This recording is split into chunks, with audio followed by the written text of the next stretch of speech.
And that's Adam of Briggs. course, Adam Briggs behind the wheel of the car. Oh, there's a second car. There's another. That's actually hiding another car, and it's Kurt Stenberg. Oh, Stenny. So he's doing his best just to get in harm's way. Oh, lucky. Now, there's damage to the front of Stenny's car. Oh, no! Oh, nearly took out his teammate.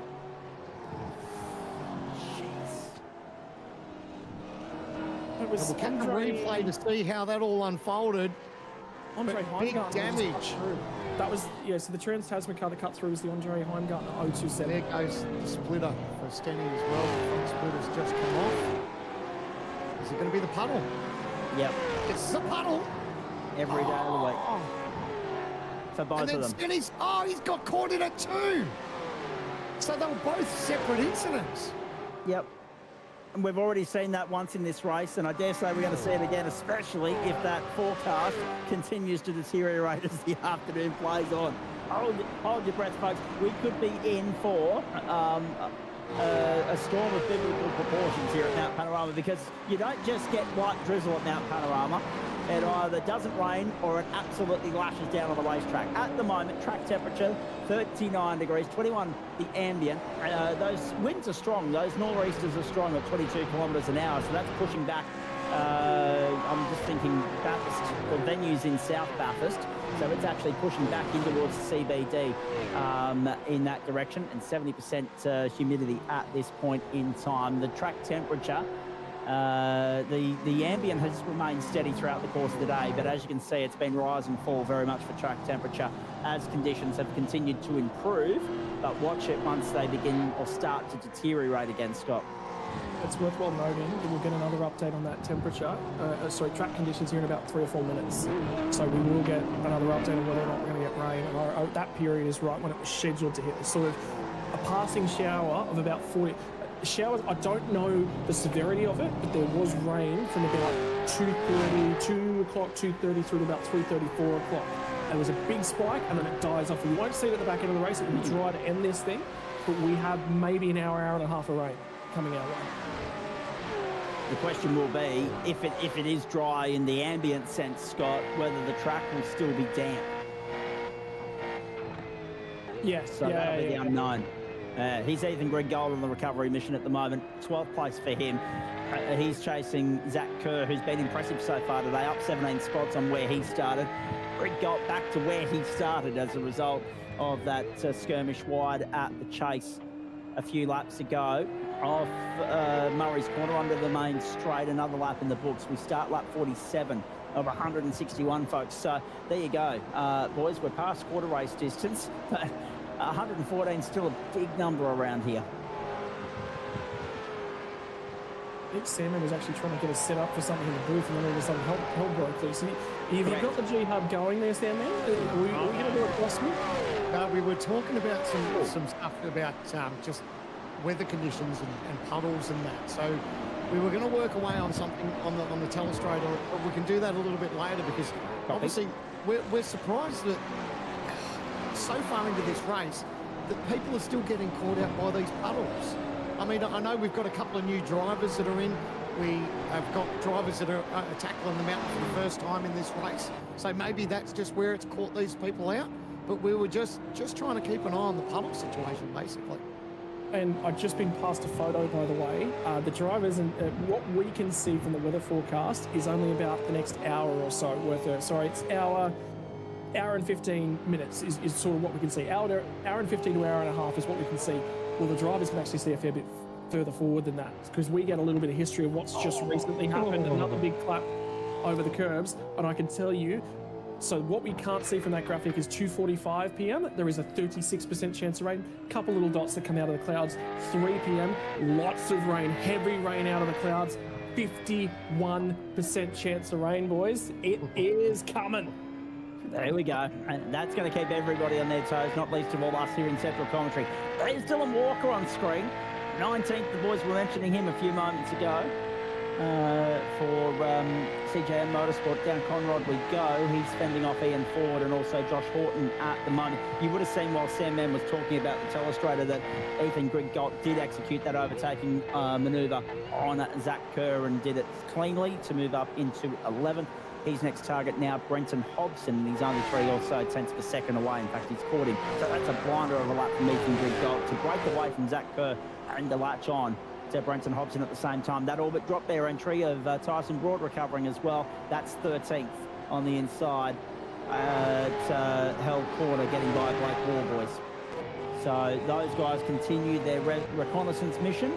But Warboys doesn't want to go down without a fight. He draws back up alongside, up Mountain Straight, side by side. We go to the crest. Oh, drama. He'll put his nose back in front. We've got some drama. We'll have it on screen in a moment. Warboys and Broad still side by side. Broad goes through to 13th. And I have to apologise as well. Trouble at Hell Corner. But thankfully, Jason Bentz has been able to break clear of the trouble and continue on, so the race stays green. I have to thank Tyson Broad, actually, quickly, gentlemen, because whilst I was here covering GT Pro in amongst some internet teething issues on Friday night, he was very kindly keeping my seat warm over the platforms of the Gentleman Sim Racing Club. Contact at turn 1. The 93, the Forza El Nabi entry, in trouble again today, this time as way of car contact with Jason Bentz. Shane Van Gisbergen just getting by nicely there in second. Josh Anderson and Zach Ratway White staying with the top 2, which is important to note too, boys. So a lot to take out there, but yes, thanks to Tice for covering my backside on Friday night so that I didn't have to try and be in 2 places at once.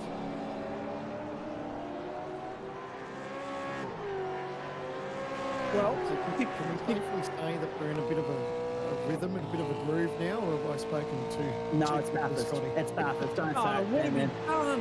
What have you done? Give up. Greg Gold from the outside of Hobson. Greg Gold goes into the top 10, boys. There we go. Very nice from the XL National Champion. His recovery continues. I was just going to say, at this point in time, Sam, it's been a pleasure working with you because there was a bunch of drivers going to be calling for you. Well, thanks for tuning in to my last Bathurst 1000. No. But it goes through stages, though, doesn't it? You know, obviously the tempo's up at the start, and then, you know, the drivers, we do a driver swap, and then we sort of get ourselves in a little bit of a rhythm. So they are looking a little bit racy, as we can see down the front straightaway. So, dive up the inside, not quite. But he's gone a little bit deep. He's going to run wide. Yep, and a lead change as well, boys. Van Gist to the front has got by Kostecki, car wide at turn 1 in the offset as well. It's all happening at Mount Panorama. We're not into a rhythm just yet, Sandman. Don't worry about that. Just as I say that, the race changes, doesn't it? Straight away. Keep a tally at home, ladies and gentlemen. How many commentators' curses have already struck today? I brought one undone. I think you've brought 1 or 2 undone. It's gonna the tally will be high by the end of 6.5 hours. Don't worry about that. This one's weird. The change in position for the lead. Watch this. Just watch this, because he gets a great run, and then he just stops, and it's premeditated. Yeah. Dropping in. Is it fuel saving, you reckon? No, I wouldn't be surprised if he's playing rear gunner for Van Gisbergen. So obviously Shane's had a busy year in the real world. I don't know how much sim time he's been able to have. So possibly he's probably thinking that he's a little bit vulnerable, that Anderson might sort of possibly pounce on him. So there might be sort of an idea of this. Hey, let's let Shane run the lead for a little while. Brody can obviously sit there and save a little bit of fuel, but he can play rear gunner too as well, protect him a little bit from Anderson. So that's probably the team might be sort of playing that game. I don't know. It's just a guess. I'm going to go with what Sandman was saying there, Scott, and I'm going to throw this back at you, right? I'm going to wager that a lot of that lack of sim time that Sandman was alluding to wouldn't have necessarily been in a supercar either, given his real-world commitments have changed circumstantially over the last couple of years, exponentially, as we see a couple of the Vermilion Fury entries swapping places on the racetrack. So that's, of course, 15th and 16th. So Leo Duncan has dropped in behind Sebastian Vandel. Blake Warboys their next target, and Corey McFarlane trying to go with them as well. But I'm going to say this as well, Scott. You were very critical of the racecraft and the gamesmanship we saw from the Lobbs Esports stable the other night. On this particular occasion, though, it's a bit more understandable. Yeah, look, yeah, just be a little bit, you know, the thing is, when you're out there trying to do your best, yeah, you need to have that time and sim time and preparation. Right, we talked about the guy that we actually ride on board with at the moment. Think about all the preparation time he's had to put into this one as well, because he's had to prepare for GT Pro. He was up at 4 a.m. to go and race in the Formula 4 International Championships, by the way. That's the World Championships of Formula 4. Damon Woods was there alongside of him. Those guys have had quite a hefty night. They went to bed very, very quickly last night because they had to try and get some sleep in as much as they possibly could. So yes, sim and seat time does help. I reckon that's probably why Zach Rattray White's as good as he is at the moment, because he's driving everything. It does not matter what it is. He wants to go at it. He wants to go and drive it, right? So that certainly helped his racecraft and his pace. There is nothing that beats actual seat and sim time. And you're right, Van Gisbergen's, you know, at the end of things, some people look at it and say, well, there was only 36 races in the championship, but it's not as if they do 3 races in a weekend like we might do in a supercars weekend. That's 36 weekends of traveling and racing. That gives you 16 weekends off in a year. Think about testing, think about sim work, think about preparation in the midweek. That is a very, very hefty time investment because you want to be the best, right? As we see, Rosella dive down the inside into the top 5. Yep, gets it done. But think of it from that perspective. So the sim had to give way a little bit more this year than it ever has done. You know, that does take away from it.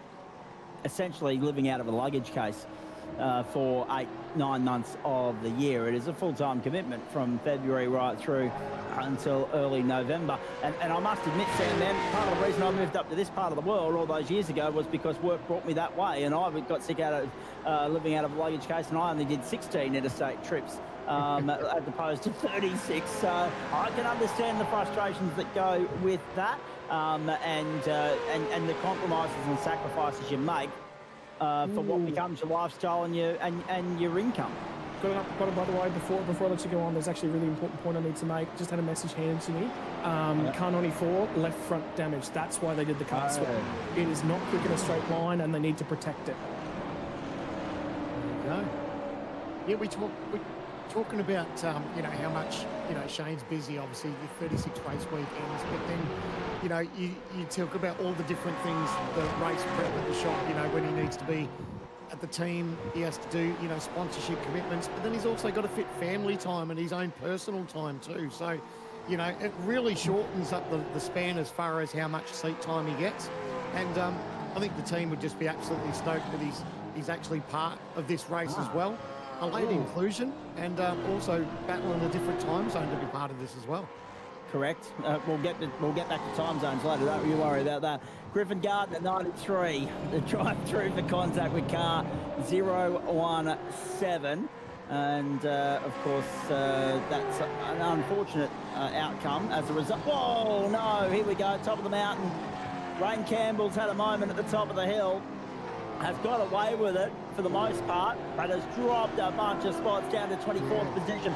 So the penalty that's been applied will be for that incident that occurred earlier with the 017 Jason Bentz, and then at turn 1. And this was the wild ride through the gravel for Rain Campbell.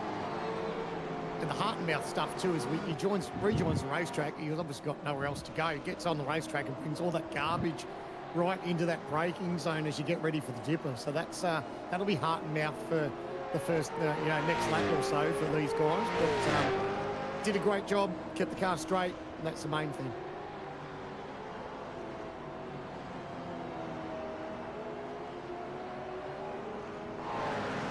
Bo Albert, 7th spot at the moment for the ERT stable, and has Dylan Rudd for company. He's trying to get by Dylan Rudd in position number 6, car number 1. So ERT versus ESC. OG gear replay. We're wondering where Brody Kostecki sustained that front splitter damage. Here it is. He got the water as well. Oh, man! Wow. Not dissimilar to Madison Down. Wow. And Not again, dissimilar to Madison Down, Sam Man. Caught out by that puddle. Again, just caught that puddle.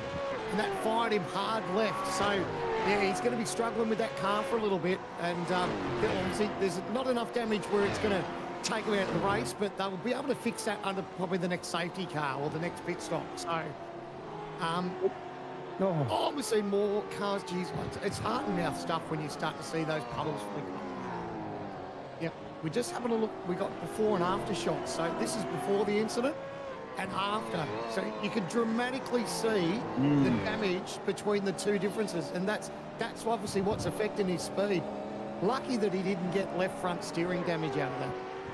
Aerodynamically, Scott, that front left split up, that's just got a little bit of a dent in it, and on an upward trajectory, not a downward trajectory. So talk us through just how that might compromise them for the next short while in a not dissimilar fashion to what we saw the TCR entry being compromised for the back end of Madison Downs' first stint. Yeah, look, it's challenging because they're going to have to work on that. And the other message that come through as a part of that one as well from Chad Philcell was straight line deficit, better in the toe right now, not liking the balance of the car. So Kostecki's actually in a little bit of struggle streak. Remember, one of the biggest things about Brody Kostecki and what they actually talk about his biggest strengths are is that he's a really, really strong engineer. He does a lot of the work behind the scenes, giving them a great platform. It's also one of the things he's known for. He's such an engineer. And if you talk to Brady Baldwin in Car 07, he's actually done some work in slinging spinners on sprint cars. Also, with Kostecki around those same outfits, he says he's absolutely brilliant. You go and talk to the guy about mechanical things and aerodynamics and how you actually put the car together. The guy is an absolute champion just because of the way he's able to talk about the car, put the car together and make it all work out on the racetrack. That's why he's grabbed that DJR car this year, strangled it and got it into a real position. And that's why he was so good at Bathurst, right? So he's this mindset guy. He knows as well that if he could sit down and put the time in, he can adjust his drive. There's a change in position here. This is Myers down the inside of Horton, and it's going to go with him as well. Yeah, but think about that little bit of a perspective and put it in the background. So the fact that he says not loving the balance of the race car, I don't think that Brady Kostecki would have said that about a race car in a very, very long time because he's so good at chasing it. And the thing about the adjustments in this car and what we have here in the sim, you've got no tools to work with. You can't tweak the car throughout the day. He's stuck with it. Yeah. And it would be that intelligence that he's bestowed upon DJR and the way in which he's gone about helping them push themselves and him up the order. That would have been a big contributing factor to why they've struck a long-term deal with him. They want him in their corner for the next 5 years. They've kept him till the end of the decade and the start of the next one. That was, of course, the news. We all woke up to this massive shot at the top of the mountain. Ryan Campbell's pointing backwards. 3 cars involved. And we'll wait and see if Ryan Campbell's able to get this one back going or whether that one's going to be parked for the afternoon. Oh, Wittes is done. Wittes' engine's done. This could be a safety car. This Dare will I be say, a safety car, you'd imagine. Dare I say, has that puddle come into contention again? Here we go, the OG Gear replay. Yep. Yep, absolutely it has. A massive contact. Oh, no. Oh, and got drilled as well. Gone. Big hits. Lap 54 of 161, and we go yellow. No, not yet. Not yet. It hasn't been called yet. Walker's still got a way to go. He's still got a little bit of engine power. It's obviously race done for them. But is he going to be able to get it back to pit lane? Yeah, you can see, look at the steering angle he's got. That right hand down. He's got bigger drummers than his steering angle, though. That motor is gone. And now he's just doing his utmost best to get it back to pit lane. He might be right. He might clutch it from here. Monumental for him to be able to get it back to the lane, because there would have been a lot of people keeping an eye on that with regards to pit lane strategy. We're not yet 100% in the window to go a full stint based on where we stopped first time through on lap 34. Goodness gracious, that was a huge incident at the top of the mountain. Interesting. Biggest one of the day, and lucky too, Scott, that both drivers had the mindset to be able to get their car back to the lane. I was just watching. I've been. Oh, there's 42. So that's Mole. I think no, it's Mole Queen. It's on board that car with a little bit of an issue. I've actually been watching that pack that had Ryan Campbell and everything in it. This is car 07. This is Jamie Stovall on board this car at the moment. Watch this. Oh, he's got nowhere to go. Nowhere. He's had to jam when he Left got or there. right. He thought he was going to clear it. He thought he'd given himself space, and then unfortunately it just closed up in front of him. That's heartbreaking way for the day to end for both Rain Campbell and Dylan Walker. Both GSRC alumni in their day as well. Across the start-finish line we go. Hello to anyone from the gents tuning in to watch a piece of this throughout the course of the afternoon. How could you not? It'd be hard to not be invested in this in some way, shape or form, and even harder to take your eyes off it at any point. You mentioned time zones earlier, Sam, man. I know it's a sore point for some, but let's talk about it anyway. If he's on the West Coast, we're heading up towards 6:40 p.m. in the evening over there of America. 8:40 for the mid-range or the central range. The mid-range 7:40 p.m. on the East Coast. 9:40 p.m. on a Saturday night over there. So they'll be burning the candle at both ends by the end. Of course, remember a couple of years ago we had Las Vegas Formula One starting 10 o'clock Vegas time. It's now an 8 o'clock start this year, so we will run overlapping with the Formula One this afternoon. It gets underway 3 o'clock Eastern Daylight Time.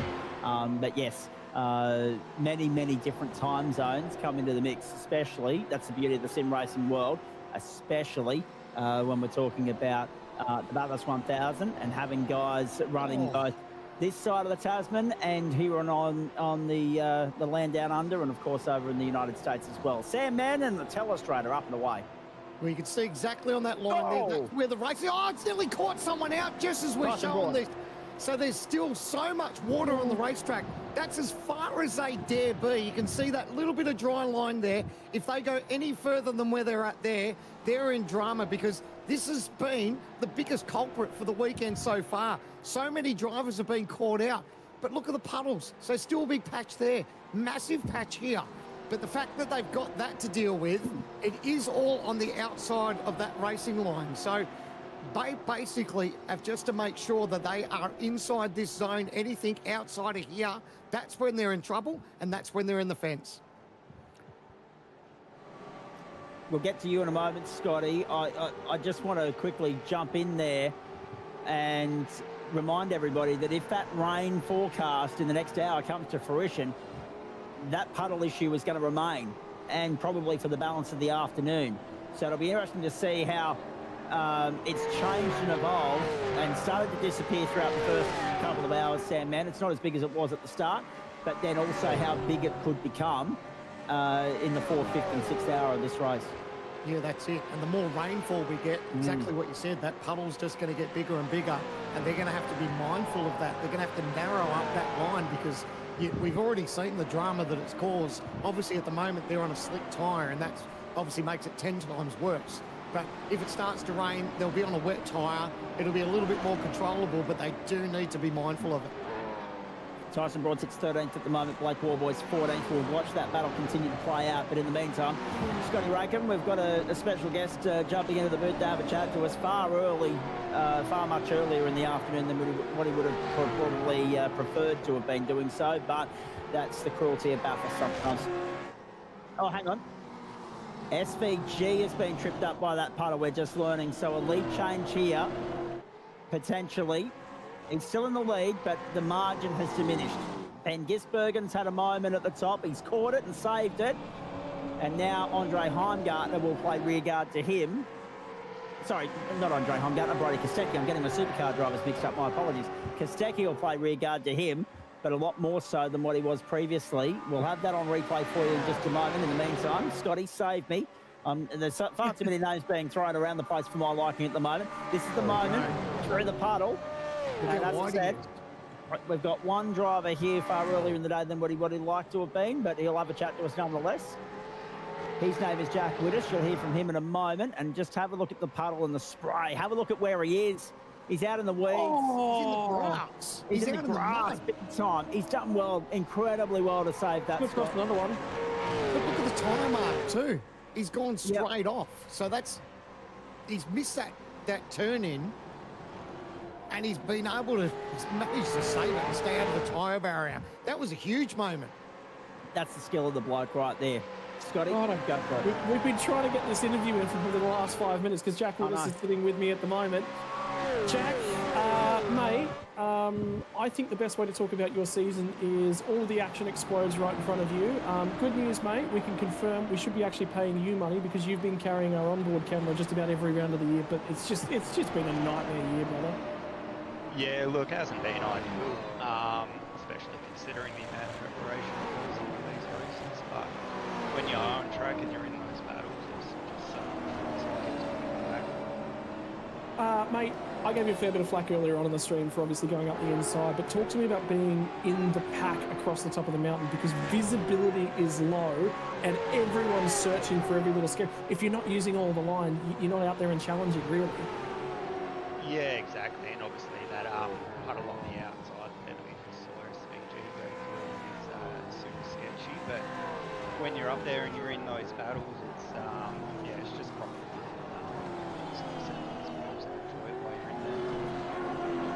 Well, we'll have to go back and away from you at the moment because we've got to have a chat about car number 7 who's been in the barriers and nearly ended up in the barriers again. There's damage on the front end of car number 7. That was Zach Kerr on board car number 89 who just made his way through. Oh, again, sorry, Jack. Well, thanks for coming and having a chat with us, mate, but there is just... This thing just keeps... There's something happening nearly the entire time around this place. Here's the shot for car number 7. Is it going to be the puddle that you probably expect it is going to be? There it goes. Bang. Definitely Mate, well, yeah, just in terms of how the day's gone, how the season's gone, it took you until Detroit Belle Isle to actually put points on the... Hang on, there's more going on here. Yep. Car 61, over the barriers. That's the second time the front splitter's come off car 61. I'm surprised that so many people are still getting caught out by that puddle. We've been dealing with it for 58 laps now. Yeah. I know it's easier said than done when sitting up here in the commentary box, but you do carry a lot of speed through there. The car does wash out wide naturally because it's a racing line, but it's something they need to be mindful of. We've seen so many people come unstuck. Critical point as well, gentlemen. We're on lap 58. Pit stops looming very, very soon. So the third stop of the race is a stone's throw away. I feel sorry for Jack. He's come in here and not been able to get a bloody word in, but as Scott said, this race is off the chart at the moment. Zach Ratway wide up there in 4th spot at the moment, chasing Josh Anderson. Props to Luke Rosella. That Lobs Esport 55 entry is 5th from the rear of the grid. Dylan Rudd, Damon Woods, then Bo Albert, Jake Maloney and Brenton Hobson make up the top 10. We're on lap 58. We've still got 103 to go once this one is done of 161. The Bathurst 1000, round 11 of the Logitech G Pro Invitational Series for Supercars in 2025 and the True Force Enduro Cup Grand Finale, of course. Jack, who's your money on for the balance of the afternoon, mate? You can't buy Larkin in the series, but you get to sit back now, stress-free, crack open a coldie and watch the rest of it. Who's your money on? Yeah, I wish it was in there, but it's got to be Phil Sell and Kostecki, I think. They're just too strong, as they have been all year. Indeed. Thanks, boys. We'll chat soon. Tough. Good on you, Jack. Thanks for stopping on by, mate. Gotti, the intensity of this never ceases to amaze us, but this year feels like it's up the ante on last year. That was Luke Rosella, I think, going to pit lane. Yes, it was. So the first of the third round of pit stops underway. This is a vitally important section of the race. But am I right in reading the room that this year feels a lot more lively and a lot more intense than what last year was? And last year was special and significant for several reasons because we were, of course, saying farewell to Gen 2. This is the debut of Gen 3 for our 1000 at least. And Tommy McMillan's jumping back in that car, by the way. Phenomenal stint from Rosella. Interesting to note, actually, we're on lap 58 when they make that pit stop. 24 laps from lap 58's 82. You know what the best part about that pit stop and that strategy is? That's past halfway. You can do from the end of lap 82 to the end is 82 to the end is 80 laps. They're bang on the money. McMillan will do this next stint, Rosella to the end.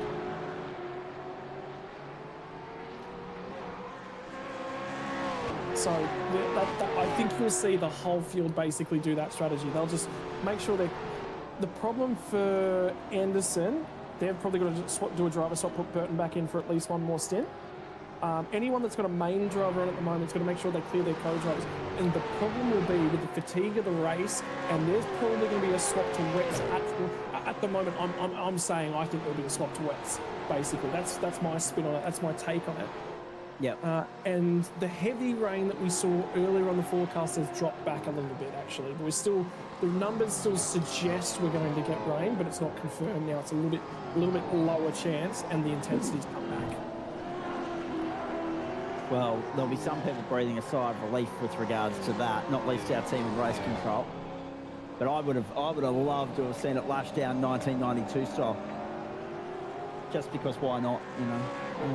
A variable element of uncertainty and intrigue. But we've seen how difficult these things are to drive on a barely wet circuit, let alone an absolutely saturated one. Although the grid procedure this morning was on a wet track, that was noted by all and sundry. Here's the 143 to the chase one more time.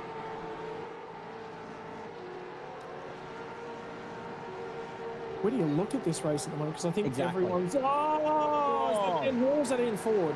That's Ian Ford. But you're right. We'll be in the pit stop, so this stint might be a fraction longer. I'm just seeing James Scott into the lane. They've got car 088 back up there after damage. Blacklock into it earlier. They're only 3 laps off the lead. We've got a couple more safety cars. They'll be back in this one. By the way, at 1 lap down, car 027, car 07. 2 laps down, car 28. Car 088's 3 laps down, as is car 111 at this point in time. They've got 111 back out there. Yeah. And am I right in reading the lap, like, for the benefit of everybody at home, you might be able to see it on your totem pole on the left-hand side of the screen. You may not. That was the moment for Ford, and again, a lucky one. But Rain Campbell, Carl 111, 36th position, caught up in that incident at the top of the mountain. Does he still have a black flag to serve? I would say so. And therefore that drive-through penalty, just another further invoice to what's been a wretched afternoon for them in the last hour or so far, and still another 3-4 hours to run. So they're now serving that invoice.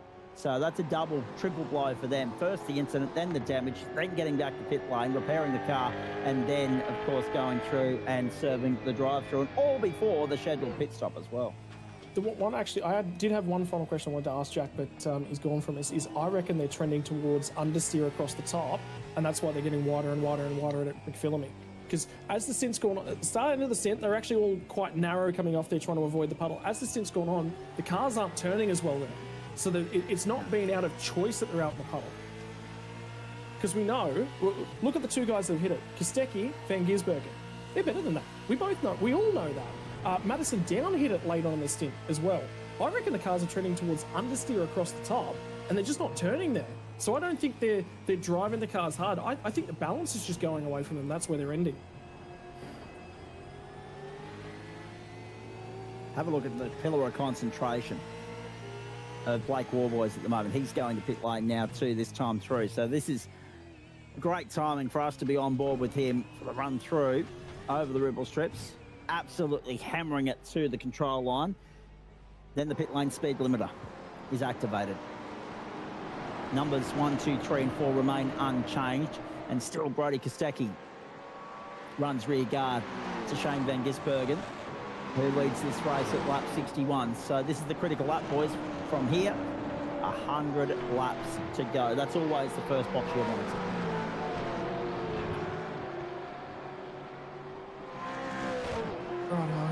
My word. It's still taking stock of it, because every time I'm like, okay, the race has calmed down a little bit. Actually, by the way, my girlfriend's a vet, and I've learned this because she's on-call vet for our local area as well. She rotates it through a couple of different clinics. But one of the things I've learned very quickly being around her, I'm not allowed to say the word quiet, ever. That's just been taken out of my vocabulary. I'm never allowed to say that, and today it feels a little bit like that as well. Something's going on for this little grouping right here. Yeah, and there is the fastest car on the racetrack right now, boys. Was it? Fastest lap of the race, Thomas McMillan, 2:07.863. But in the sevens for the first time today. They're looking for that undercut opportunity. Yeah. And by the way, with 100 laps to go, this time by the line, that's of course 621.3 kilometres. And again, math's not my strong point, but that means that we've gone about 378.7 to that point, if the numbers stack up nicely. So that's, yeah, not quite the 2/5 race distance marker. It's still a big box to tick nonetheless as we cross the crest down Conrod Straight. The battle packs continue around the circuit. Shane Van Gisbergen to pit lane, right on cue. Jake Blackhall still on pit road, but Van Gis on the lane and everybody else behind him going a lap longer. Oh, in forward, wide at the chase. Be interesting to see. He might just dive into pit lane here, Van Gisbergen. Look at the line of zombies come across in front of O'Reilly to try and get to pit lane. They were both trying to head to pit lane, which is why they both wanted the left-hand side of the track. And O'Reilly's going to get in the back of him on the way in too. Argy-bargy, they're all fighting for a little bit of pit lane priority, I reckon. Yeah, well, they're trying to gabble as much as they can, just sneak up. You know, there's that little bit of advantage if you're behind someone. If you can just get in there just that fraction a little bit quicker. Of course, the thing you don't want to do is run up their backside, because if you get a little tap up the back, you know, you tap the car in front of you, you're going to have front splitter damage. That's the last thing you need. Yeah, we've already seen how costly that is, haven't we, Sam, man, throughout the course of this race. We just don't know the significance of the impact in terms of just how much time you're going to lose over a stint with that, because every car is reacting to the damage that's incurred differently so far. 100 laps to go, ladies and gentlemen, in the Logitech G Pro Invitational 1000 of 2025. Ethan Warren to pit lane, Ethan Griggold as well. Difficult for Ethan Griggold, that stint, really difficult. He and Ryan O'Sullivan have a lot of ground to claw back this afternoon. Shane Van Gisbergen's rejoined in 9th place. There are positions 1, 2 and 3 clearing some lap traffic. Brody Kostecki, Josh Anderson, Zach Ratway-White, 0.7 of a second covers the top 3 in this car race. Yeah, you would imagine, you know, I was going to say it's probably going to be too much longer, and they've all decided to fire off into the lane too. So they don't want to give that too much an advantage to Shane Van Gisbergen. He's obviously on fresh tyres, having a new run at it now. So, and look at the colour of that front of the car of 29. That is just, that's had its hard day at the office so far.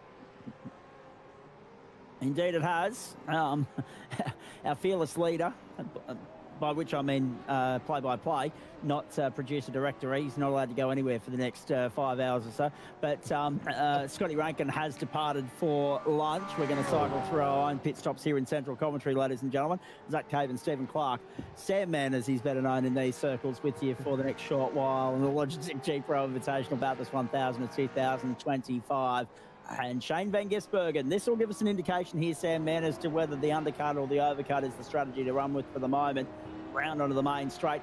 Very smooth run, but not without its moments, that first stint for him. And it'll be interesting to see whether he double stints the number he's got to hit, if memory serves. 104 is the maximum allocated number of driving laps. So that's 57, the difference of that. Whether he can achieve that in 2 stints or whether he's got to do a third, we'll wait and see. Look at the margin. That's a huge margin. They might be rolling the dice with a little bit of strategy, or we've got our tools of the trade happening in the background, just to give us a bit of an idea of the massive Jake Kennedy's margin. across it, and the rest of us are about to be, Sam, man. Yeah. That's an extraordinary margin.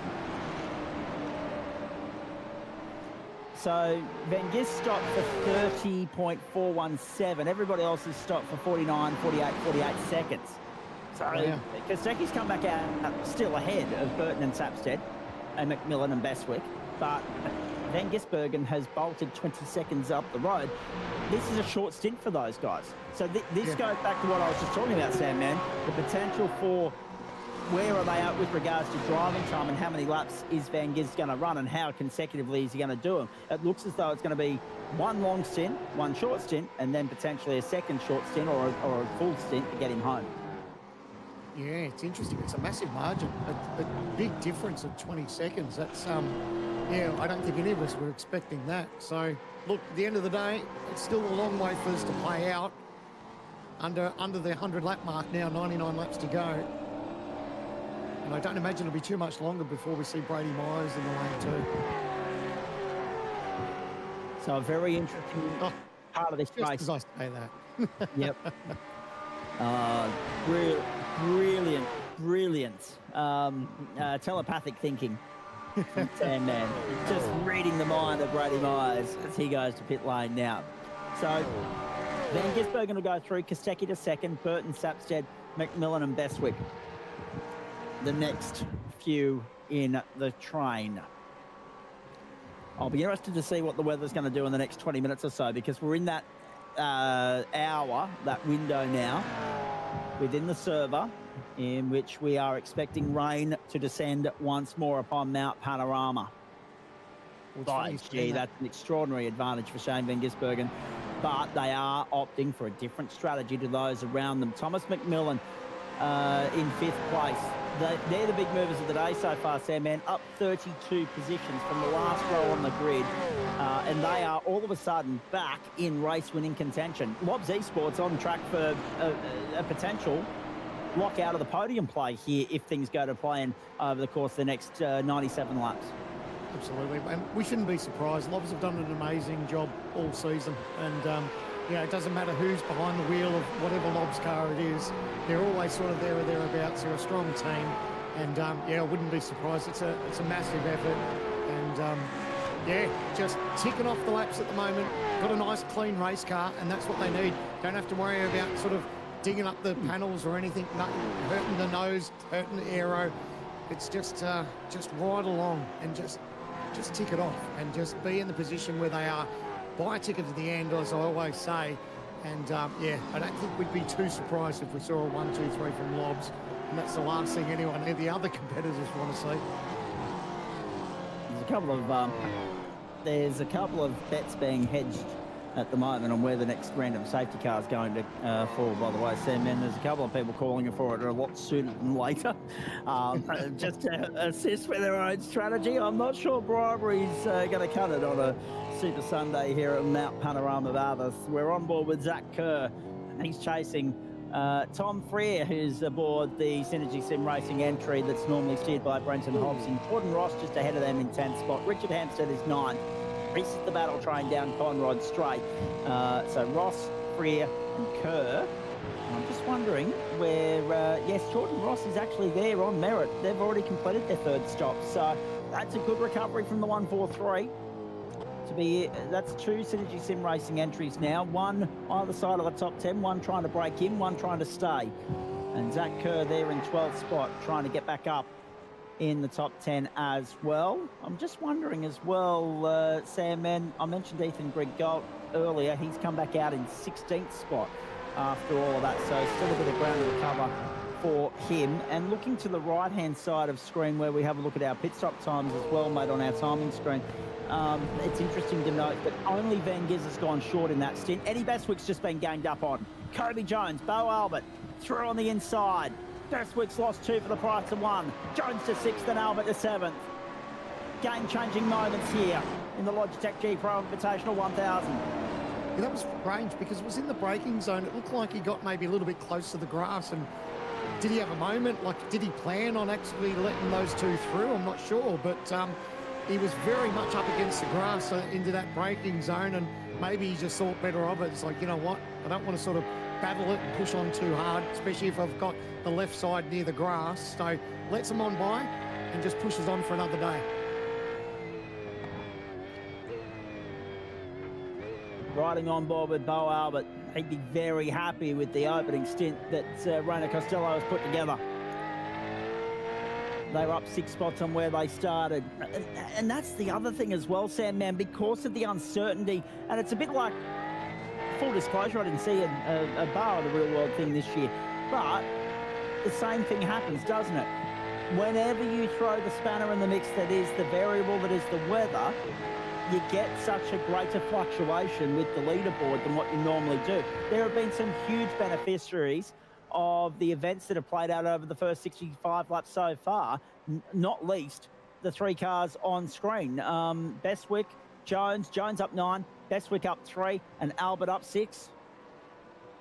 It's one of the beauties of endurance racing, isn't it? The unpredictability. There's so many things that you need to go in your favour to walk away with a decent result. You know, weather's a massive factor. You know, driver fatigue, just making little accidents, being in the wrong place at the wrong time where you get caught in someone else's accident. You know, thankfully, and I don't want to say it, but engine dramas. We haven't seen, you know, people downshifting and blowing motors as we go to an OG gear replay. And Hobbo just looked up the inside there. Was it Freer behind the wheel? That was Freer behind the wheel. Yeah, up into the motor. We haven't seen many motors detonate. We sort of saw that a little bit at Sandown where we started to see engines and all the rest of it. So we haven't seen that so far. So that's something that else could play into it too. So, but that's why we love endurance racing, because there's so many unknowns. Indeed, and that was actually when I tuned in to watch the coverage of Sandown from the comfort of my hotel room in Warwick. I was out there commentating some XL racing over the course of the weekend. Here's Ethan Warren, Dylan O'Shea, Ethan Griggold, Andre Youssef, Tyce Hodgen, Rehan Leonage, their battle pack at the moment. It's the battle for 13th, ladies and gentlemen. Yes, that's how far down the order these battles extend. It's important to know. The onset of weather really spiced things up, but it's not as though the weather needed to be implemented to liven it up anyway, because of the intensity, because of the car-to-car incidents, because of those mechanical failures. Those little 1%ers played a huge role at Sandown, but at least we had a lively 500, probably more so at Sandown than Phillip Island, to be fair. Yeah, and mate, I'm a big fan, a big advocate of Sandown. I love the racetrack, and for me, it's always going to be the traditional home of the lead-up to the Bathurst 1000. You know, to have the Sandown 500. That for me, growing up as a kid, I always knew that Bathurst was around the corner. Absolutely love Sandown. You look at it on paper and it doesn't look like there's too much to it, but it always provides great racing. Indeed it does. Lap 67, into a rhythm now, into a really good rhythm in the Logitech G Pro Invitational Bathurst 1000. 67 laps in. It'll become the end of lap 67. Well, that was the end of lap 67 for Shane Van Gisbergen this next time by. So, or the start of lap 67, I should say. So these guys just ending 66, starting 67. And out on that lap now they go. We've gone through 2 pit cycles. I'm very curious now, Sam Manners, to see where Shane Van Gisbergen enters the pit lane next stint compared to everybody else, because that's a huge amount of time he's gained by short filling the tank, 20 seconds or so. And I'm just not sure as to how many litres per second the car refuels at. And that will make all the difference in the world. That's a good move there as well. So that was on the OG gear replay. And that was Bo Albert moving up past Kobe Jones to move up into 6th spot. McMillan the next target for them, but he is 3.2 seconds down the road, and he's himself 3 seconds behind William Sapstead, who remains at this point only 1.5 seconds off Jake Burton, who is 0.8 of a second off Brody Kostecki. And the margin, Kostecki to Van Gisbergen, 16.7 seconds. So yeah, it'll be interesting to see just how short they've filled the tank, Sam Mann, and therefore exactly what their critical number is in relation to everybody else. Everybody else coming in, they're on about lap 5, lap 6 of their stint. So they're looking high 80s. Van Gis might be pushing low 80s or late 70s. We're just not sure how many litres of fuel are going into the car per second to justify that sort of time difference. I'd love to be tapping into the brains trust there at Lobs just to see their thoughts behind it all, because, you know, we do see pit stop variations where someone might take 5 seconds or 10 seconds, you know, less difference in fuel. But when you see 20 seconds, it's like, wow, you know, that's the bit that surprised me the most. But obviously it was to plan. It's an idea that they're playing out, they're happy with. So, yeah, it'd be really interesting to tap into them and to see what the mindset was behind it all.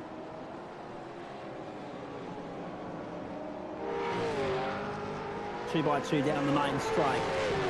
Across the start-finish line we go. So Ethan Grigolt's got his hands full here. Andre Youssef, Tice Hodge. Dylan O'Shea, trouble one. Contact. Andre Youssef, the one that loses out big time there. His teammate almost had a moment too. He had to go around the outside around him. Was in the grass, and that could have ended in disaster for him. So dodged the bullet there, but there was a little bit of nose-to-tail contact. But thankfully, everyone got away. That's benefited Ethan Griggolt immensely. He's managed to break 1.6 seconds clear of this garbage. He doesn't want a piece of that. Rehan Leonage is the one that's wedged in the middle now between Tice Hodge and Josh Horton. But again, because everybody got checked up, this is the onboard with Tice Hodge. Just to give you a better look at it, ladies and gentlemen. As you can see, Griggolt's got himself... Oh, no, that's very unlucky. Yeah.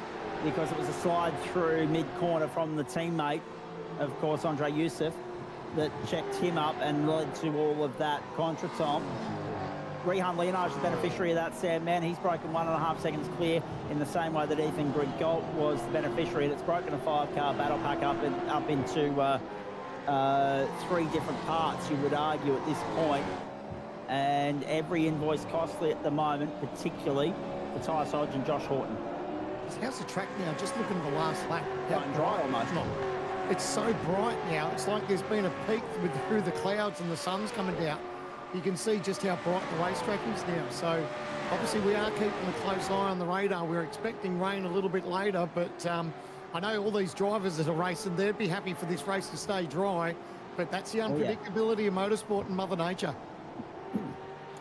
And formerly a concept that we never really got to entertain in the sim racing world. We only ever have had this luxury in the last 12 months or so since the Tempest weather system was introduced. It's great to see the way in which it's been implemented. As Sandman said, like most iRacing infrastructure, it's a work in progress. They're still chipping away at it, trying to improve it on the go. And there's some exciting stuff coming up in the vicinity with content drops and updates due any week now. Van Gisbergen and Kostecki, Burton, Sapsted, McMillan in the top 5 on 1,000 at the moment. We hit lap 69. And this battle continues on. So, Vermilion Fury at 9.5 going at it at the moment. Dylan O'Shea, Josh Horton. Andre Youssef's got Dan Hall for company, so that's the Castrol car that's slashed back on there, 19th and 20th. And Forza Alnavi's just got by Scott Gamble as well for 22nd. I just saw that pop up on the screen. For Ethan Griggolt, the next target is Ethan Warren, but that's 3.5 seconds that he's got to try and recover at the moment. A safety car, I mean, I know we were talking about it a few moments ago that everybody's praying for a competition caution, a random safety car to be thrown at some point. And by the way, when I threw to the first ad break, ladies and gentlemen, I wasn't sure that what the reason for the safety car was. No, it was just a random competition, NASCAR-style inspired caution at that point. We'll see one or maybe 2 more of those, I'm sure, throughout the course of the balance of the afternoon. Who's impressed you most so far? I mean, aside from the McMillan and Rosella entry, they're up 32 spots.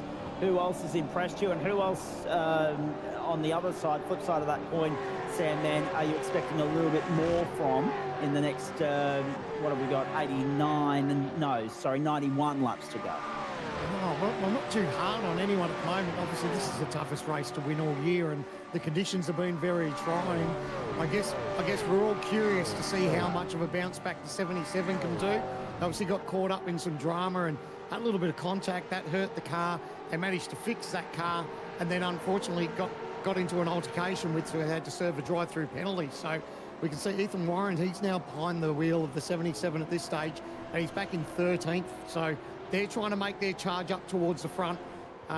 That's probably something we're going to keep an eye on. And Ethan Griggolt too, he's there in 14th. So I don't have too many. I'm impressed with everyone. And everyone's been very adaptive to the conditions. It's obviously caught a lot of people out, but that's what they're all here for. Biggest race of the year. We see Forza Alnavi. He's now making his tour down pit lane. Safety car deployed right on cue. So Forza Alnavi's on pit lane at the right time. Could not have timed that any better. This will result in a flurry of pit activity, you would imagine. But there are two things that we're looking at here, Sandman. A, where everybody is in their stint, and B, where they are with regards to the amount of driving time they've done and how many laps they've still got to do before they can, if they're a co-driver, for instance, get out and shut up shop for the balance of the day. And don't forget the strategy that Van Gisbergen's got at the moment. So 16 seconds at this point when the safety car came out. He's now going to be in the lane a lot longer than what everyone else is. You'd imagine that they would fill up and take it all the way and fill up and put as much fuel as they can. He's dived straight into pit lane. Obviously going to get there a lot earlier than everyone else. But that advantage that he had on the track, that obviously all disappears now with the punch up to the safety car. You would now suspect, as Brodie Kostecki has been compromised slightly by lap traffic there potentially. Anderson and Burton are going to stay out. Wow. Interesting gamble. Yeah, wasn't stay out. It's only 7 laps into the stint. Only 7 laps into the stint. That's important to note. But that's how quick time has elapsed here and how short this stint has been at the same time. We are only 7 laps into the stint for a lot of these guys. 8, 9 at the most. Safety car deployed, whether it's a random one or whether it's because of an incident that we haven't yet seen. I think it's a random one, considering that we haven't had an OG gear replay as yet. Burton's going to lead this field back to green. Kostecki and Van Gisbergen still on the jacks on pit road at the moment. All this does, Sandman, is increase Shane Van Gisbergen's presence in this race, I dare say. Andrew Gilliam now will have Van Gis out there for, I would suspect, a full stint in stint number 4 here. And off we go. Brodie Kostecki gets out ahead of Shane Van Gisbergen and does so to the tune of, oh God, having a look at the time, they're 2.81 seconds.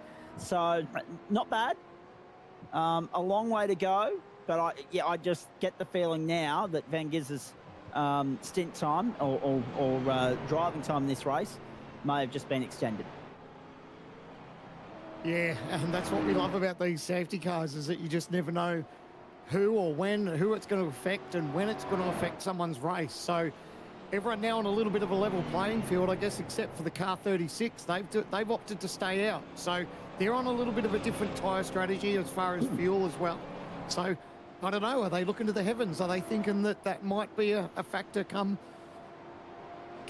the time that they need to pit? But I don't know, a little bit perplexed. I would have expected them to be in the lane and grab the fuel the same as everyone else. But hey, each to their own. Indeed. Lap 71.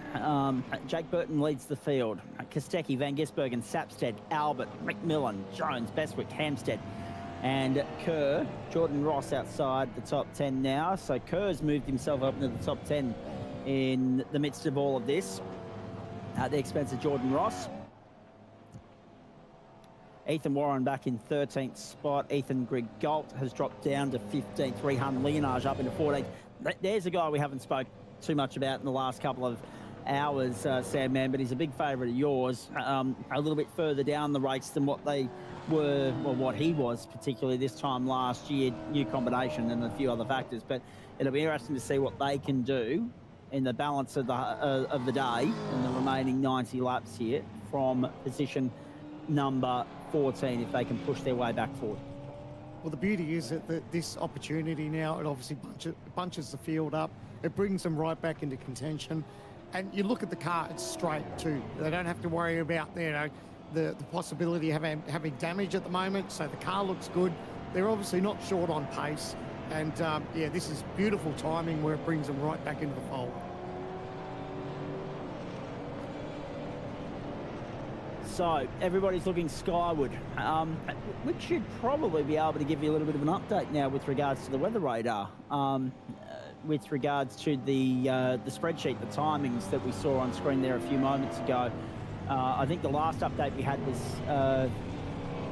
2:15. We saw the weather radar suggesting rain. Yes, there it is now for 3 o'clock. And it's only for a 15-minute period. So whatever, it's 72% chance of, 13% chance at 72% humidity. We are potentially looking at rain there. And northeasterly winds at 25 kilometres an hour. So the winds are strong. but the wind hasn't been moving the water in the way that we would have liked it to throughout the course of the day thus far. But whatever we're looking at getting there, Sam, man, for 15 minutes is short, sharp and sweet. Yeah, and that'll be enough just to make it just that little bit spicy. I know there'll be teams and drivers hoping that that's not the case, but I know everyone sitting at home would be going, you know what, a little bit more water on the racetrack with these slick tyres. I think we could go for that. All the teams are thinking, no thanks. Indeed. Scott Rankin rejoins us at this point in time. How was lunch? Was good. Lamb roast wraps with a bit of salad. Good boy. There was a few olives in there as well. So a bit of a Mediterranean mix we went for. That's the only thing about the virtual world Bathurst 1000. You don't get the luxury of the catering staff being on site to assist you. My catering staff is great. I don't know what you're on about. My catering staff here are phenomenal. I was actually just having that conversation with my partner. I said to her, "You've ruined me because I'm never ever going to get food quite the way that you put it together." So I have been absolutely ruined. And Sandman actually met her up at QR actually not too long ago, so he can confirm she does exist. Correct. Very good. Now, at this point in time, we're just doing wave rounds here. The safety car is releasing cars that are a lap or more down on the train so that we can hopefully get a restart this time through. In the meantime, let's talk tech. Let's go to the G Hub and let's go to Sam now. Yeah, boys. Well, there's been a lot of changes for this season. And, of course, it's the biggest change, I think, for us, especially in the Pro Series, was the supercar Gen 2 to Gen 3. So as much as the teams and drivers have had to get used to that change, some of the sim drivers have had to change and adapt a little bit too. So what I'm doing is a little bit of Logitech tech talk. And what I've got is one of my old steering wheels. So this is obviously, if you look at it, a Gen 2 setup. So ideally, I had all my buttons laid out, had it pretty much exactly as what we had in the sim, and loved every second of it. I thought it was ideal. Loved the way of the placement, the buttons, all the opportunity, and these little changes that we get to do in these race cars. So if you're not familiar, you've got your brake bias that you could change in the Gen 2, all the rest of it with your buttons, your talk to your communications and stuff like that. Then we have the switch up where we've got Gen 3. So I've had to go from this one, and we've changed to Gen 3. So we'll quickly duck out a shot. Don't do a Larco and drop any expensive equipment because no one wants to pay for that. Then we've moved up to the new Gen 3 steering wheel. So make it a little bit easier for everyone at home. This is a little bit, everyone sort of customizes their steering wheels the way they like it. So you can see the way I've got things planned out. I've got my ignition and my starter for my green and the red buttons up here. Probably easy for you to see that way. Then up here, the blue buttons I've set up for my wipers. So you've got your intermittent wiper or you've got your wiper that stays on full time. You've got your talking. So I've got up my talk chat here for whether it's in-game or whether it's TeamSpeak. TeamSpeak, I'm sure I'm at age there, aren't I? So that should be Discord. And then, of course, you've got your map settings as far as your brake bias and stuff that you want to change as well. So the beauty about sim racing is that you do get to optimize and make these things as personal as you can. You know, the opportunity where you can pretty much sit in these buttons where you're driving, you can be focused on your race, but you know without even looking at your steering wheel that you've got your safety car, your pit lane speed limiter, all your buttons that you need are right at your fingertips. And it becomes almost second nature as a driver, is that you can do all your mapping and everything on your steering wheel without even looking at it, and you can concentrate on the ice on the road. So that's important when you start to think about Mount Panorama and how difficult this racetrack already is. You throw in the weather conditions, the last thing you need to be doing is looking down at these steering wheels and changing setups because you need to be focused, eyes ahead, straight on the road. So beautiful thing by Logitech as far as the hub, as far as attaching it to, I've got an MPI steering wheel here, and I absolutely love it. I love the fact that it's pretty much slip in straight onto the sim rig for myself, and then you see it in game. It's one of those nice little cliches that we've got where we bring Gen 2, Gen 3 technology, not only from the race car, but we've also got it in the simulator. Perfectly timed, Sam, man. Here we go for a restart this time through. It'll be the start of lap 73 of 1,000. Scotty, lead us away. Here we go. On lap number 73, we'll get to green flag racing for the first time. It's a non-Lobs esports car car that leads us around a lap of the mountain at speed. Jake Burton back on the tools behind the wheel of car number 36. He will finish up his stints and hand over to Anderson. Can they take it to him? They pitted 10 laps ago, so they've got a car that's going to be lacking a little bit. It's already burnt off some of the good stuff in terms of its tyres, but Kostecki and Van Gisbergen in behind, they will challenge them. Maybe there's that thought in the back of their head as well, boys, and it's worth talking strategy at this point. As we watch the squabbling for position, Ethan Warren, Ethan Grigott, Rehan Leonage, that part of the running order here.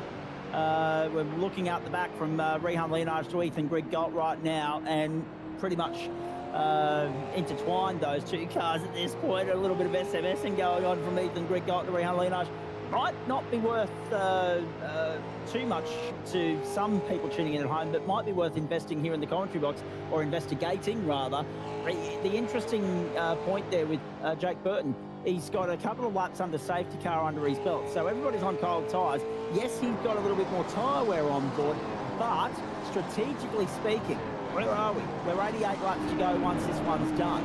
Can he get home on 3 stops? And is that on 3 more stops? And is that why he opted for track position over strategy, over a transit down the lane and a free set of tyres and a free top up of fuel? Is that the game he's playing? And what about the weather? I know that'll spice things up, but we just don't know when it's going to hit, how intense it's going to be, and whether we're going to need to switch to wets. It's going to be, we were talking about laps 45 minutes, but we might only get 15 minutes of it, just based on what I'm seeing at the moment. If we see a little, I reckon we'll probably get a splash, a splish, and it'll be gone, sort of thing. I reckon it won't even be enough to add to the puddles that we've seen thus far today.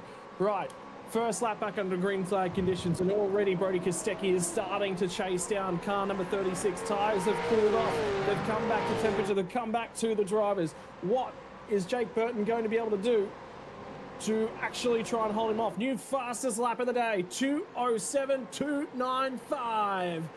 Driver of the car, 94, Brody Kostecki, is going hunting, and Jake Burton is set squarely in his sights. This is going to be a big test for Burton to see if he can keep the 2 supercar heavyweights, former champions, former Bathurst winners in the real world, in his rearview mirror. How long can he withstand the pressure and defend these guys? A couple of comments about wishing the water would evaporate and disappear, and that's coming from Brenton O'Brien, and from what I understand, Phillip Island's got its fair share of water to contend with down there in the real world at the moment. The Internationals and Island Magic up to the top of the mountain. Have a look at the commitment through there. We're not yet in the 6s. We're perilously close to it. As close as we've been all day. But now the big test awaits for Jake Burton.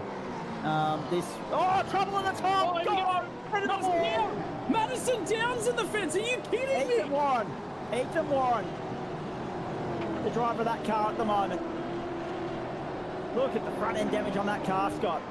It's going to be done, and now it's going to be Dylan O'Shea. Comes up on him as they head down to the elbow. He's got to be aggressive here, as does Tyson Brook. Oh, he's just trying to get out of the way. He knows that it is walking wounded. There's nothing that he can do about it. And that is the second time that car's been in the barriers today. Have a look. Scott Gamble was trotting around the outside, stuck his right-hand side tyres in the marbles, looking for a little bit of traction and to get the job done. Is it puddle?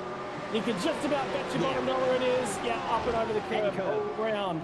Goes there at square on into the barriers, and I would say car 77, if not done, is on the wrong side of the footnote of this one.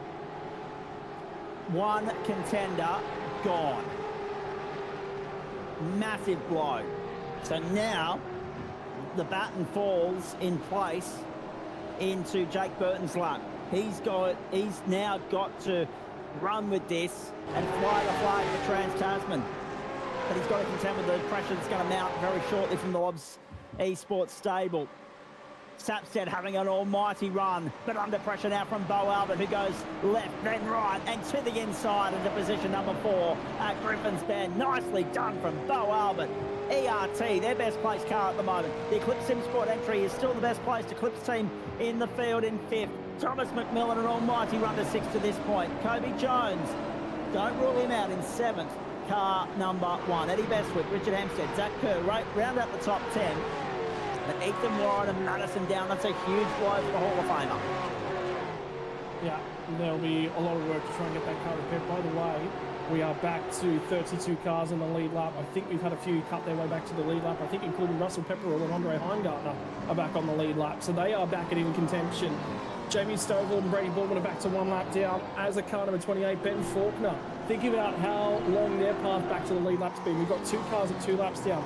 It's triple one with Rain Campbell at the wheel and Sam Blacklock back on 088. He was 4 laps down at one point. They're back to 2 down, 2 more safety cars at the right times. Car 088's back in contention. But the motor race, it keeps on trucking. It takes no prisoners. Car 77 in the fence. Have a look at them again, searching for those puddles. A little bit of cool on the left-hand side of the race car down Conrod Straight. Eddie Beswick struggled in the middle portion of the first stint of the day. He's back behind the wheel of car 56, and he's got to make sure that he stays in this pack. If that car is in contention at the back end of the day, this stint is critical to it being there. I'm just thinking as well, going back to what I was saying earlier with regards to the longevity of the fuel tank for this car, right? 13 laps into the stint now. This is lap 75. Got into the car, therefore, with, or 76, I should say. So this is lap 13 of the stint. Got into the car, therefore, 76 minus 13, 63. So if you're going to force stop it, you need 325s and a 24 lap stint there, or 224s and 225s, and that's doable. And we've seen that already today. Aided by fuel saving, aided by the fuel not burning as much on a wet circuit, Scott. We've got that rain potentially coming shortly. Whether it falls or not remains to be seen, based on the amount of fuel that you can save under the safety car as well. So Burton's in the race if he can hold on to the tyres. Oh, geez, that's hairy, isn't it, on the inside? This is the battle for 27th, if you don't mind. These guys are having at it. But they are up the hill once more. Ewan Baker's in the wars at the moment. Kurt Stenberg. That car was damaged at one point as well. It looks back to about 99% at the moment. It's at least nice and accurate up and across the top 4 now. And we continue the journey. We continue winding our way beyond lap 100. The critical number here in just a few minutes' time as well gets us to lap 81. From there on out, you can stick your main driver back in and run them to the end. But it is a big, big ask. Think about 72 laps from home. That's 3 stints. That's 3 big fuel stints. And that will come at lap 89. You can run 3 fuel stints to the end of the race. So that is the number they're probably all targeting and trying to drive through. This will be a short little run here. This will be a short stint about how they go after it. For Rehan Leonage, he's had to live through, survive, and had Brady Myers coach him through that stint where he was backwards at the exit of turn 1 after touching the puddles. The recovery effort from the rear of the field, deep in the 30s, back to 12th spot. They've done a great job to this point. Absolutely, and more still to be done, and every chance to do it as well. Sitting right where they want to at the moment, and just ahead of Ethan Grigott, just ahead of Tommy Freer. Then you got the trio of Vermilion X Fury entries in behind them. This is a stacked field, especially when you look at the names in that battle pack and the fact that they are fighting for as low as 12th in this running order. It's not a question of quality. There's plenty of that. It's packed to the rafters with quality, this field, and have a look at them on the limit here. Bo Albert's just broken ever so gradually clear of Thomas McMillan. He's got Adam Jones and Bestwick for company. We'll have a look at the OG Gear replay. Just have a look at this for a moment. Oh, jeez. That's down to McMillan. And then the switch back. What about the save? The car committed the twitch for Sapstead there as McMillan goes to P5. Oh, Bo Albert! No! Against. No, you don't! Is there anyone else that's going to get into the back of him as well? He sat there on the left-hand side. McPhillamy. Oh, where do they go? They're all trying to get visibility of him because they can't see where he is. Yeah. He's stuck, stranded. I mean, he's going to be able to get back going, Scotty, but that's How a many big moments? moment, and another would-be contender wiped out of it. He Well, drops not down to wiped out. 29th. Not wiped out. Oh, not You wiped can out in see- terms of finishing the race, but certainly in terms of being outright contender. Well, I mean, we've seen McMillan, and it's just up and over the curves again, those puddles again, bite. And bite hard. But look at them all.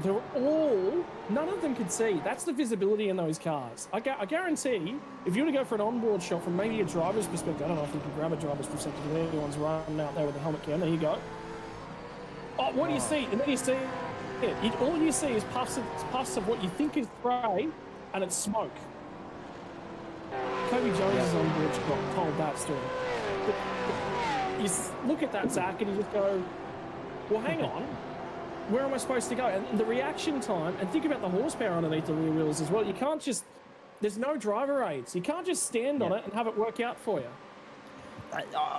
They'd be getting a little bit of correspondence with regards to keep being mindful, caution, be aware of an accident potentially up ahead, but they're none the wiser as to where it is. So you do feel for them in this particular instance, but we've seen some magnificent evasive action. The reflexes on these guys has to be applauded throughout the course of the day so far. Good news to report, Ethan Warren's got back out there. Yes, unfortunately he's 3 laps down now, but he has got back out there. Sam Blackrock showing 2 laps down. They're back out on racetrack as well, 36th, 35th. Dylan Walker out of the race, so too Ruben Goodall.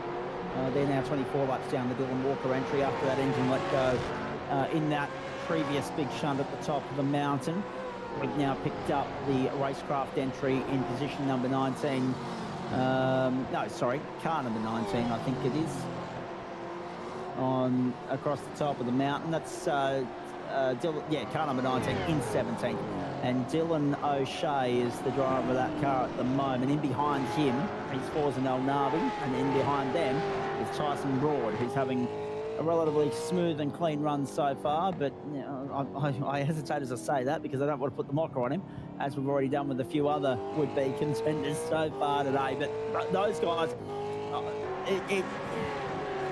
it was impressive to see that they weren't afraid to be a little bit vulnerable and a little bit emotional and let their feelings air on Friday night, Scott. It meant so much to him and Harry, particularly Harry Lillis, to get the job done in the GT Pro Invitational. So I dare say for Tyson Broad, as much as he would love to win the 1,000, any result he can achieve today will be gravy on top, really.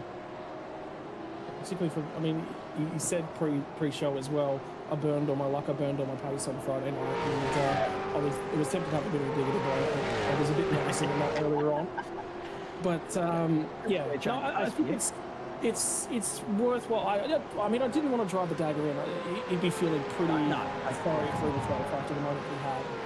It's choose a time and a place. And now when they're only 2 laps down instead of 4, and they are a threat of being back on the lead lap by the end of the race, now you can start sitting there and start trying to achieve your lap back, I think is probably the big thing for that car. And that's what they're doing as well in terms of strategy. They're just doing everything they can to grab a safety car at the right time and keep themselves alive, right? So... Oh, gee whiz. Like, what a day. What a day we've had. There's the 06 car as well. That front spin is finally come off of that car. See, the funny thing is, it has, and unsurprisingly, Bo Albert, unfortunately, running with a compromise set up for the balance of this stint. And poor old Randy Costello, spare a thought for him as well, did so well to keep that car in contention in the top 10 earlier in the race. Ethan Griggolt sitting there 12th at the moment. Still they take the water at the top of the mountain. And Ethan Griggolt ranges up into the back of Rehan Leonage. But the interesting thing for mine in all of that, reminding everybody at home, Jake Burton is still withstanding the pressure of Brody Kostecki, 0.6 of a second, the margin. You talk about how big a day this is, Scotty, and it is for everybody. But you got the worst of both worlds at the end of the day, right? We're going to get off air, we're going to be zapped, we're going to be exhausted, we're going to be spent, and we're going to be looking forward to some sleep. But we're going to be running on too much adrenaline. So it's going to take 3 or 4 hours for the adrenaline to die off before we can actually go and rest and then start the recovery process from what's been such a busy week, let alone day. Have a look at that for Tom Freer at the top of the mountain. And bottom of the screen, you've got Ethan Griggolt putting the pressure on Rehan Leonage still. He dodged it. So, job done, I guess. Yes. Jeez. I did Again, very they're well. just they're taking risks, aren't they? I mean, you know, that's where look. That is, I will tell you straight away, part of the reason that I'm here in the commentary box is I drive a little bit under the limit, and I don't have the skill level to take it all the way out there and be that accurate. That's, you know, you gotta drive it and take every little opportunity, and this thing is not easy to drive. Sometimes at points in time, particularly getting into the slow speed corners, it can be a little bit of work to try and get the car to turn in. It's not necessarily the easiest thing some days to get the car pulled up and turned in. You can pinch front brakes, you can pinch rear brakes. I will actually pass this on. There's actually probably a point where we can talk about this as well. I was chatting to, again, a reference to the conversation I had with Gillian and Phil Cell last night after qualifying, after the shootout. The cars are rear limited across the stick, not front limited. The front turns in quite nicely. It's the rear that doesn't necessarily want to track in.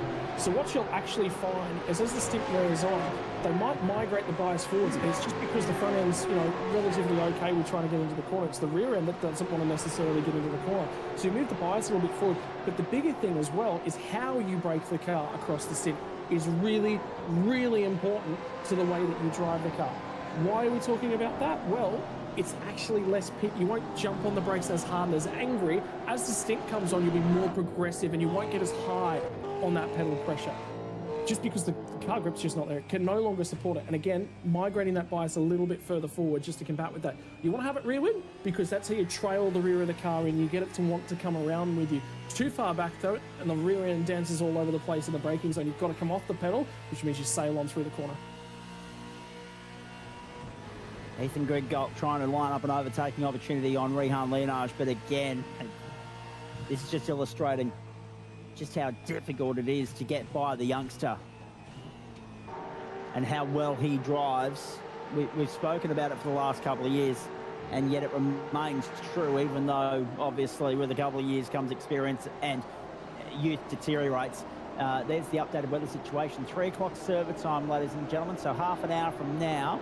So that'll be 10 past 3 Eastern Daylight Time, real time as you watch it. Yes, that's about as close to real world as we can get in the server today for you, ladies and gentlemen. About 3 o'clock is when we're expecting that. What are we looking at now? 15% chance of rain. So the odds aren't there in the way they were earlier, but critical lap coming up here, Scotty. Look at the top of your screen, left-hand side, 81 of 161.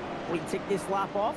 We begin the run down the hill on the run to the checkered flag. It'll be 500 kilometres down, 500 to go. Half race distance in the Logitech G Pro Invitational Bathurst 1000. Dylan Pereira to pit lane. But yeah, still it remains true with Rehan Lienage. The head on that shoulder is far more mature than the age would suggest that you should be. And that's why we marvel in the brilliance he brings to the table year on year. And he's been taking to, I believe, time trial racing actually this year as well for Rehan. So he's been slowly getting himself more and more and more behind the wheel. I think it's actually a Toyota 86 or it's a Subaru BRZ. I think it's one of that sort of category of cars that are all quite close to each other. They've actually been taking to time trials. And again, it's every single time he takes the car out, a little bit further forward, a little bit further forward, a little bit further forward. That's where you take the sim stuff and you push it further forward. Very early on in the Gen 3 of this car, Rehan was one of the quickest guys. He was putting a lot of work, a lot of effort in. He was coaching a ton of guys and doing setup for a ton of guys as well. So he has really made the sim his own, and where he's earning a little bit of money out of that as well. And a lot of guys talk really, really positively. He said he's one of the best coaches. He just sits there, he talks to you, and you go, this kid's 16. This kid's, I'm taking advice. Generally, guys that are double his middle double his age, taking advice from him. How cool is that? Indeed. And it bodes well for the years to come because there's a real role for him to play in nurturing the talent that will go in and follow in his footsteps, Scott. He will have a mentor, the ability to be a mentor in the years to come. There will be people that will be tuning in here, idolising what this guy is capable of and wanting to go out and follow in his footsteps in the days, weeks, years, months and whatever else to come. I can't do it either. Like, I've got 2 left feet. I can't do manuals. I have to have an automatic, which is why I hide out here in the commentary box and just marvel in what these guys do. Some better than others, and it's good though. The other side of the coin here is, right, yes, there's a lot of banter. Yes, there's a lot of friendly fire. Yes, there's a lot of sledging. We love that aspect of our sport, and there's a lot of that, especially within Discord, especially within this commentary box. But everyone's willing to help everybody. You know, you don't have to go too far to find somebody that's willing to lend some advice, lend some insight, lend some guidance, be that in sim setups or car and track setups, and just helping, and it's particularly prominent over on the platforms of the GSRC. We've got guys seeking assistance all the time, trying to get some gains to help their own sim racing journey. The other thing about that too is I think there's something to be said about being spurred on to do better based on the guys that are racing around you. We see great improvement because people find the time to chip away, to dedicate to applying themselves to chip away at their shortcomings and work on those. So the overall product of sim racing becomes far better when that happens. Still water being kicked up on Conrad, and we're on lap 82. Yeah, it's still not necessarily drying up. I actually think we're heading into a period of heavy cloud cover, and the circuit's actually starting to cool off just a little bit as well. Not massively, but I haven't seen like heavy sun on the track for a good while here, and it's just trended down a little bit. The critical factor is having a look at that graphic right there. Have a look at the second last icon. 24 km/h winds from the northeast. That is blowing, absolutely blowing. Where is that coming from? That's effectively coming from Murray's Corner and blowing across towards Griffin's Bend. So it's not a head, it's a semi-head, actually it's a perfect headwind into the chase. Actually, that's a breaking point for the chase is straight into the wind. Yeah. So that sort of tells you, gives you a direction. Down Conrad Straight, it's slightly right to left, nearly a headwind down Conrad, which means it's close to a tailwind up Mountain Straight as well. Yeah, and that's the interesting thing for a lot of people. If you haven't been to the area and you're not familiar with the bearings of it, when you look at Australia Post, delegation and whatnot, it is actually listed in South Bathurst, the suburb of South Bathurst. So the top of the circuit is actually the southernmost part of Mount Panorama. The northern part is, as you say, that bottom right-hand corner there, Murray's corner, and the pit straight up to Hell Corner. So it's interesting to note that the northeaster hasn't changed. It's been pretty much a strong northeaster for the balance of the day. And is that going to actually play a part in pushing whatever potential rain we have coming through a lot quicker or away from the circuit altogether? We'll wait and see. Time will tell. We'll know in the next half hour. Change from the lead. Brody Kostecki's got by Jake Burton. There we go. And that's on this lap as well. Still Burton's in the mix though. I mean, he's got 2.4 on Van Gisbergen. He's got another couple of seconds then on McMillan. Lobbs Esports 1, 3 and 4. Burton's still in the mix here. He just needs to nurse these tyres through what's left of this stint now. He's on lap 20 of his stint. Kostecki's 8 laps fresher tyres. But we know that Burton's also off strategy. So he's due on pit lane in the next 5-6 laps at most. And here's the change of position. So this actually happened all the way back on Mountain Straight. And again, I guarantee, look at Burton lifted. As soon as Brody got to his inside, he didn't let Brody get there, but the instant Brody got there, no problem. On with my own race. Because again, think about a car race, right? This is about who can get between lap 0 and lap 161 the quickest. This is not about who hangs on to the lead. It's actually about connecting the dots. I actually quoted this one a little bit earlier on. Fernando Alonso speaks about it very, very well.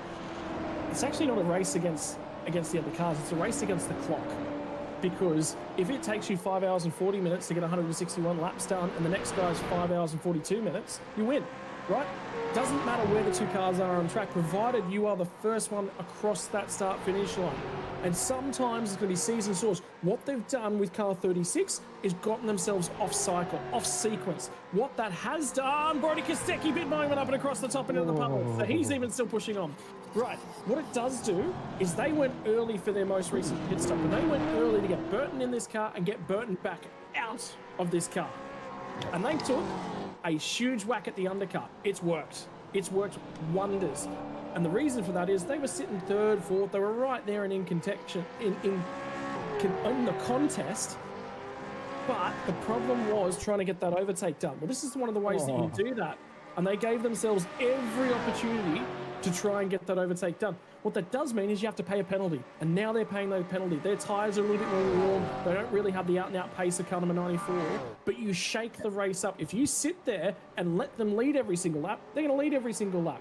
But the thing for Jake Burton that's critical, there's a car to my inside, it's quicker than me, I'm not going to fight. I'm not going to give him, I'm not going to move over and just hand him the spot. But as soon as he's alongside of me on Mountain Straight, you've got a beggar exit off turn 1, take it. I'm not going to fight you for it. And the reason is, going through Griffin's Bend, how many times have we seen today a car on the outside of Griffin's Bend just loses 3 spots instead of just the 1? Exactly. Exactly. The track not playing the way it normally would in a dry race because of that morning rain. And I'm interested in the tactic of trying to still continue to clear that water. If there's more coming, it defeats the purpose of what they're doing. But if by some small miracle we miss the rain band that is passing through, then it kind of makes a little bit more sense, Scott, to try and clear that water, because if they can go full tilt and run qualifying numbers in the final stint, they absolutely will. We go back and pick up this battle here down featuring the Orbit Drop Air Racing Stable entry. This was the Forza Ornabi entry that's gone through on the inside of 1, almost contact there between those 2 cars. Dylan O'Shea and Tyson Broad. Broad capitalises on that as well. Shea loses out, or O'Shea rather, loses out 2 positions. And Cody Bircher, who was in the weeds earlier, has latched back on into the top 20. So a good recovery from Cody. Loading at the moment as well. We ride on board on the run down to Forest Elbow once more, Scott. Jake Burton. Yep. He's just sitting there. He's just chilling. He's not working the car too hard. He's just trying to look after the thing.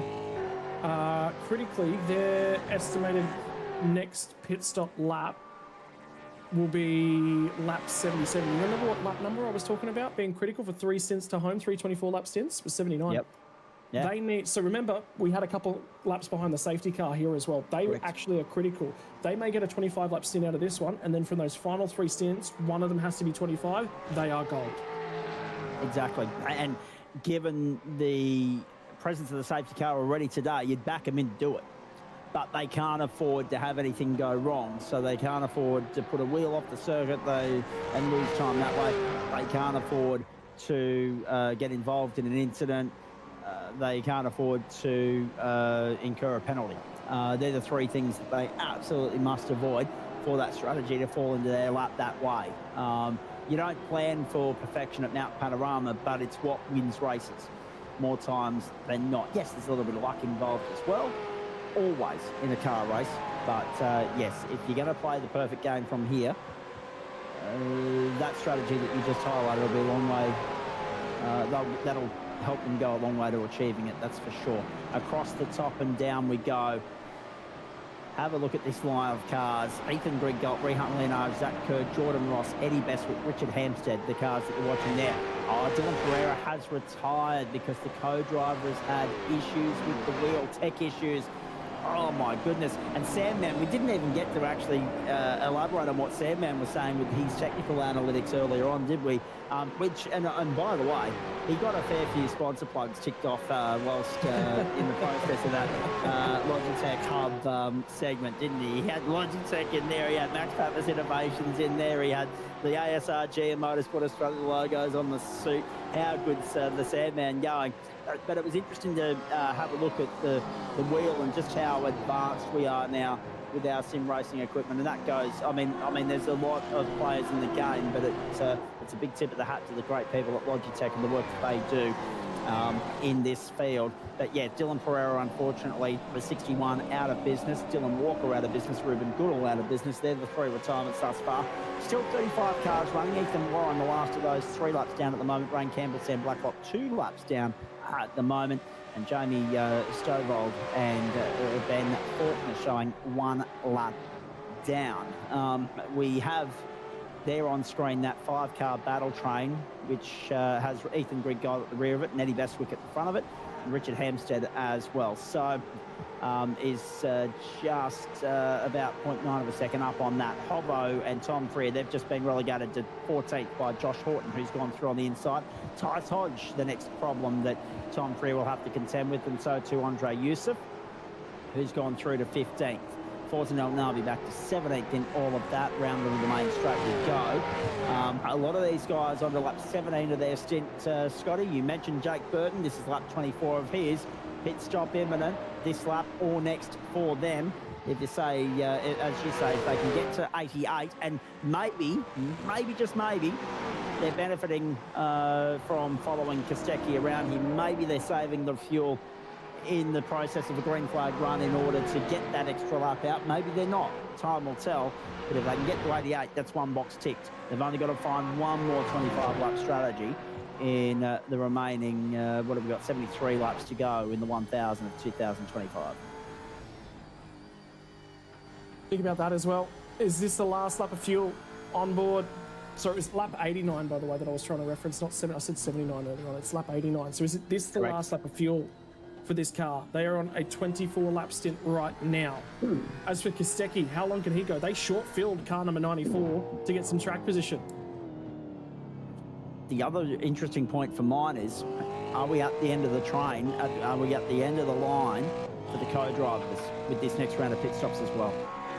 Any co-drivers that are still in the car, is this them done for the day once they stop after lap 89?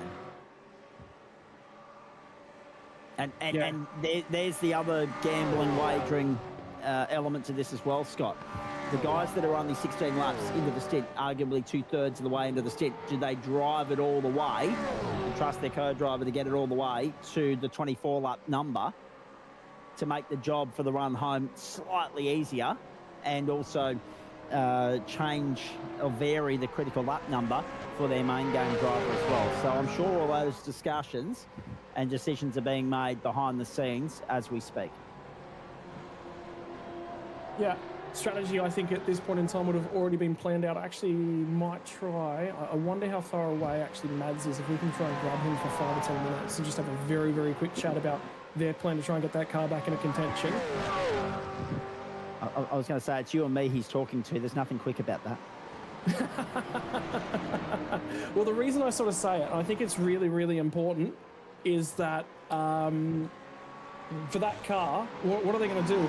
Because they've obviously had some dramas throughout the point in the day, but also Mads is having a chat away on YouTube about tyre temperatures and managing the cars right throughout the journey as well. And we also an opportunity to say to him, you know, what he thinks of his Hall of Fame entry and what his year's been like at large. But more importantly than that, I think, is, do you think 3 full stints and the timing of 3 full stints is actually too far to take a main driver, or is it just enough? And there's Bo Albert coming to pit lane finally. And not surprisingly either. They're on lap 17 of their stint, but if they're at that critical number, and they can, well, I mean, they've got some damage to repair. They might lose a lap, who knows? But they've got plenty of time left in this race. Oh no! The pop. Hold your breath, Australia, once more. We've said that a few times today. Bestwick survives an onslaught. Wowee, they're on the limit. Hampstead, Bestwick, Ross, Kerr, Leonage, Greg Gold. Unbelievable stuff here at Mount Panorama. Bestwick survives, so too does Ross. Riding the curb at McPhillamy and across Skyline, still flirting with those puddles, and it nearly resulted in more carnage at the top of the mountain. Just checking lap times. Oh, is it going to get through? Yeah, okay. He's cut him a break this time. That's Eddie Beswick. Gave him a lot of wiggle room. Jake Burton's going to dive to pit lane. 73 laps to go. They only have to do 125-lap stint home from here, by the way. This is really, really important. So that stint, they've extended it out really nicely. They ended up doing 26 laps on that stint. That's critical for them. They can just about connect the dots and get home. They're in a really, really good spot. Indeed they are. And look at this. The games continue. Bestwick under pressure from Kerr to Hell Corner. Ross gets a little bit of breathing space. Josh Anderson's on pit road as well in the TTR entry. So he's jumping aboard the car that Jake Burton has so beautifully driven through that previous stint. Very, very lucky for Eddie Bestwick. Ross had to get on the anchors. Three wide, Three here we go. wide. The Run into the Griffins. Beswick hangs on to it. Leonard sneaks through on Zach Kerr. Greenkov's going to try and pick off a couple of spots. And the pressure cooker begins to rise.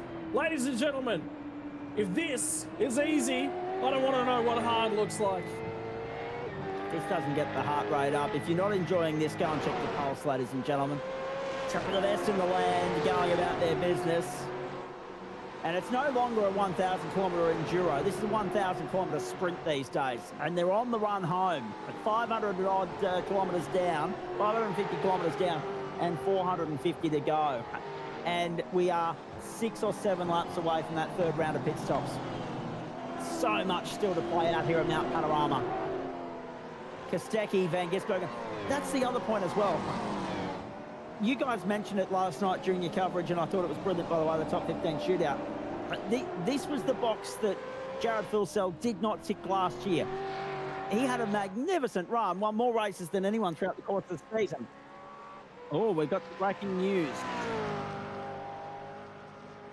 Oh, no. Jake Burton speeding onto pit lane. 40-second stop and hold for Josh Anderson. Jumping into the car. The pit lane transit is there for 104.3 seconds. It's a minute 44.3, and 81.1 seconds stationary. A minute 21, 40-second invoice. The first one we've seen today. Very, very costly for a would-be race contender. That's them almost done as well. Because they need a lot to go right for them from here, Scott, to get back in the mix. You just don't give up 40 seconds and redeem it at the click of a finger. No, and it's too late in the day to try and even think about it. The biggest benefit for them is they got clear out the front of the field. So they're not going to lose, they will lose a chunk, but it's not going to be everything, is the benefit, and they will able to get back on it and see what they can manufacture from the back end of this race. But I can tell you, Jake Burton, Ando holds himself to a high standard. And it's just whether or not... Is it speeding on the way in? Because that's the speed on the back, on the right-hand side. Oh, no, there's the lock up there. Yeah. So they've pinged him for an unsafe pit entry, have they? Instead of speeding. Because he's clipped the wall. Oh, those little 1% moments. Hang on, moment from chat. Hang on, I'll be right back. I need to go investigate that. I've got to go do some chatter because I don't think that's a You do that. You do that. I'm not sure if we've got the great man Sandman back. He was doing lunch last time I heard. He will chime in as soon as he's back on deck. So, apologies, ladies and gentlemen. This is what third prize looks like. You're stuck with me for the next couple of minutes. Much to Jay Kennedy's amusement, I'm sure. Brady Kostecki, Shane Van Gisbergen, and Thomas McMillan, the top three in the 1,000 at the moment. We're watching the battle for 23rd. Yes, the battles brew that far down the field, ladies and gentlemen. These two, Stenberg and Baker, caught up an incident earlier in the day. And they are, of course, chasing Jake Blackhall in the 23rd position. Evolution Racing team entry. 3 different teams here, 3 heavyweights of this industry. Trans-Tasman Racing, Madison Down. Evolution Racing team, Brenton O'Brien. Synergy Sim Racing, Brenton Hobson. There is the TTR entry to the inside. At the chase. Fastest point in Australian motorsport. Job done. Is it 2 for the price of 1? Baker was having a look. He's still there. He's still there on Stenberg around the outside through 282, and they caught the curb. What a save that was. But the onslaught, the attack, the assault ends there for the moment. Reset, go again, have another crack at Stenberg next time through. Madness here at Mount Panorama. Our good mate from Logitech, Dan Hall, back on pit road. That'll be a routine stop for those guys. We are getting to the lap 19, 20, 21 marker of this stint for a lot of the would-be contenders. You've just picked up the battle of 4th there. That's Kobe Jones and William Sapstead, 4th, 5th, and Richard Hampstead in 6th. Jordan Ross, 7th, and Eddie Bestwick is 8th. Scott Rankin's back in the booth, but more importantly for us, so too is the Sandman. Great call there, boys. The action hasn't stopped over the mountain. I turned my back for 1 second, and I saw the 77 in the wall. Couldn't believe it. Yeah, unbelievable. Scotty Rankin, what have you been able to find out, please? I know you've got Madison Down standing in our waiting room, so we'll have a chat to Mr. TTR in a moment, but I know you were off to investigate the penalty. that was bestowed upon the entry of Josh Anderson, who's now back out there in 28th position. What a costly blow for them. Yeah, no penalty is the proviso that I've heard out of them. It's nothing. The car just got stuck in the pit lane. It wouldn't get out of the lane. There was something to do with, they think there might be something wrong with making an ARB adjustment, and that's caused the car to just hang in pit. Nothing no penalty on the way in, no nothing. It's just, yeah. And the first words I heard from Jake Burton, as soon as he did, and this is the professionalism of the man, is everyone else is losing their heads just a little bit. You just went, mate, behind us, eyes up. Next corner, next lap, next corner, next lap. That's basically the mindset going forwards. And that tells you how important it is to just let it go, concentrate on what's left of the race. Mads, the reason I wanted to grab you for 5 or 10 minutes is there's a lick under 70 laps to go in this thing, or there's 70 on the dot right now. That is a big ask of a main game driver. It's close to 3 hours in the car. Yeah, it is, especially with the conditions the way they are today. Like, you know, we've seen so many people, myself included. One sec, 3 wide on the main straight. Beswick, Leonard's going to try and go around the outside. This might be his best opportunity to get it done. Beswick is just a cork in the bottle. Now there's some support. Zach Kerr is on board car 89. He's going to try and give some support, but it's Greg Galt. And at the moment, Leonard is getting boxed in a little bit. Beswick's a cork in the bottle. Leonard tries to lean on him and open it up. Greg Galt's going to go through to the front end of this pack. Beswick is still struggling. He runs it wide at Griffins. That's going to let 2 cars through and release them. Zach Kerr will try and make it 3. He gets through as well. So 3 cars get released. Finally, 56 is out of the way. They were having a lot of problems with car 56 and keeping it in behind them, but they get it done. They settle. Oh, far out. Okay, back to you, Mads, because that all just took off in a heartbeat. 70 laps around this place consecutively. Effectively for you, by the time you get in the car, it's going to be about 2.5 hours consecutively. That is a challenge from a fatigue standpoint. Yeah, absolutely. Like what I was saying before, the amount of wet verges you can still see around the track doesn't look like we're getting any more rain, but, you know, we're starting to flirt with the edges of the road even more. And obviously it's caught our car out twice, the second one far more significantly. That's with shorter stints. So, yeah, going to be really hard. I think a lot of the main drivers are going to be in for that triple or double and a half type stint. So, yeah, it'll be exciting to watch the finish. Challenge for you for the back end of the day. Obviously, it looks like you've got the thing back to just about near on mints. 3 laps down at the moment. This next cycle of pit stops, though, that actually drags you back onto the lead laps. And from there, there's every opportunity. You're 2 down, you get a safety car at the right time period, you're 1 down.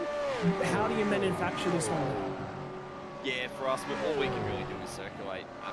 Obviously, we're 3 laps down, car's back to a mint condition, pace is good and everything, but yeah, that error, unfortunately, has cost us. And yeah, just circulate and get some points and see what we can do. Obviously, the wave rounds may help us, but we're going to need a lot to get back to the lead lap. But we'll be focusing a little bit on the other cars. Me personally now, car 29, car 36, car 22, those guys are all still up there around the top 10, so try and get smoke coming off the calculators and see how we go to try and get those guys up there on the podium. Mate, how's the chatter in and around the entirety of the team at this point in time? Because obviously Burton and Nano were right there in contention. They probably would have been sounding fairly positive, but obviously a little bit of a fuel delta to pay. Rayhan had a huge moment early on, and he would have just been gutted and heartbroken at the start end of the day. Rebuilding, I think the biggest thing is, again, going back to what Burton said whilst I was in there chatting to you guys just a couple of moments ago, is what's left to us. Let's keep our eyes up.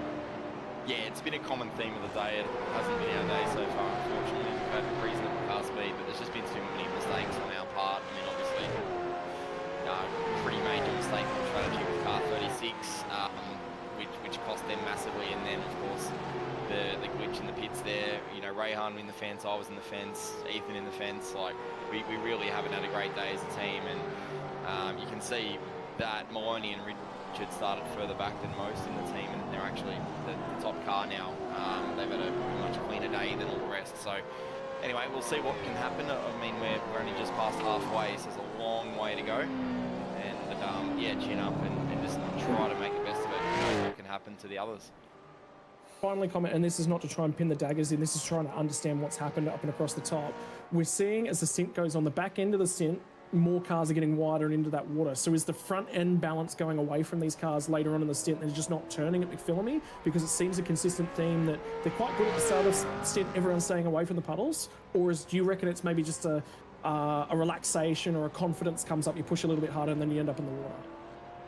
Yeah, I think it's a confidence thing. You start to flirt more and more and more with the water and the edge of the road, and you get away with it 3, 4, 5, 6 times. Like every driver out there is having so many near misses every stint that you start to get a little bit overconfident, and you get a gain from it. You know, you go that extra 10 centimeters wider, and you're 2 tenths faster, and you see the lap time, and you're like, wow, I'm done these Hollywood laps, but eventually it bites you. If you just get 5 centimeters wider than where you should be, it drags the car into the puddle, and that just basically at that point you're a passenger, and it's a salvation mission to try and stay out of the fence, and mostly you don't. I mean, you're going so fast at that part of the track on the slick, that aquaplaning, mostly you're hard in the fence. So yeah, I think it's a confidence thing. Obviously the track is going to get better as the race goes on, but I don't think you're going to see drivers stopping making mistakes. I think the water is going to be there at the edge of the road in a few key spots right to the end.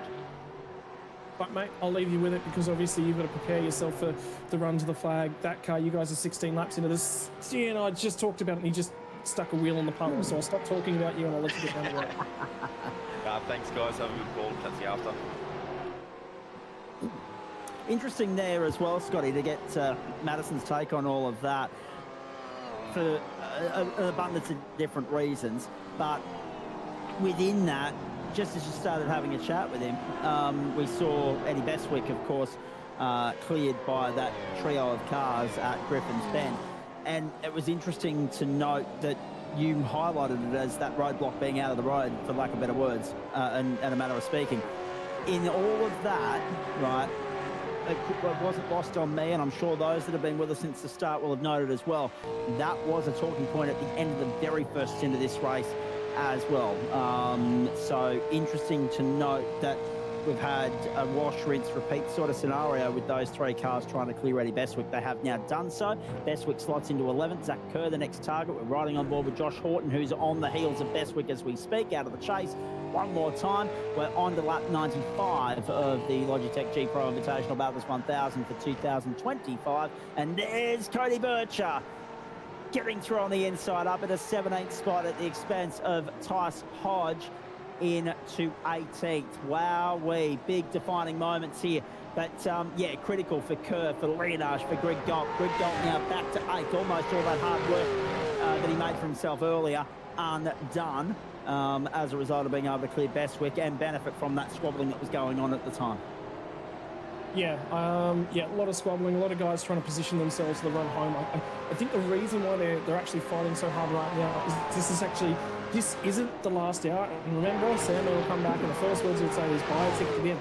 He is right and he is wrong at the same time, because you can't get to the back end of the race and win the thing if you're not inside the top 10 sort of 2 hours to go. You can't win the thing from 20th spot with 2 hours left. That's just, it can happen, but it takes a precise set of circumstances. So the likability of that happening is nearly 1 in a million. It is basically how that will happen. I'm sure somebody out there will have done it, but not at this level. Right? It just doesn't happen at this level. So being in the 10 right now is race setup. Yeah.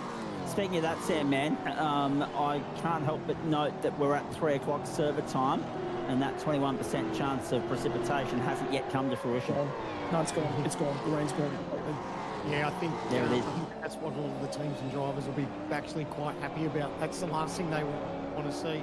Different for maybe us in the commentary box or viewers wherever they're watching around the world. They'd love to see that, but I know these teams will be pretty happy if it just goes away and the sunshine stays out. Whether that means we'll have another competition caution or whether we'll have another safety car on merit because of incident for the balance of the afternoon, that now kind of becomes a different discussion as well, because you would have bet your house on it in the wet, not so much in the dry given the skill set of these drivers. Jordan Ross to pit lane, and that is a routine pit stop. We're at that point where we are now talking about this 5th round of pit stops, boys. 25, 24, 26 laps into the stint we go for a lot of these would-be contenders. in the 1025. But still, Kostecki and Van Gisbergen have been 1 and 2 just about the bulk of the day and remain so. The margin is interesting, 7 seconds in favour of B. Kostecki. I don't think we should be too surprised. Those, you know, that whole team all year has been the team to beat. And, you know, we've seen the pace that Kostecki's got.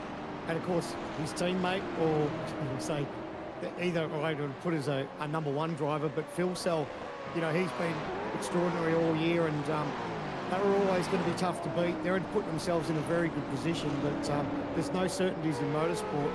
And although they've got that nice little margin up their sleeve at the moment, yeah, they're looking the odds-on favourite, but still a long way to go, 66 to go.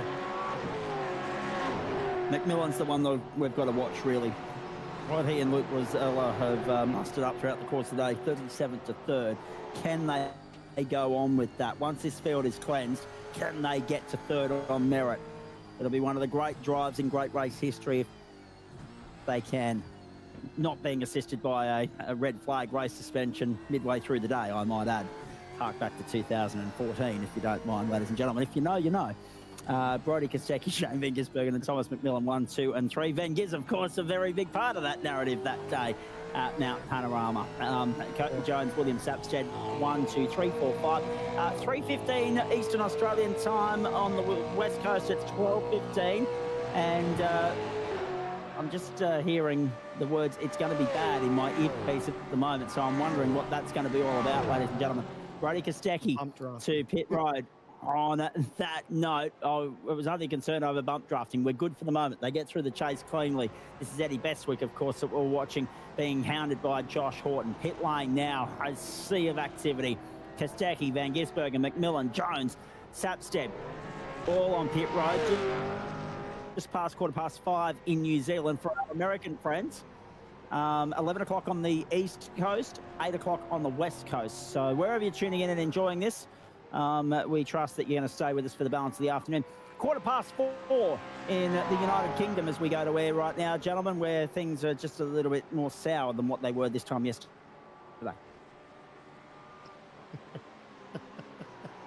Mate, you will earn yourself less fans with that comment. I tell you, if the Poms get hold of you, you'll be in big trouble. 1-0, that's all I'm going to say. Oh, hang on. Safety car. Safety car. Now, is that routine? Is that routine more to the point, or has something happened on track? Safety car deployed. Rehan Lienage, Andre Yusuf have played on. Everybody else just about on pit road. This is expected for Freer and Warboys and everybody else coming on through, because they've already completed that 5th stop. They did so 2 and 3 laps ago. But for Rehan Lienage and Andre Yusuf, they could be out of the mix here now.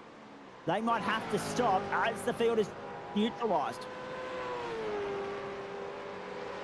Something's happened to Phil Cell. Did they make a bar adjustment as well? Ooh. They're back to 11th. You're kidding me. 72.9 seconds on the jack. Another sting in the tail. Another sting in the tail in the 1000. Rehan's a flyer. Curse on them. I might be in big trouble. I was just saying that they're probably odds-on favourite to take this win out, and then they've had a little bit of drama. I think they'll still be able to bounce back from it. But boy, oh boy, yeah. They didn't need me putting that curse on them. You're done. You're out of here. Ladies and gentlemen, I never want Sandman commentating a race I'm in ever. Thank you. I will check the list of the commentating crew before I sign up in future. Before you enter? Yes. And Scotty's well versed to say that too, ladies and gentlemen. That was actually a shot at the pair of us, because I've commentated on races that Scott's been involved in the past as well. So you're the reason that I've had so much trouble. Yeah, actually, Sandman and I are probably proportionate to 50% of the blame each, I'd say. Accountable. And what about races that you've been in, Scott, that have been produced by our main man here, Jay Kennedy? How's that normally fair for you? I have a terrible... Anytime our producer's actually on the production feed, I forget it. My race is over. it took me, I think... So that's why you stick to IndyCar- commentary for him. Yeah, right. Yeah, well, IndyCar is my preferred format, and the amount of times I'd be leading a race in IndyCar and something would just blow up in front of me was ridiculous. Or I'd do it to myself. It was ridiculous. So, yeah, we won't talk about that. So the commentator's curses aren't just... You aren't immune from the commentator's curse just by being in the comms box at any point in time, so don't get me off on that. I can't believe this race. Yeah. Brady Myers back in the race, out in 6th ahead of Tom Freer. Big play for Brady Myers just now. So Gilliam and Rosella Lobs Esports are going to be 1-2 here, boys. 1 and 2, and Zach Ratwave White 3rd. Kostecki has come through as a result of all of that. I'm just trying to pick up where he is now. The 3rd of the Lobs Esports entries. We want to cut to some data. I think we've got to pre-prep some bits and pieces. There was something I wanted to get to before we started the end of things, but I did some work with Jared Filsell and Gilliam last night, and they actually let me in and showed me some data. They were really nice and were comfortable talking to me about the data. And the end result is I got to actually have some screenshots of data from qualifying. So if you guys want to know, obviously this is relative to the race right now, but this was really cool to have a look at the difference between them in qualifying trim yesterday. And I can tell you, I talked to them quite extensively as well about driving styles. Andrew Gilliam is left foot brake. Jared Filsell is right foot brake. Jared Filsell uses the clutch on downshift and blips. He sort of heel and toes it. Gilliam has nothing to do with it. Gilliam downshifts really late in the rev range compared to the bulk of the field. Benefit of that, he'll never actually go on engine, by the way. That's actually really important. I also remember when Luke Rosella last year blew up a whole bunch of engines all back to back to back. I also know the reasoning behind that. And the reason for it was at the time, Luke Rosella would put his foot on the brake and downshift immediately. So that's why the continued triggering that. It was a trait he actually had to really focus on and learning. That was an interesting one to talk about. But when this data pops up, we'll get an opportunity to have a talk to about it. But there's a really very different driving styles between the two of them. Because Gilliam left foot brakes and the way that he goes about things, he's actually slower into the corner, has a really high mid-corner speed, and then his exits are slower. And Filsell is really good at braking late. He spends a little bit of time turning the car in the middle of the corner. He's actually a little bit slower there. This is relative to each other, right? So same setup for both of the drivers, and then accelerates out. We'll have a look at the chase graphic if we can first. So I actually managed to grab 2 separate pieces of data from their qualifying laps yesterday, and this will tell you a little bit about the difference in driving style. And the big one I want to keep you guys to keep a look at, that delta at the top is the difference in speed, right? That first one is the difference in speed between them. This is out of VRS data that we were looking at yesterday. The second one is time difference across the 2 compared sectors. This is the chase. Have a look on the way in. Filsell's carried a little bit of, this is net across the lap, right? So at this point, Filsell was ahead by 0.04 of a second when we entered this sector of the racetrack. Gilliam loses a little bit of time in the braking zone for the corner, but then swings massively back to neutral. He gains 0.04 on this guy in the center of the corner and then loses it all again out the other side. How interesting is that? And the other one's line distance as well, is that bar just beneath it. And they said, we just wanted to show everyone, just so we can prove it, neither of us are using the handbrake as much that bottom bar is. Just to have a little bit of fun with it. The next piece we're actually going to get to have a look at is how these 2 drivers drive the grate and up and across the top. And they let me take their brake trace from this one. We'll talk about that importantly. Andrew Gilliam is the blue line in this one. Oh, sorry, my apologies, I got that the wrong way around. Filsell is the blue line, Gilliam is the red line. And you can see that bar in the middle that's actually we've been allowed to have a look at. Again, there's next to no time swing. Gilliam actually he gains time initially and then loses it again as a result out the other side. But have a look at that spike about 2/3 of the way along that bar halfway down the page, that 4th bar that we can actually see. Gilliam touches the brake at the grate. That is very important. Let's just get a little bit of weight over on the nose, and we're also having a look at it. This is before the splitter actually slams the floor up at this section. This is just before he gets off the brake, so the front end of the car can come back up again, so it doesn't bottom out too bad and doesn't do any damage to the car. But this is really interesting. And again, have a look at the differences in how they generate their speed. So Gilliam actually, at the start of this sector, Gilliam was fractionally ahead and gained a little bit of time, then back through the middle, and have a look at McPhillamy basically, and out the other side. Sorry, not quite McPhillamy. This is on the run up to McPhillamy. Filsell carries it, and Filsell said, I've got one of the best sectors up and across the top. I was about 0.05 of a second quicker than the field across the top in qualifying trim yesterday when they were looking at all the sector times, which was really, really interesting. But this is something I've wanted to look at for a while. It's taken me a lot of time working with these guys for them to have the trust with me to talk to me and show me the data, which was really, really cool. What's your take on all of that, Sam, man? That's quite interesting, to be fair. I mean, for someone that isn't tech savvy with the analytics of it like me, a lot of that sounds like foreign language, like I need a translator from SBS to come in and interpret it for me. But for you, I know you would eat that stuff up. Absolutely, and the best way to go about that, if you can read that, there's time to be found on the racetrack, and the good teams will go back and go over that data and look at it and see where the gains and losses are. But it's interesting to see you've got two different drivers, two different driving styles, yet their times are almost identical. So when you see like those little blips where someone might just tap the brake a little bit and someone else doesn't, like, I just love seeing all that, and a massive shout out to the Lobs team for sharing that data with us. They didn't have to do that. We're pretty lucky to be able to have access to that and show everyone at home. But how far have we come in sim racing where we're actually going to telemetry and data now to find that extra pace? Incredible.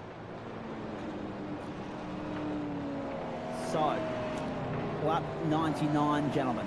So we'll tick past that second marker that we always look to is lap 100. Instead of 100 to go, 100 gone, and 61 to go at the completion of not this lap, the next one. We suspect we're actually going to get a restart with 62 laps to go, considering that the lap cars have now been sent on by the safety car to unlap themselves, or at least bring themselves round onto the back of the trains, so that they are not in the way of the cars that are on the lead lap. They'll be at the back of the train, out of harm's way for the restart. Quickly wanted to go back and mention, yes, did miss Jared Filsell, of course, jumping back in for Brody Kostecki. I kept looking for Brody's name on the timing screen. I shouldn't have, because his driving stint is done, as is Shane Van Gisbergen's. Just about all the co-drivers have now signed on the dotted line of the requirement for the day, and they have handed over to the main game boys for the run home. Jared Filsell will restart from 10th. It's a tough ask, but if there's anyone that's going to be able to pull it off, it's the man that has dominated this championship through this season. And it's been so nice to watch from afar, boys. I get to join you, obviously, on the biggest day of the year, but to watch the other events of the season play out from afar, the way in which Jared Filsell has picked up with the momentum that he had last year and actually been able to convert it into a new season and go on with it and actually dominate even more than he did last year. And it's match point as far as the championship's concerned. No indication to suggest that he's not going to wrap it up today. Whoa, what have you just done? What have you just done? Did you say that? I've done nothing. I've just literally highlighted and stated facts.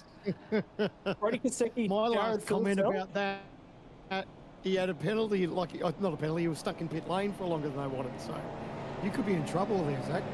Yeah, I think he is. I only made the comment after they were stuck in pit lane longer than they should have been, though. So I'm gonna, that's gonna be my appeal case, and I'm sticking to it. Here we go. Restart, Scott. Let's focus on some motor racing, please.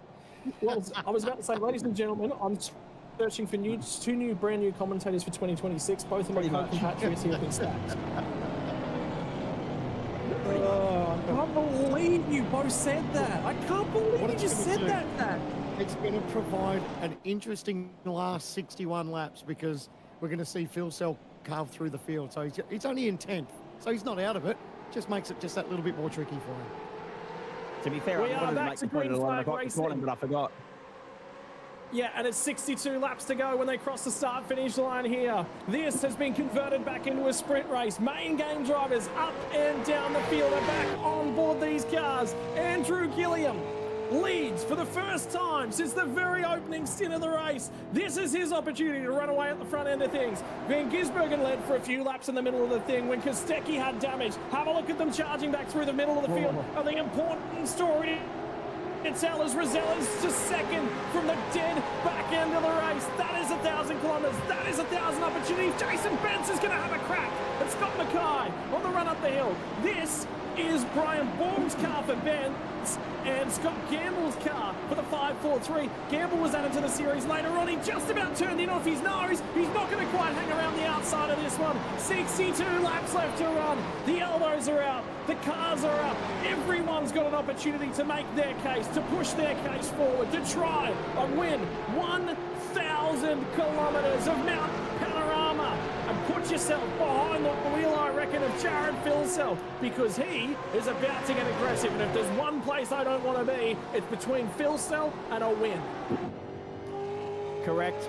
Across the top, still a little bit of water being kicked up. We're right on board with Jared Filsell now. Just look at that path ahead for him and how compromised his view is, because it's a sea of supercars blocking his path.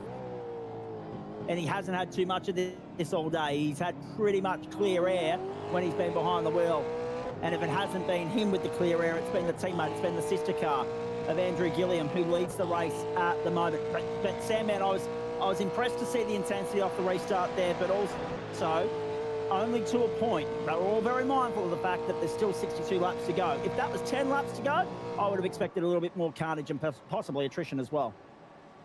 Yeah, completely different story. It's calmer heads prevailing at the moment. You don't want to have, you know, even though there's still a little bit of way to go in this race, you don't want all the hard work that you've already put in to go away for no reason or putting a silly move on someone. So speaking of moves, it's Filsell. He's been able to get one spot, so he's into P9 now. Lucky on exit there, looks like it got a little bit ugly there. And it's going to be a little bit wild behind him. Wait for the boys up. A couple of positions there. Scotty down into 13th. Wayne Burke up into 10th. Jacob O'Reilly to 11th. Damien Woods now back to 12th. Yeah, and Woods will be looking to get on it and try and go after a couple of things. Filsell to the inside. Put Wardboys out the outside with the marbles that go away from it. Trying to get traction there on the outside was the tricky part. And I can tell you Jacob O'Reilly's just been picked off by Damon Woods as well. So Woods is now on the improve. Beswick was just trying to get that car through, losing minimal spots as was possible. How about the boys back up front? What about Luke Rosella and his right? Two cars side by side, and they were on through the cutting, and the elbows are definitely starting to get changed, and Griffin Gardner gets it all sorts of loose and sideways. Leo Duncan's on board for car number 900. They got it back together. They got it back together just. They got away with it out the other side. Corey McFarlane lined up to have a crack at Leo Duncan as well. So everyone's starting to have a little bit more biffo on. And remember what we were talking about earlier on today, how they might mind their P's and Q's up and across the top. McFarlane, no you don't. No. All right, boys. Okay, I was starting to get a little bit excited then, but that is silly from that far back. That'll never happen going in there. And we saw it at the 12 hour in GT3s and Grove Racing. Think about the car that was put up and onto the fence because there was a little bit of confusion of what was to happen at the top of the mountain. You'd think it was only 6.1 laps to go, not 61. Frantic stuff off the restart. Impressive from Zach Ratlow-White to sit there in third place at the moment.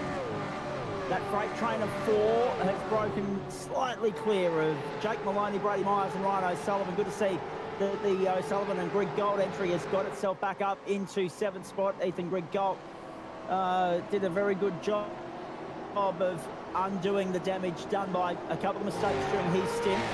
There's the third of the Lodge entries. That's Jared Filsell, now up to 8th. Has also got by Tom Freer that time through. Still 60 laps to go. At Mount Panorama, Luke Rosella, what a drive that would be from 37th. Zach Ratway-White would love to finish off the week with the Bathurst win. Dylan Rudd would love to go back-to-back and claim another one.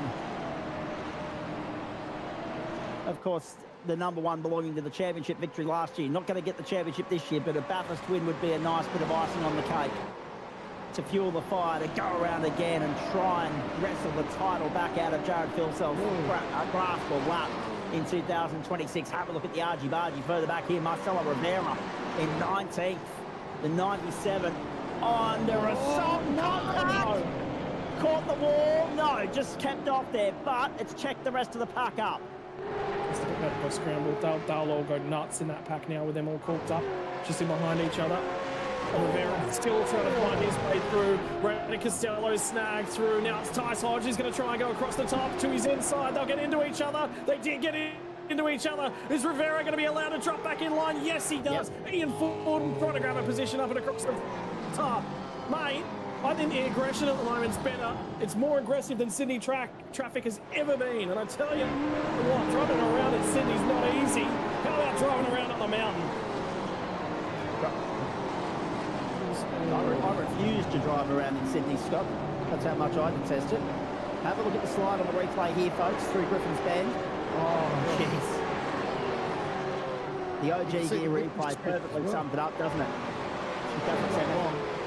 Yeah, just the amount of car control there, and then the tap there into the marbles. Lucky not to bounce off that top out a wall, because that would have been detrimental to that steering, but they managed to get away with it. Still to this point, only 3 retirements, gentlemen. Just extraordinary. 35 cars still in this race. 32 on the lead lap. 3 a lap down. James Scott, Madison down, Teo Serrano. Those guys have all got back to within a lap of the leader, despite their separate shortcomings. And have a look at the breakdown. I think that's the first time today we've actually seen that. If we can leave that there for a moment, Jay, that's very good reading, of course. In the top 20, 1, 2, 3, 4, 5, 6, lucky 7 Mustangs, lucky 13. You got the 2 luckies for the price of 1 Chevrolets in this car race. That's a good move on the inside. That's Jared Filsell going to 7th on the inside of Ryan O'Sullivan. The climb back through the field continues. That's 3 in the space of 3 1/4 laps. Filsell ticking the boxes required, but burning the tyres to do so in this vitally important stint of the race to try and get himself back up in contact with his teammates Andrew Gilliam and Luke Rosella. Across the top we go. Starting to track down the 2 TTR cars just ahead of him as well, which is really, really important. We want to get back to them. Someone's just gone off as well. Tyson Williams on board with Stenberg. Car looks straight though. We're just picking the Stenny can. He hasn't seen it. He's gone for a comfort break or gone for something to eat. So he'll hear about it though.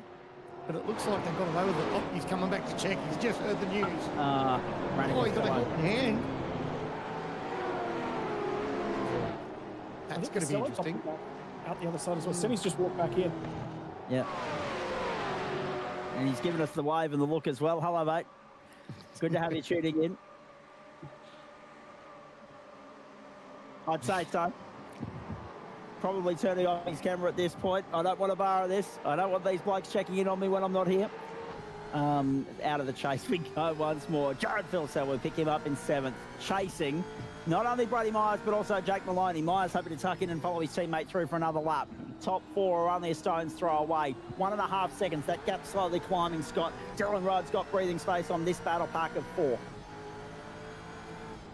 Yeah, there's going to be an interesting one for this next little segment as Filsell. He does close in a little bit. Looks like Maloney's not got out and out speed at this point in time.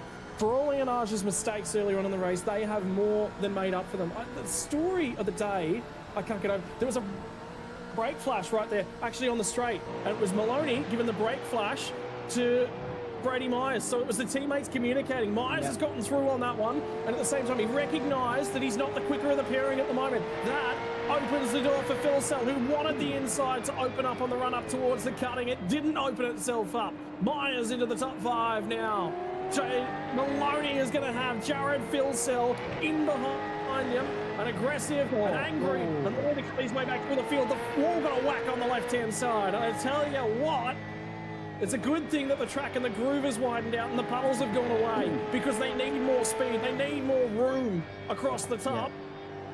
And they are running out of real estate. Like Ryan O'Sullivan still as well. Man, everything would just be a lot more aggressive. Go ahead. Watch Ryan O'Sullivan as well, boys. Watch him, because we saw Ethan Grigg benefit from battle packs ahead of him earlier in his stint, right? The back end, he gained 2 or 3 for the price of 1. If Jared Filsell opens the door ajar just wide enough, O'Sullivan needs to be right on Filsell's clacker there to capitalise for himself. So he needs to be able to stick to Filsell right glue. This will be a big test for Sully if he can do it. If he can allow Jared Philsell the opportunity to wedge some doors open for him. Here's Philsell with the move done now. O'Sullivan's too far back. So Philsell's gone through. That's position number 6. Maloney will be the next problem for O'Sullivan. And likewise, vice versa. O'Sullivan will be the next issue for Maloney to contend with here. But yes, that's the quid pro quo here. Because of what we've seen so far throughout the course of the day, the dirty side of the racetrack's a little bit dirtier than it would normally be, a little bit less grip limited than what we're normally talking about, because it's still coming to that point of being fully dry. So if the door is put ajar and you're hung out to dry, the onus is on you to get down and clamp on it and close it as quickly as you possibly can. Otherwise, it could be a case of losing 2-3 positions in one hit. So watch O'Sullivan here and how he goes about it, trying to latch on and go with that next pack of cars, 5, 6 and 7. Equally, no movement up front. Everybody content to just follow the leader for the moment. There'll be some fuel saving going on in this pack. Yeah, absolutely. Because if you get caught in one of those cops, that's where you'll grab it. And particularly with safety cars. Anytime a safety car pops up, fuel saving is the way to go. Gilliam's got the lead. And Luke Rosella said, watch Thomas McMillan.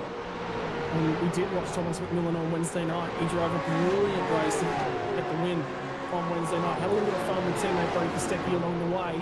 But he will be a driver in the 2026 championship. He's done a lot of good stuff this season. There's quite a lot of doubters for Thomas McMillan. I think he proved them all wrong today. And now Luke Rosella, he said, if they win this race, you watch, Rosella will come out and he'll be saying, mate, how good was teammate?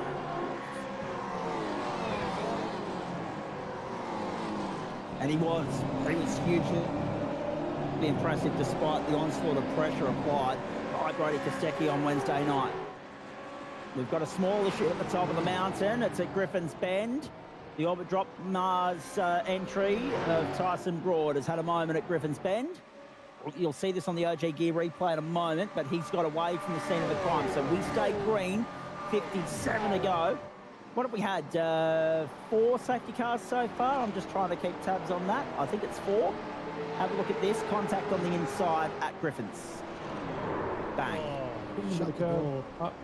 Yeah, I reckon that one's on Tyson, to be fair. Yeah. We'd need to see it from the onboard to be absolutely certain. Here we go. Big move. This one. Philsell to the inside and to the top 5 at the expense of Brady Myers. The charge, the comeback continues. 4 to go. But the problem now is, how long is it going to take, Scott, for him to reel in that 1.8 second deficit to Dylan Ryan? Well, that's the next target on the road, isn't it? There's still a couple of fuel saving. I just heard Brady Myers shut the engine down just a little bit earlier than heading into Griffin's. And have a look at the weather. It's starting to cool off. It's been up, down. It's been up, down. It's been up, down. Earlier on in the day, I was thinking, hang on, that weather graph looks a little bit like the shape of the mountain itself. It'll come down later on in the day, and starting to come down, it has. It's starting to drop off. 3:30 p.m. in sim time at this point in time. There's no daylight savings where virtual Bathurst is concerned. It's just 3:30 out there on the circuit. Sure? The big factor is that the track starts to cool down when the sunlight starts to come off it. Bence is going to pick up a 5-second penalty for contact at the cutting with Rivera. And you are going to cop driveways every time you're in this car. You sure? I was going to say, you know that. Do you really want to open that can of worms with 2 and a bit hours of motor racing still to run? Oh, dear. To the left-hander we go, and down Conrod straight. Well, the good thing is, irrespective of where we are, because we're at that point of the year, even if we were not on daylight saving time in New South Wales, we would still get to the end of this race, right, without having an issue with low visibility, pending a massive rain down passing through at about 5:30, of course. Did you see car 29 down the straight, Sam, man? See that unsealing in the front bumper and how it's not properly connected at the front end? That's Jake Maloney on car 29. I reckon there's damage on the front end of that car. Because remember, Philsell just flew by him on the straight line. Yeah, and that's exactly why he let his teammate pass, because he knew that he was probably suffering in the straight line and thought, you know what, I don't want to hold up the teammate, I'll let him go. And then exactly what you said, we noticed how quick that Jared was able to get past him. So you can see just probably a little bit of nose to tail, and it's just crumpled the front a little bit. Oh, jeez. And I will continue that conversation with you a little bit later on, Scotty Rankin. In the meantime, we've got more pressing issues to talk about. This is the OG gear replay on board with Maloney going down Conrod. This is how the damage has been incurred. Down into the chase we go. Wait for this. Oh no. Touch. Is that it? I'm sure and that is, before that. that's the smallest amount of contact you've ever seen to incur damage in this motor race so far today.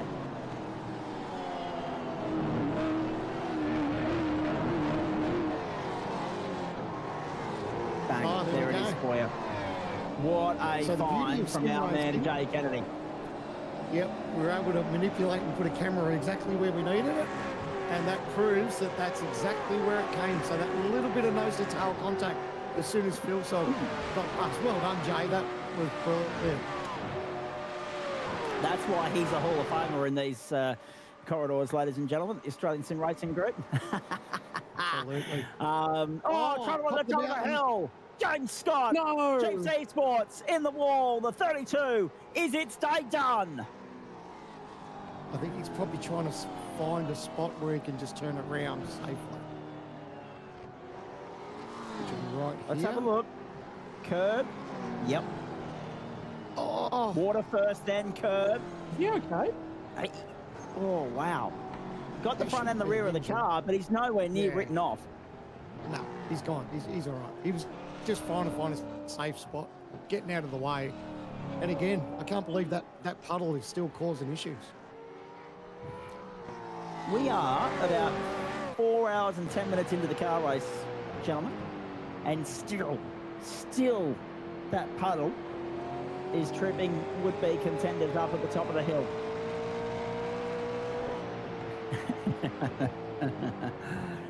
Oh dear. Remember many years ago, about a quarter of a century ago, Bernie Eccleston was talking about spicing up Formula One races by going out and hosing the track beforehand. Absolutely. Maybe he was a visionary. Maybe he was seeing into the future. Yeah, just a small leaking water main at the top of the mountain at the moment, we suspect, because that puddle has not completely disappeared, and we are. Oh, there we go! Picked up for Dylan Broad! Right on cue, the number one has a monster moment at the top of the hill. That was not a replay. We watched that live as it happened. He touched that puddle. We were just talking about it. He's made contact. Now he's got to assess what sort of damage he's got. And now he's vulnerable with a fill cell at the bottom of Conrod as well, Sandman. Pressure cooker moments in this car race. It's been there for 4 hours and 10 minutes, that puddle. It was there in the form-up process beforehand. Here's Phil Cell to the inside. He'll be on the outside unless he can get across and consolidate through. He's got it. He's got it done easily. Wow. He got to the inside at 20 to put himself on the inside at 21, and O'Sullivan gets through as well.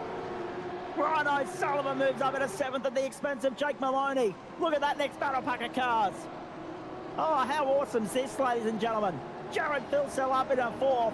1 second off the top 3. Game on. Next target, Zach Rutley White. 53 to go on the mountain. We spoke about it earlier, the fact that the Lobs, there's a good chance that Lobs were going to be 1, 2, 3 towards the end of this race. We're not too far away from that happening. Zach Rutley White is now the one that's in the way, and Jared will be quickly keen to get past him to make it a Lobs 1, 2, 3. I reckon the front 3 are fuel saving. Well, they'd have to be. The thing that Jared's got in his favour too is their teammates, so they can control the pace of the race. Correct. So not that Jared needs all the help in the world either, but they're just assisting, probably not going as fast as they could, probably just slowly bringing Zach Retro White just closer to him and helping Jared with his progress through the field. So it always helps when you've got a couple of teammates helping out. evidenced by the lap times as well, boys. Last time through, 2:08.24 for 254, I should say, for Gilliam. 2:08.17 for Rosella. 2:08.25 for Ratway White. A 7:8.81 for this car right here. Rainer Costello picks up a 5-second penalty for contact and lap 103 going into the cutting. Contact on car number 47. So Rainer Costello, which set off that chain reaction of events at the cutting a few moments ago, he picks up an invoice for that. It's only 5 seconds. One of the more minor penalties we've seen issued today so far. Awesome racing here. Mate, you can't script this sort of stuff. This stuff writes itself. This has been, I reckon this has probably been the best Bathurst 1000, and we've still got 50 laps left. I don't recall one that's been this exciting, this consistently. Like, we've had flashes in the pen. Think about the last couple of years. It's come down to sort of 3. Last year was a 5-car race for the win in that last hour. And Rosella got it done from Griffin Gardner, and they were teammates at that point in time. Madison down finished 3rd. And he just said, we just couldn't quite get it done. And in the tow, once you're in the tow of 2 cars, you kind of can't really get it done. Last one in the Gen 2. When we move forward to the Gen 3 and the slipstream, the tow doesn't quite give as much as we've previously historically had. So, you know, think about that. We could have had a race with no water on the track. We could have had a clear race. But it's been entertaining watching, because the thing is, you can't take your eyes off the screen. I want to say a big shout out to everyone that's actually been with us right throughout the day. Some of the racing's actually been really interesting, because we've had such a love coming our way from the spectators. Not even love. I think sometimes a little bit of the drama and stuff that's happened as well has added to the spectacle of it. And look, a lot of people were saying after the test match yesterday afternoon, the finish for it, we were sitting here commentating the shootout whilst that was going on. I saw a post this morning that said, "You'll never forget where you were when that result happened." Back it up with this, mate. It's been a great weekend of sport, hasn't it? It's been fantastic. And yet we still haven't had a chance to go and watch F1 yet either. So who knows what's going to happen there that's going to make us remember watching the third last round of the Formula One World Championship as well. I know some of you are doing that. David Kirby, by the way, is on notice, because earlier in the day when I mentioned don't send any spoilers our way, he was the first one saying you'll get all of them from me. And I was like, no, please don't. There are block and restrict buttons in place for a reason. If I need to record them, I will. I like Kirby. I like Kirby, but he's very quick to throw the bait. I just hope he actually watches the race on delay in the same way that he watched the Arias on delay the other night, quite frankly. Gilliam, Rosella, Ratway White, 1, 2 and 3. Lobbs Esports 1, 2 and 4 at the moment. Dylan Ryan back to 5th after that hairy moment across the top. And that's the point. The puddle's been there all day. Yes, it's got a little bit smaller, but as these guys flirt with the limits a little bit further, they're still managing to find it. They've tried to clear it. I think they've just got to play around it. It's not disappearing in the remaining 52 laps here, Sam Nem. Yeah, it's interesting, isn't it? And you guys touched, well, Scotty, you touched on it when we had Madison. You know, we knew that the puddle was there, and he said you just keep flirting with it because you're trying to extract what you can out of the car on the racetrack. You know the puddle's there, and you think, we should be right this time. We should be right. Yep, no, that was good. We'll try the next time. We should be right. We should be right. Then it's like, oh, crap. I've actually touched the puddle, and now I've got to hold on to it and try and save it. So it's just been extraordinary, the amount of people that have been caught out by that one puddle up the top of the mountain. And talented people. Think of the talent of people. We just seen a notification come from Race Control as well. Car 222. Racing incident, car 19 as well. I was just having a quick look back. Car 28. Okay, so I did get the one wrong. So remember talking about the Broad and Ratu incident from earlier on. I got that one wrong. Race Control did actually issue a 5-second penalty to car 28. And there was LFA for this, which is interesting. Damon Woods. Absolutely. Damon Woods in 11th spot at the moment, trying to get himself back into the top 10. Eddie Bestwick drove very nicely in the Eclipse Sim Sport entry earlier in the day, as he did on Friday night, quite frankly. And now the next target is Wayne Burke for Damon Woods. And the other thing as well, by the way, gentlemen, spare a thought too, and it's just popped up in my news feed here. We're talking about the rapid fire. Oh, big lunge on the inside from Woodsy, out to get out of it, out to get on the anchors and pull it up and tuck in behind and follow. Did that compromise his run under Conrad? We'll wait and see. And he's also got to be mindful of Griffin Gardner looming large in behind him as well. Spare a thought. Yes, we all loved the heroics of last night and Travis said, etc., etc., but spare a thought for Cricket Australia. Their bank account's going to take a serious hit from having no gate takings today and tomorrow. There were people that had their weekend, their tickets, their everything booked, planned, ready to rock and roll. And all they're doing now is giving Tourism WA their money instead. They're trying to explore the beaches and the other scenes and settings of WA. Either that or they're bunkered down in a hotel room bar at the moment and enjoying our coverage in the Logitech Pro Bathurst 1000 as we complete lap number 111 and start 112. Actually, just reach out. We actually saw a whole bunch of guys. That guy has been stuck in that same that position guy's loving all it. day long. How's That this looks for a like me sports when I'm one? at Queensland Raceway watching supercars. He's got a little bit more hair than I do. There's a few of them. Have a look at them. That's a bit like, yeah, that's a bit like me when I'm commentating Hyundai XLs, except it's only one hand in the air, the other's got a microphone in the other. So, yes, I can relate to the spectators at the top of the hill. How good are they going? Have a look at that. That makes for interesting viewing, doesn't it, ladies and gentlemen? Just how slippery it still is off track, but just how much standing water there still is on track. We're not yet there at the point of drive, but we're getting closer. Here we go. Line shot. Exactly the racing line that they need to take. They're flirting. Oh! Nothing but Ryan O'Sullivan. Did he hit the wall? I said they were flirting with danger. I didn't even get to finish the sentence, and it looked like he was going to nail the concrete. Oh, my goodness. Talk about being in the right spot at the right time. Unbelievable. Jay Kennedy's on fire today, ladies and gentlemen. Andrew Gilliam, Luke Rosella, and Zach Ratway-White. 1, 2, and 3 at the moment. Phil Sell's got that within a second now, Scott, of Zach Ratway-White. So that margin's come down. It's within a second. I was just about to say, I might actually I reckon Forzan Al-Nabi's gotten out of that car, and this is gonna be a really difficult interview. But I really actually want to chat to him about how he's managed, because he had a couple of really big mistakes back at the start of the day, and it's that recovery story. And I'd love to pick his brain about it because it's difficult. So this is the other side of the O'Sullivan one, and shoot through the shot. There goes the top 4, and O'Sullivan will be one of the next cars that comes through. Watch this. Oh, he did get the wall. Big hit of the wall. But again, it was a side on rub. So hopefully he's got away with it. I'll be right back. I'm going to go see what I can rustle up for us. Scotty Rankin's going to go recruiting some different voices for you to listen to, because 4.5 hours of listening to us, or nearly 5 now, is more than enough, ladies and gentlemen. Hang in there, we've still got 2 to go. Plus a post-race show as well. Sam, man, it's interesting to see the movers and shakers of this field. I mean, it's very clear cut that it's a race between the top 4. You're probably not yet game enough to put a line through the 2-2 or the 1. Sorry, the 22 or the 1, 5th and 6th. Anyone beyond that, it's a long shot, but you've got to be in it to win it, haven't you? I mean, at the end of the day, you've got to be in it to win it, especially if we do get a late caution. We're not ruling that out, because as the intensity lifts, so does the margin for error. But at the moment, the form guide reads true. Lobs Esports all the way.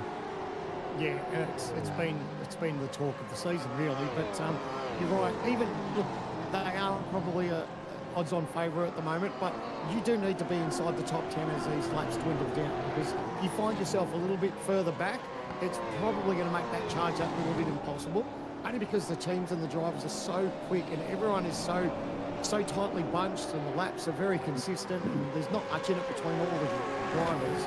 You do need to be there or thereabouts, and you need to be inside the top 10. Scotty Rankin's back with us, and he's got a special guest with him.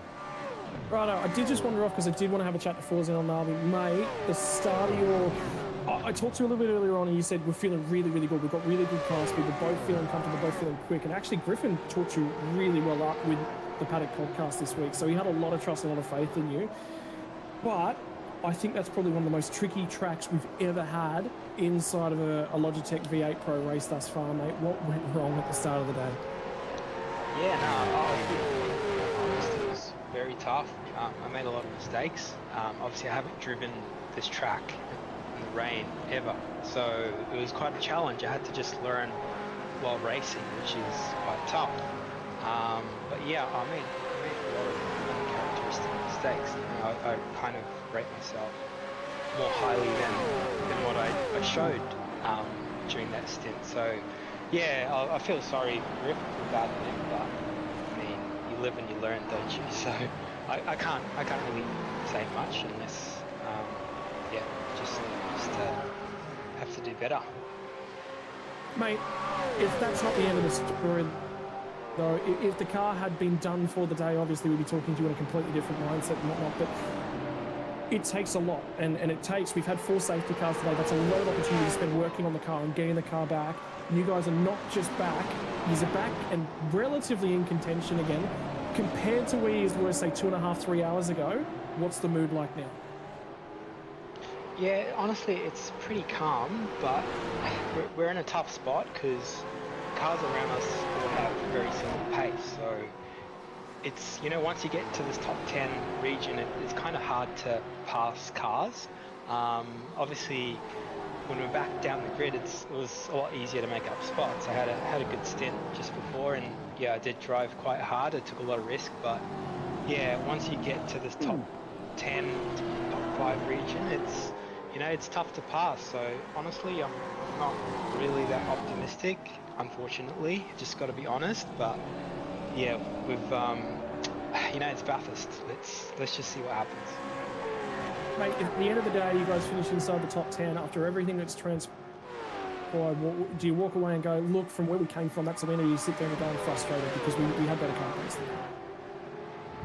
Yeah, it's going to be frustrating. Yeah, it's top 10 is, it's nice. But, we had, like you said, we had a lot better car speed, and Griff did an amazing job in qualifying. And yeah, for us to spend most of the day, down the back, it makes our day tough. And yeah, it's just one of those things that we've got to take away from today and just learn from it. Yeah, we've got to do better. All right, mate. Well, look, at the end of the day, it's a frustrating day, but that's also part of the racing. We don't get to talk to everyone when they've had the best of days, and at the moment, Adam Briggs is actually trying to defend a little bit. It was from Tyce Hodge that was trying to hold off. Andre Heimgartner's going to bring himself back into contention in this little battle pack as well. So sorry to catch you in the middle of that one at Forza, but I just wanted to grab you because oftentimes we tell a great story about drivers and how their days have gone, and it's a frustrating one for sure. But hey, you guys are back there. You're back in contention. And mate, get the head up. And is there any motivation that you give? You just let Griff go about his work right now. Yeah, he's just got to go do his thing. He's a fast guy, so he's just going to go put his head down, and whatever spots we gain is a bonus. But yeah, it's going to be quite frustrating, I reckon, towards the end, not being up there. Hey, hold your head a lot higher than that, because look, it was tough to start, but the recovery drive has been absolutely epic, brother. So I think that's the biggest story that we've had for today. So many cars impacted, but the recovery drives, not one of you guys has dropped your head at any stage. It's been, okay, what's next? How do we do this? So hold your head high. Yeah, exactly. No, I appreciate it. Thanks. Yeah, thanks for that. All right, mate, get back down there, keep supporting, keep barracking on your man, and go have some fun. Cheers, thank you. I think that's actually really, really important because, yeah, we oftentimes tell the story of, gee, your race went well, but recovering is not the easiest. Tom Fourier is going to turn in the cutting, and then the car at the inside, it was Wayne Burke that was down there at that point in time. Cops a whack, does the 88 machine, and have a look at the 93. We were just talking to Forza Nabi. There's his car at the back end of that pack, now in behind Brenton Hobbs. Oh, I wonder whether or not, have a look at the right up and across the top, there's a penalty to come for that. Quite possibly. So the other thing I wanted to point out too, we saw it live as you were talking to Forza, Tyce Hodge, a tank slap on the exit of the chase. That was what opened the floodgates for Andre Heimgartner, Adam Briggs and Ian Ford to capitalise as well, boys. Good recovery so far from Rainer Costello back into 20th spot. Blake Warboy's now on pit lane, so that's an interesting development. We'll see if that's a scheduled pit stop for them or not. No further action. Race control. The incident a couple of laps ago at turn 2. Between cars 72 and 06. In the meantime, Forza and El Navi's co-driver Griffin Gardner makes light work of Tommy Freer, who's still aboard the Synergy Sim Racing 88, normally driven by Brenton Hobson, of course, and has moved through into 11th. So Hobbo still yet to jump back in that car to bring it home to the checkered flag. Damon Woods rounds up the top 10 right now. Wayne Burke is 9th.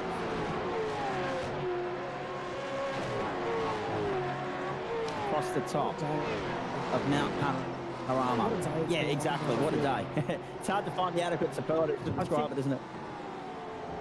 Well, it's not even the superlatives. Like the reason I wanted to grab Forzen was because you have a car there that's actually recovered. I think they should be happy with where they recovered back to. Was this the incident we were reviewing from a couple of weeks ago? I think it might have been. This is the 060 on the inside of 72. No further action. Runs him a touch wide and in forward skates through as well. So, yeah. So what I was just going to put to you guys as well is there have been so many recovery stories. Have a look at Myers in car 22. They're back in contention. They're 5th at the moment. They're not being able to go with the leaders, but they're 5th. They get another safety car. They're right in contention, and they're right in the right spot on the track. And Brady Myers has been a winner around this place as well. So he knows what to do with the dying stages of a motor race should he need to. Lead group of 4 cars at the moment that have all come back together. How's Dylan run in the background of this shot? Trying to go with that lead pack as well. And for now, Andrew Gilliam from the front end of the field, from Luke Rosella, Rattray White, Phil Sell drove himself back into contention as well. Somebody just entered pit lane. I reckon we might have a first stop here for this next round of pit stops. Car 88, yes, they burned the tyres off it. They are in the window to stop now and once more and get home. But if going the undercut is going to bite them in the rear in the long run, it'll be only a matter of time before we find that out. But yeah, they would be, because Hobbo was due to get back in, I'm pretty certain. There's Brady Myers to the cutting in the meantime. And interesting how year on year, the race has played out very differently. The conditions have been very different, but year on year, we still have more dogs fighting for the available amount of bones from the back end of the race here. Last year it was 5 fighting for 3. This year it's 4 fighting for 3. Contact at the chase. Right place, right time. Looks like the timing for these guys. Ian Zoo and Brady Baldwin, just for reference for everybody playing along at home. Dived up the inside, but also caught a splash of water too, I think. So, yeah. Oof.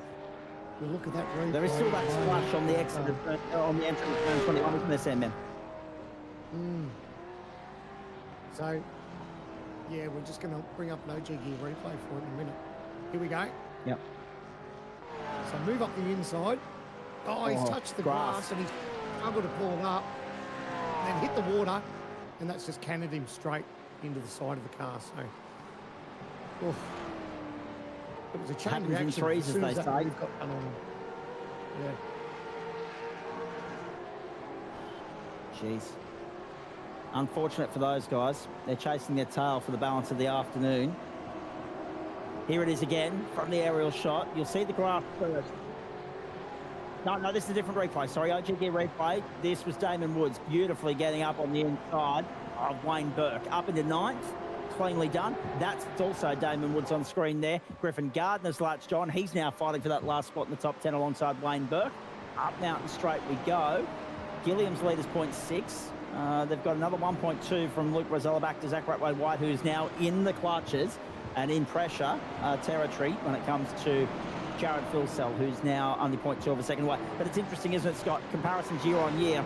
A lot of driver changes, a car overhauled, Gen 2 to Gen 3, but still 4 battling for the lead this late in the piece. Last year it was 5. No reason it won't be in the final stint.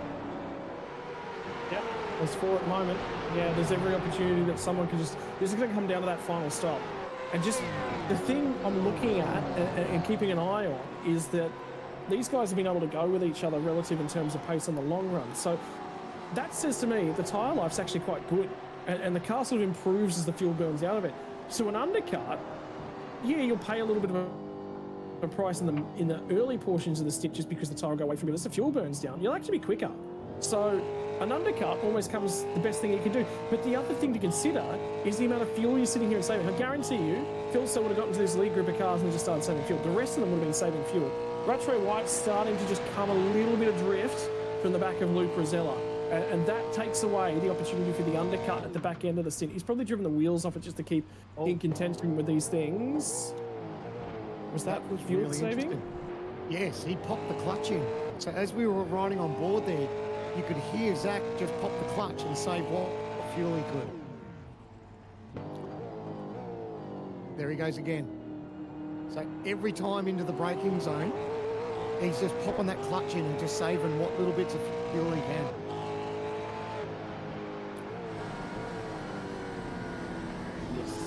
Yeah, you'll see it now. Watch the gear shift counter go to N, ladies and gentlemen. Here we go. That was a massive lift. Massive lift. Yeah. That was before the kink. He's going to get done. Phil's going to go. Phil's got him. Yep. Done. I think he's just in the moment of saving fuel and he's not worried about Jared at this stage. No reason to be, so there's still a quarter of the race to go there, man. Yeah, well, every bit of fuel that you can save obviously helps you in the long run.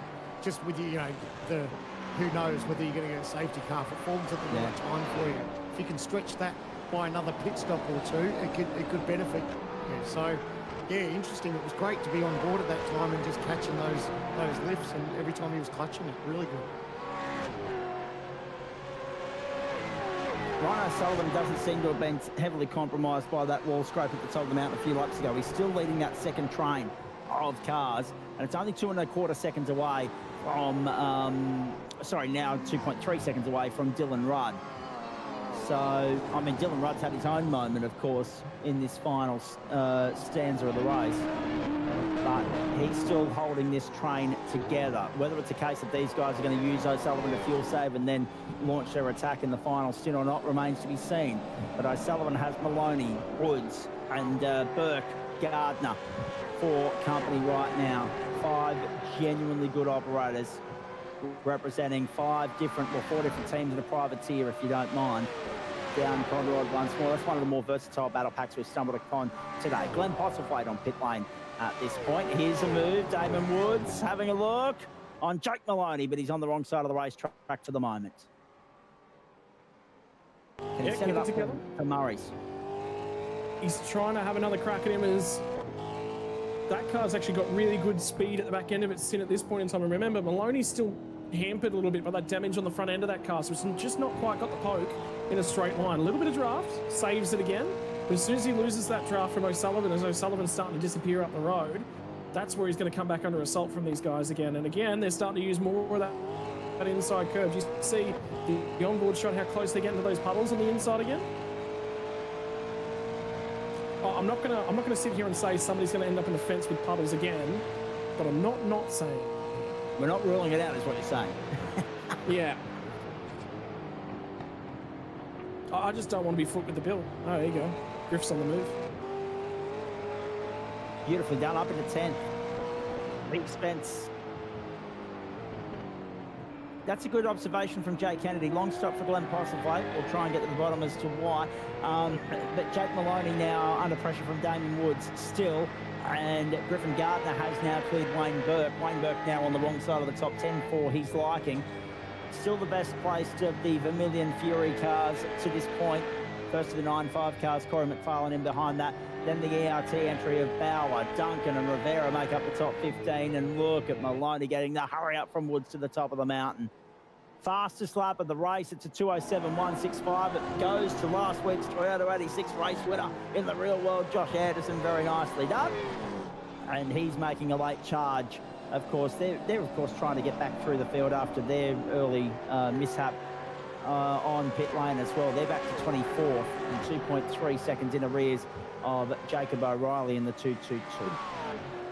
We're on the pit window here too. These guys will look back into 24 laps, so there's an opportunity. We might actually start. Yeah, so the pit stop window is actually opening in earnest right now, and you're seeing a lot of that.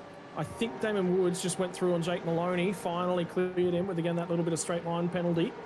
And he's going to try and see if he can help out Griff a little bit, I think, as well. Because these two test and work together. car 93 and car 56. Do a little bit of chatter back and forth, work on the setup, work on lines, work on speed, work on data. And the other thing is, worthwhile noting, here comes Corey McFarlane to pit lane. There's a few guys who have already done their next stop.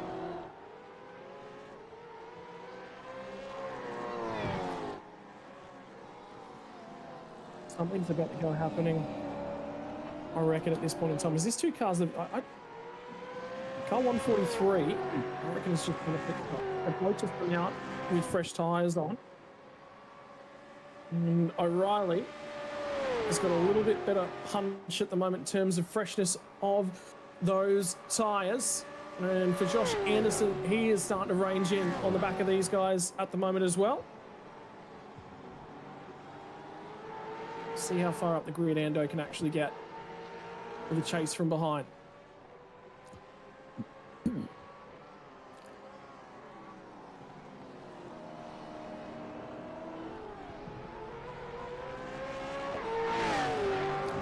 Dylan O'Shea and Teo Sorono to pit lane at this point. Oh, a little bit of water being kicked up at the top of the mountain.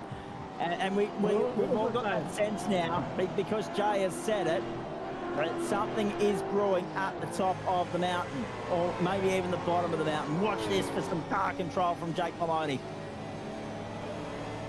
Oh, he just licked it. Just licked it. Yeah. Got away with one. Tuck's brought on pit lane right now, so too Teo Sorono. Update on retirements, Jason Bent's done, Dylan Pereira done, Dylan Walker and Ruben Goodall, 4 retirements so far today. Currently showing us 4 drivers a lap down, but I remind you, we are partway through the pit cleansing cycle. The 6th round of pit stops for today. We are expecting one more from here. Out of the chase we go. Maloney under pressure from Gardner, having got by Burke. Next target, Damon Woods. There goes Ryan O'Sullivan to pit lane. That'll release Woods. Woods will move up into 7th spot now.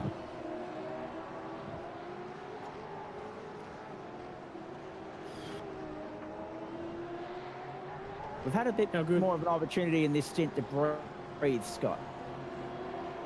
Yeah, a little bit. The racing settled down. Everyone's started to spread back out again. But the other thing is, I think if you took, nearly ended up. These two are right in and on top of each other. Car 222 starting to be chased down by the 36 machine. Ando is just a little bit hot under the collar. I mean, hot. The thing for Ando is he's hungry. Hot's the wrong word. Hungry, I think, is a better one.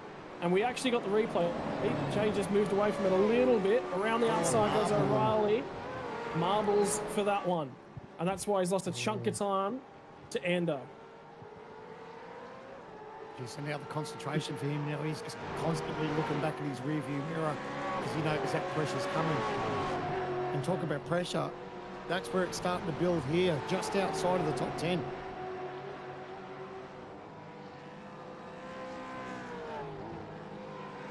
Finals, we're heading towards one more stint to go after the next one. We'll have one more pit stop to go after the current round finally completes itself. And Andrew Gilliam leads by 0.7 of a second over Luke Rosella. And we think they're just about out of fuel. And judging by where this is on the timings, gentlemen, just this side of an hour and a half of racing to run. Of course, that blows out by a couple of minutes if we do get a late race safety car, but we're very much within that final 90 minutes now, according to our timing screen. Is that Phil Jared Philcell to pit lane. Yeah. Not surprising to see him go a little bit earlier, Sam, man. He did have to thread the needle a little bit and burn the fuel during that stint to reel in the deficit he picked up or inherited in that last round of pit stops. Dylan Wright, Damon Woods also to pit lane this time through. Jake Maloney, Griffin Gardner, Wayne Burke is going to stay out, we think. But yes, definitely a lot of pit lane activity unfolding right now. Ideally, Wade Gilliam and Luke Rosella, they're starting to come up to a little bit of traffic too now. So they will be in the next couple of laps, and you would imagine maybe even the next lap, just so they don't get held up with that little bit of traffic. You can see Andre Baumgartner, who's in the lane. That's been a nice little drive back through the field from him.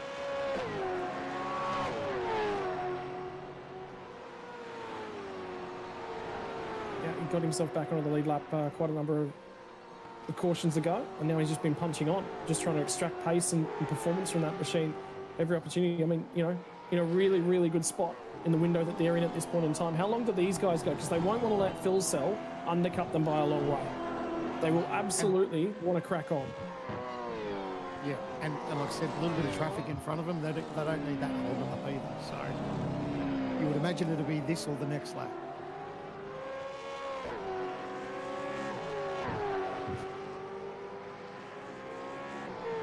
So we'll see how this round of pit stops goes. At the moment, everything's been running hot for such a long period of time. Yes. Here comes the final round of pit stops for a bunch of drivers. Stenberg sits by. In fact, I think he's actually just driven the car out of pit lane. So he's back on board. No? I didn't tinker with the wheel. Yeah, he is in the car at the moment. So on the way out of the pits at this point in time, he will have the final two stints of car number 47 at the end of the race. Race leaders are in. Second to last pit stop. 1,000 kilometers comes down to the final bits and pieces of the motor race. There are 38 laps left in this one. Brady Myers has gone long. So that's going to work nicely for him. 38 laps to go. We're under the final 250 Ks. We are. I was just like, how far have we got left in this race? 235 kilometers. Yep. Well, I was going to say 121 would be three-quarter race distance, about that 750 marker. We did 32 the other night. That was a smidgen under 200. So, yep, bang on the money there, Scott Rankin.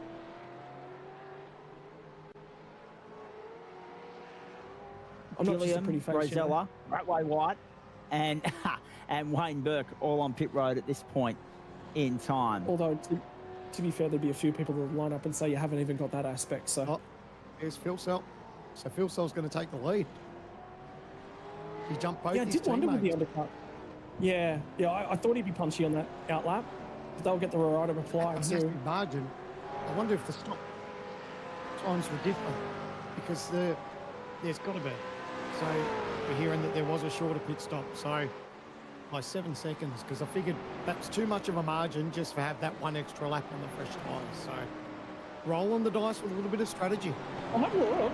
Have a look at who's actually popped out ahead of it. Sorry, my apologies, you're right. Have a look at Rattray White. He also went for the same length of pit stop as Jared Philsell, but he's 3 seconds behind him. The transit time through pit lane for Philsell and Rattray White's near identical. So Rattray White's also gone with a short fill. He's gone for some track position.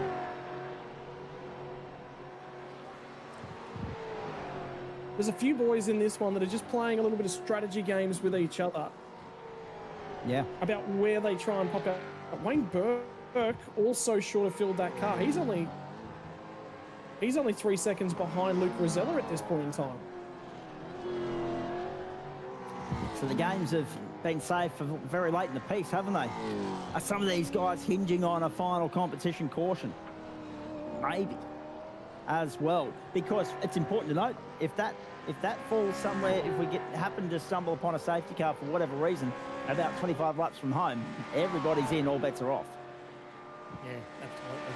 You don't want to give up an opportunity like that, do you? So that's what they're doing now. They'll start working this race backwards and finding out when they can get into the lane. If you can find a part of the racetrack where you start saving fuel, that might just benefit you. But yeah, never rule out a late safety car. Brady Myers is in the lane now, so we can see he's currently still in the box. It's still a very good showing from the Lobs guys.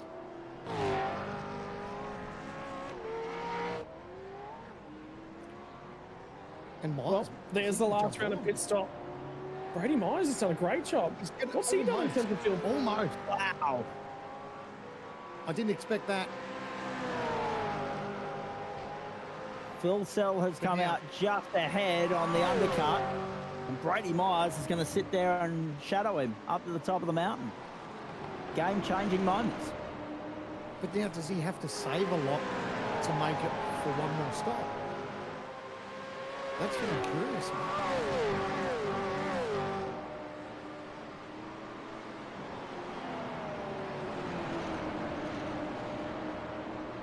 Just heard car 1 redress with car 36. So something's just gone on between Dylan Rudd and Josh Anderson. And I reckon it wasn't too long. He redressed and then immediately bombed it straight back up the inside. So, and Woods did he as complete well? the redress? In theory, yes. And Damon Woods, you're right, is going to have a go. The elbows get traded up and across the top. I reckon Endo will probably not be too happy with that because that was redress and he finished redressing and immediately just bombed it again.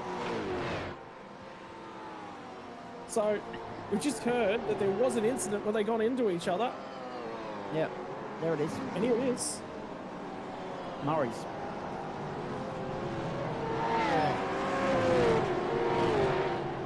Picked up a bit of water on the way through there too, boys, because that water on the start-finish line, driver's right, has been standing there since the start. We've not seen the replay of this morning. So the critical factor is he's got to redress it completely, which he's now done. And he immediately fired. Wow. Yeah, you know what? Good He's heads up okay. driving. But yeah, you'd be spewing though. You'd think, right, beauty, I've got the position, he's readdressed. And then before you know it, he snuck back up the inside again. That's crafty. That's why he's a champion, wants to go. Yeah.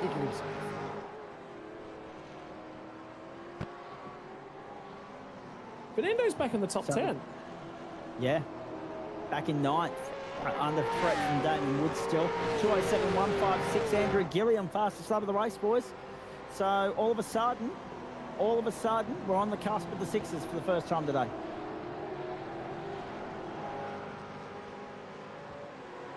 What would Gil give to win Bathurst 1000? After he was, I'm not going to say robbed because I don't think he was robbed, but I think car 62 in supercars with Stanaway and Nash Morris on board. Nash had a bit of a mistake on the cold wet tyre as well, but they made an effort actually on that Thursday afternoon. There was only one day of practice where there was actual rain at the actual 1000, and they made a point of sticking Nash Morris out there on the wet tyre because Richie's quite good in the wet. And they practiced and they prepared for it. I talked to Gil Sunday morning. I talked to him Saturday, was messaging him all throughout the weekend. He said, mate, we had a gremlin on board of our car and we found the solution to it Saturday right before curfew, and they fixed it. They actually had a problem with car 62, which is why Stanley was so slow in qualifying and practice. I saw Richie on Saturday afternoon actually at the mountain. He looks flat as a tack. He just looks so frustrated and he's just so not Richie. He's normally bright, bubbly. He's actually brilliant. Him and Gil work so well together this year because they chat, and they're both chatterboxes, and they both love their racing, and they just talk. They are brilliant working together.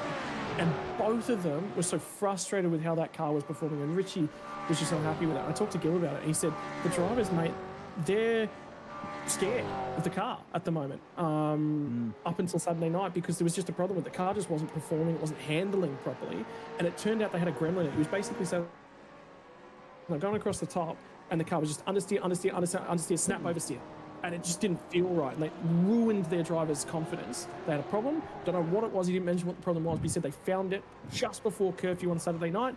The problem was then in the warm-up on Sunday morning, they had to send their drivers out to build confidence back, because you don't get confidence at the mount without the comfort in the car. And they worked and they worked and they worked. So when he was in tears on national TV on the Sunday, there was reason behind it, because they chased that car all weekend.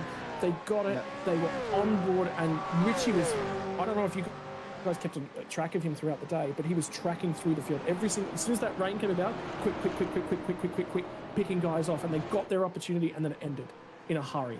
That's the frustration. That's the story of Bathurst. It's not just speed. You don't just show up at this place with speed. You've got to work. You've got to engineer the car. The frustrations, the trials, the tribulations that they all went through, for everything they had to mount. That's why he was emotional. Really, if you walk up to Gil and you get in contact with him because you're a sim racer before going to any of the V8 Supercars events, and you get in contact with him, sometimes he'll actually be able to get out and chat with you, and he's brilliant to talk to. And again, he'll take the time of day. He talks spreadsheets with you and I, Sam Man up at QR, about how they put the strategy together, and they lost time in this section of the race. Like, talk to us like you wouldn't believe about the race. He's brilliant. so easy to talk to, so willing to talk to people and work on what can we do to try and make things a little bit better. How can we bring you into this? You know, that's it. Mark of the man.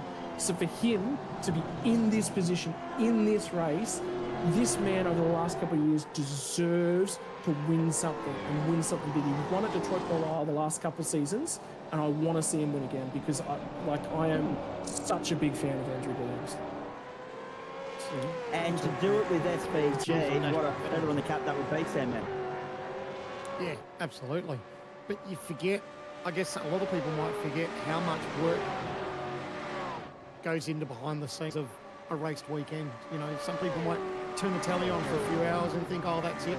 We'll turn it off and then we'll watch it again tomorrow. But no one sees the blood, sweat and tears that goes in behind the scenes of making a good race car and getting everyone comfortable. So I've been fortunate enough to be a part of a race team, not anywhere near the supercar level and what, you know, these guys have experienced like Gillian. But, you know, at the end of the day, there's so much that goes into it. And he's got to hold his head up proud because it was just a stellar effort.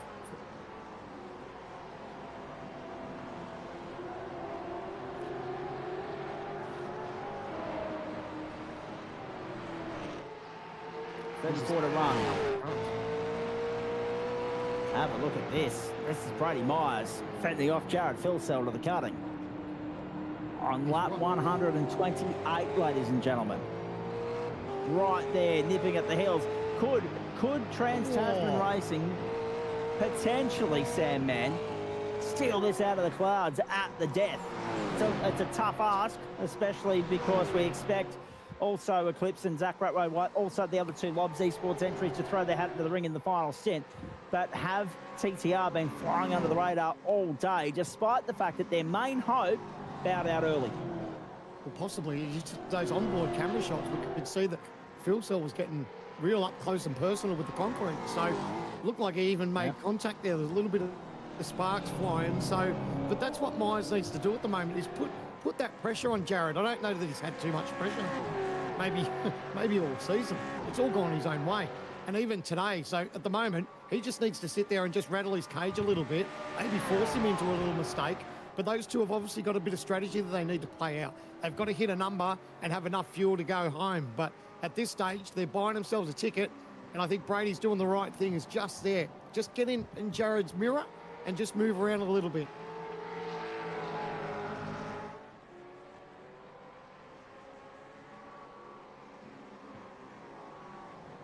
He just needs to, you're right, he just needs to put pressure on, just harass him. He doesn't need to do anything major, he just needs to harass him. And you know what, the thing is, Jared Filsell actually respected. He doesn't want, and this is something I've actually gotten the opportunity to, I've had the opportunity actually in NASCAR racing just recently to go toe-to-toe with Jared. It's the only time I'll ever match the man on anything, which was really, really awesome. I got the opportunity to talk to him after the race, and he was happy for it. Jared loves to go racing, and he loves to use every trick in the book, and he loves it when they're all used back against him, because that is the challenge of top-tier motorsport. It's not just pace, it's the mindset, it's the psychology, it's how you position the car, it's the engineering. You wouldn't get to this level if you weren't a car fan, a racing fan at the end of the day. So Jared doesn't just like to give it out. If Brady was to come up here and move all across in his mirror and work him over, he enjoys that. It's a thrill of the chase, boys. Thrill of the chase.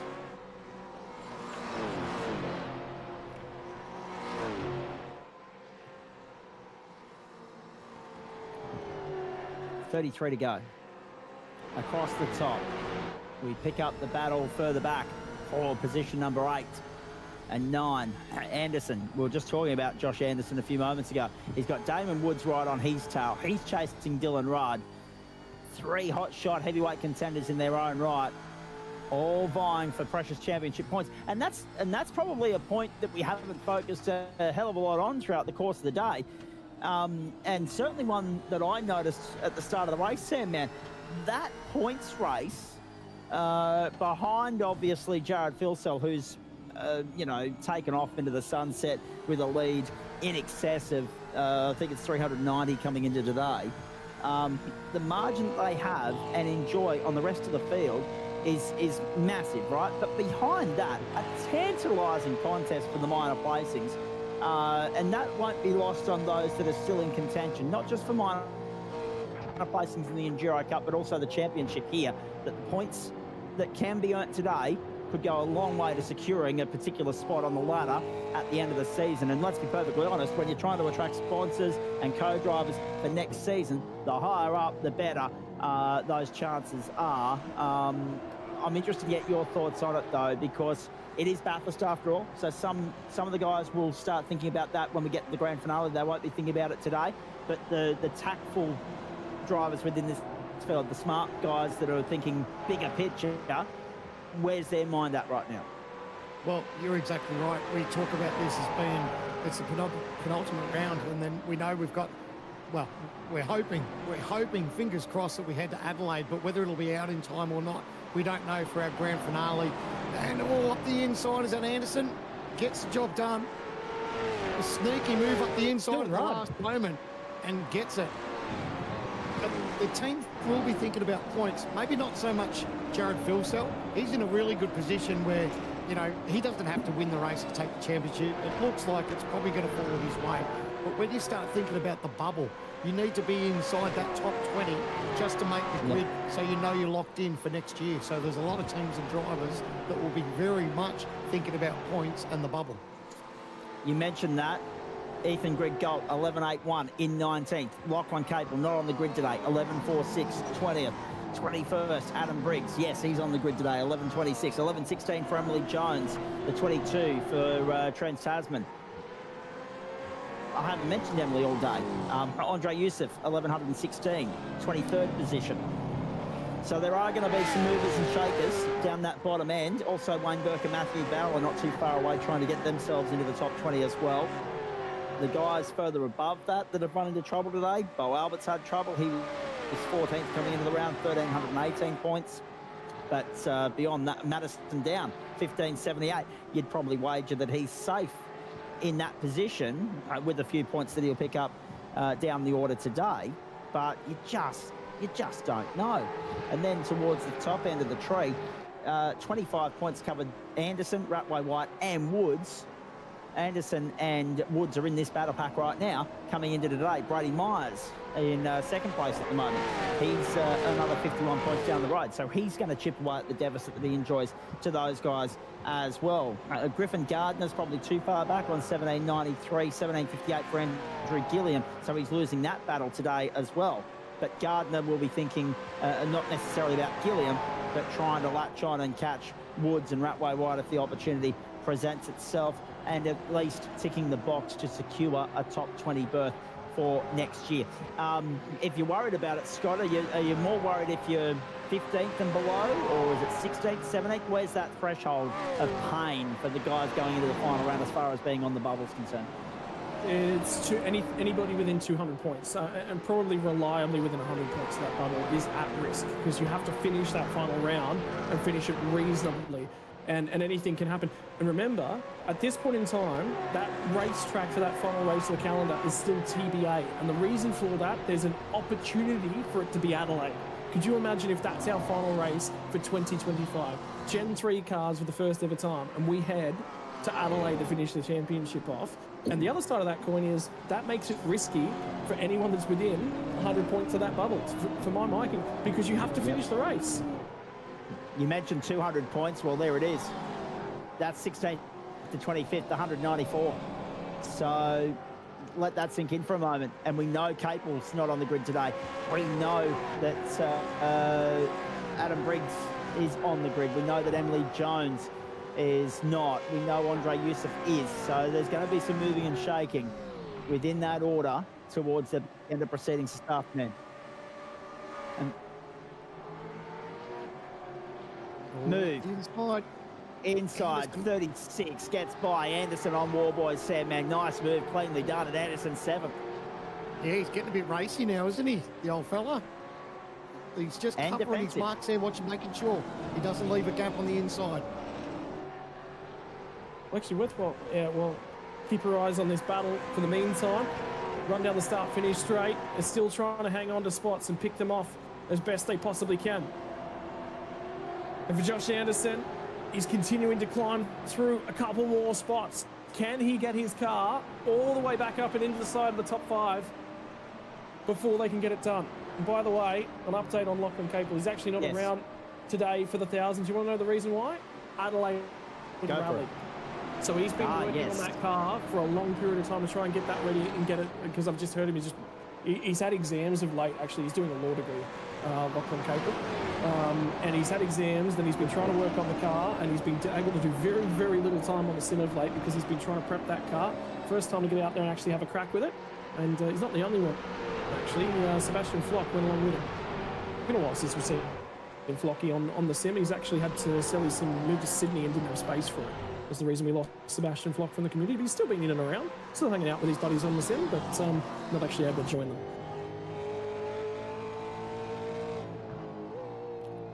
Oh, jeez. All of a sudden, that puddle was looking very, very shallow. Very, very minimal at the top of the hill. But find it and you'll know about it. Eclipse Sim Sport, Damon Woods, 9th place. We're inside 30 laps to go. It'll be 29 at the line, boys. The run home, and that critical lap is within reach. So 25, 24, the end of lap 136, the end of lap 137 are those critical laps, depending upon how far you can stretch the tank. And of course, that's barring that we don't have a safety car to further aid that process. If you're talking green flag runs, you're talking 24, 25, no change.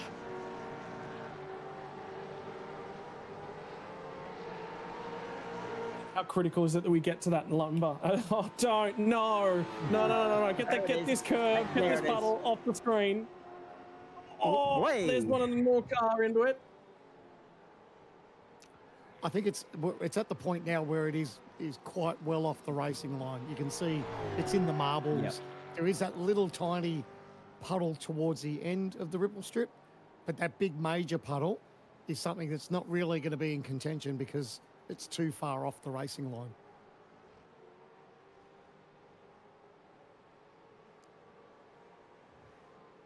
We're going to stick with this just as we wait for some cars to come through. And this will give you an understanding of what that racing line is. And it's almost going to be the right rear, almost touching that little puddle that's up against the ripple strip. And that's exactly what they're doing. So it's Tyson Broad. I think that was Brady Bourne. Here comes the race leaders with the next 3 cars through. So that's Phil Sell, Myers, Rattray White, Gillian will be the next one. There's a little bit of a gap back to him, and Rosella's with him. Actually, have a look at the marble. No! He's gone over the fence. The puddle has caught out another one. And this is one of the Lobs cars. We were there. We caught the action live. Luke Rosella, massive damage. The curse has struck again. Jay Kennedy's curse has struck again. Luke Rosella, 37th on the grid to 5th, and it's heartbreaking to see it come undone, that charge, as cruelly as that. Holy smoke. I don't believe it. I don't believe that we got the action live again. Look at the damage. Oh, heartbreak on the mountain with these guys. Heartbreak. It's that sort of day, Sam, man. You've just got to believe it. I can't believe Jay's done that again. You need a producer and director, Scott. Mate, I said at the start of this race, when we saw that puddle up the top, I said, everyone needs to be mindful of that puddle because it's right on the racing line. And it has been an issue for the last 134 laps, and it's still biting contenders. And it's claimed one of the big ones right here and now. Gone is the chance of a Lobs Esport lockout of the podium. There it is on replay. And just had too much momentum, caught the puddle, and then I don't think it was so much the puddle, but it was the lift up onto the ripple strip as a result of going through the puddle that brought about their undoing. And there goes a charge that had been faultless. Those guys had not put a foot wrong for 133 laps.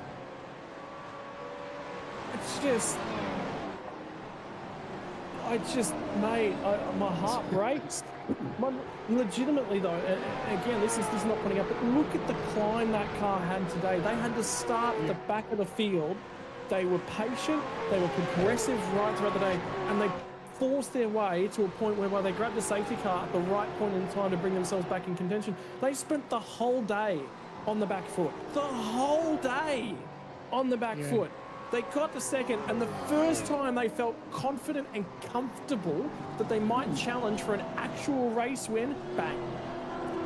This place picks its champions, doesn't it? Yeah, and this place rips your heart out. You know, you think that, you know, you're having one of the great days and you think you're probably on for a result, and you blink and it's all over. And now, look at it. Who would have said a couple of laps ago, if I told you they'd be in pit lane having to repair this thing, you wouldn't believe it. But sure enough, the mountain's bitten. Let's talk about all the cars that have been bitten by McPhillamy's puddle today. Luke Rosella, Thomas McMillan, Shane Van Gisbergen, Brody Kostecki, Madison Down, Bo Albert. Mate, I haven't just listed off 5 random drivers, 5 drivers that are just lucky to be in the series. I've listed off 6 of the most competitive cars today. And some of the most well-credentialed drivers as well, Scott. That's again, these level of guys, they don't make mistakes like this. It doesn't happen, right? These guys are that level. They understand, they think different, they drive different. You don't make that mistake that many. The fact that all of them have made that mistake. Oh, I quit. I'm walking away. I want nothing to do with this. I want nothing to do with this shot. I don't want to be here. Well, absolutely. I'll take over for the moment. Here we go. The orbit drop there car gets through unscathed. Keep your eyes peeled on this, ladies and gentlemen. Phil Cell goes through. Myers kicks up a little bit of water. Ratway White misses the puddle. Let's watch the next car come through. That is, of course, Andrew Gilliam. He gets the puddle twice. Oh, hold your breath. My goodness. These are pressure cooker moments here because we're on the cusp of the fuel window to pit and get home in the 1000 of 2025. There's another little bit of water being kicked up on the way through there. Here comes Hobbo. Oh, the car in front of Hobbo got a good piece of it. That was one of the TTR cars, Jack Maloney, 13th. Yeah, Maloney got a good chunk of it and kept it straight. There's no, you know, it's a bit like, I'm just trying to, it doesn't play favourites. It takes no prisoners. We talk about so many different things that can go awry, just, you know, with our own physical health and our mental health, boys. And again, you know, the mountain is one of those beasts that just knows no prisoner. Like, it takes, it doesn't discriminate is the term I'm looking for. Sorry, I just had a mental blank there, which is fair after 6 hours in here. But yeah, it doesn't discriminate. I mean, and that moment just there for a would-be race winner or race contender, Luke Rosella, he's on pit lane, has been for the better part of 4 minutes now. 2 laps gone, debris left behind at the cutting. And I'm not sure whose sweater that is, but we'll find out. It looks yellow, so it could well be Brenton Hobson's. But the interesting thing about the Luke Rosella incident, remember about 15 minutes ago, and Jay was in our ear saying, I've got a nasty feeling something's brewing, something's coming. I think that was it. No, I think that was the moment. No, Jay is banned. Jay's just straight up banned. Like, I can't, no.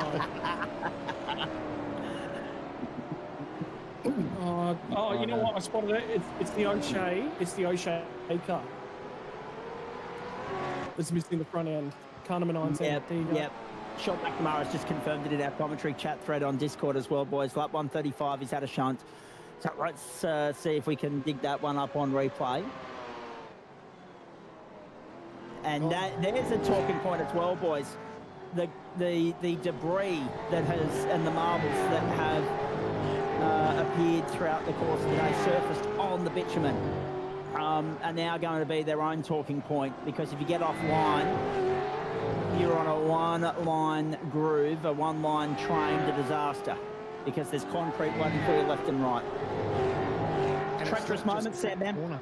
It's everywhere. No. We've noticed it at a couple of points, but this, have a look at that. That's just a massive description to show what these drivers have to contend with and really be mindful of, because obviously through that part of the racetrack, it is single file, but everywhere else you can see just where the pitter-patter of the debris is, the rubber debris.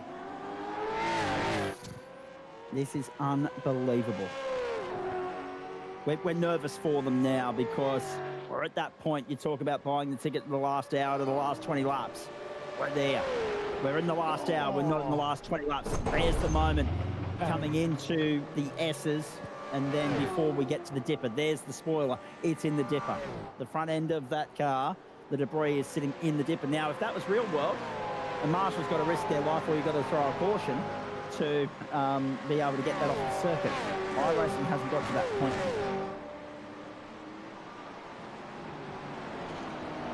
No, and yeah, we don't need to. I don't think that's just one of the benefits of simulated racing technology is. What do we do?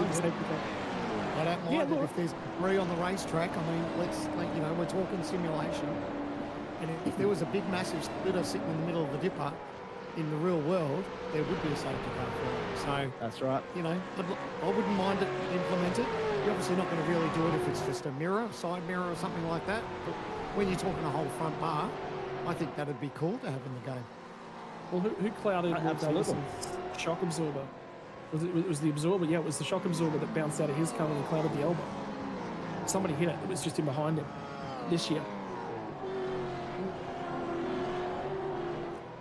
Just think about the amount of cars that hit barriers. Sometimes they crawl away from you can see them. They probably shouldn't, but there would definitely be debris that's floating around. So that's a debate topic, though. That's one of those ones where you either love it or you hate it, and there's a debate about whether or not it should be a thing. But we'll leave that for now. I mean, we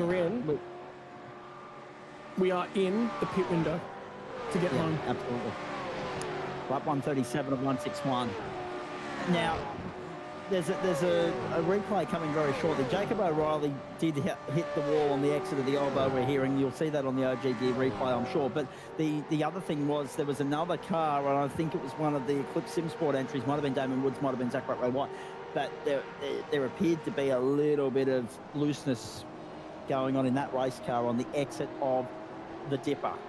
You would have seen that little twitch and bobble on your screen a few moments ago. That's the moment for O'Reilly. That's millimetre perfect. You don't want to be flirting with the wall any more than that. That's a slight rub play on. Phil Sell Myers margin out to 2 seconds now, boys. So Phil Sell's going on with this big run, huge run from Jared Phil Sell. I think this is really actually important as well. The difference between their last pit stops as well for Jared Phil Sell and Andrew Gillen was 7 seconds. Look how far ahead he is. Yeah. Right now, he'd come out with a 2 second advantage. And here's the thing, the cars are faster, lighter on fuel. And they look after the tyres better because you haven't got to carry that big, hefty fuel load around for a long period of time. I reckon Phil Sell's got the lead post-pit stop. Yeah, to be honest, I wouldn't be too surprised about that either. But still a stint to go. So, does fatigue start to slip in? Are there drivers out there that make a mistake? Is our friend, the little puddle up here, going to claim someone else? I mean, it's still, anything can happen. And tell you what, boys, this race has had everything. And don't be surprised if you're going to have sponsors just squabbling over naming rights to the replays for next year's 1000, because OG Gear have absolutely got their money's worth out of all the replays that we've done today. And I no doubt the sponsors will be tripping over themselves to try and sponsor the replay for next season. I reckon we can get McDonald's on board for the McDonald's McPhillamy puddle. I like the alliteration there. Smack. I like where you're going with it, boys. Through we go. Cars on the limit. Bradley Ratchie to pit lane. That'll be the last stop for the Orbit Drop Bear entry.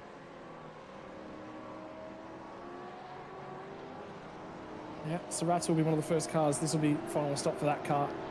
I think one of the primary reasons they've actually jumped in is because they're a laps car at this point in time, and they were right in amongst that lead pack. I think they're just trying to dive out of the way whilst also getting their last stop out of the way. Car 56, yep, Damon Woods gets past Jordan Ross inside of that top 10. It was actually interesting to note. I was actually talking to Jordan Ross, or I was talking to a few of the Synergy cars in general, both last night and this morning. I just jumped on to say hello to them quickly last night, and then jumped on again to say hello quickly before this morning. They said, hey, much better than last year. Last year, we're all about 26th to 30th. So we're very happy compared to with where the cars come through. And again, I said that it took them until Friday before they actually found their window on their setup. And that's played out really, really nicely. Although, to be fair, how about Blake Warboys in the drive? We talked about him being a little bit sick earlier on in the day. He's done phenomenal. I think he's done the lion's share of the work for car 143. Yep, certainly not showing any signs of illness or fatigue at the moment. I'm sure he's feeling it, but certainly not showing it.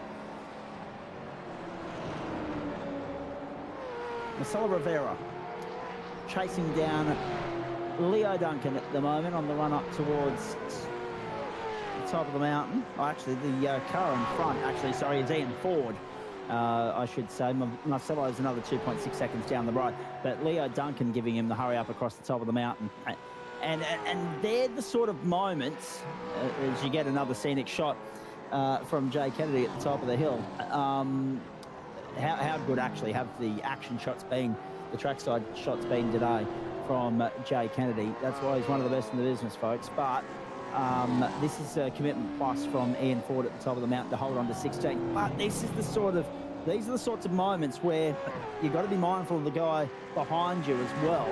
And you're worried about where he's positioned and whether you're going to be vulnerable to an overtaking opportunity or whatnot. These are the types of moments that could lead or pressure you into making a mistake, be it a forced or an unforced error. I'll be interested to see if that results in anyone getting the puddle at the top of the mountain between now and the end of the day. Blake Warboys, Griffin Gardner have swapped around on the racetrack, and on pit lane, that would explain why. Blake Warboys. So Ethan Grigg Galt through, Dylan Rudd through, Jacob O'Reilly through, Blake Warboys for his last stop of the afternoon. Yeah, I'm really keen to see where that car pops out to. Again, like I said, really, really happy with the way that they've gone about things. Brady Myers, I think, is another guy that's done a phenomenal job. Again, car 22, think about them. It's the same as car 93's story, really. Issues for both of those cars, and they turned their days around. Car 55 turned its day around to a point, and then it went wrong. So, again, Jay Kennedy's getting the super shots out, getting up close and personal with the wall up at Reed Park.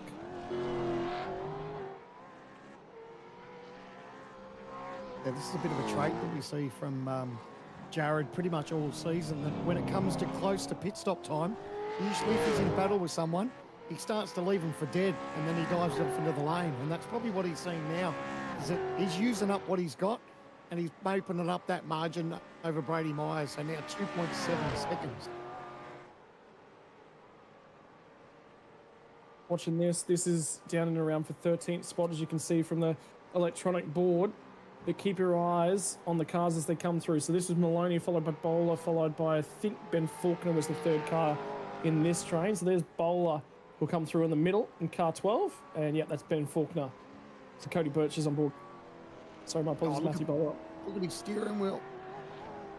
Oh, he's chasing it. Oh, a little bit of sparks. He's just touched the wall. He got away with it. Right. Wow. Absolutely he did. There's your race lead up. There's the margin. 2.7 at the moment. Up 141, boys. So the final eighth of the race has now arrived upon us. Critical laps coming up with regards to the final pit stops here. Of course, all the BS stops with regards to pit strategy talk if a safety car was to fall right this instant. But we haven't had a random one thrown since before lap 100. We did that here in comms, didn't we, Scott? That the next time that we hit the neutralisation period of the race, the safety car on circuit, we'd actually have a break. We haven't had a break. It's been a while between ads, but we'll tick the boxes and pay the bills before the end of the afternoon is out, I'm sure.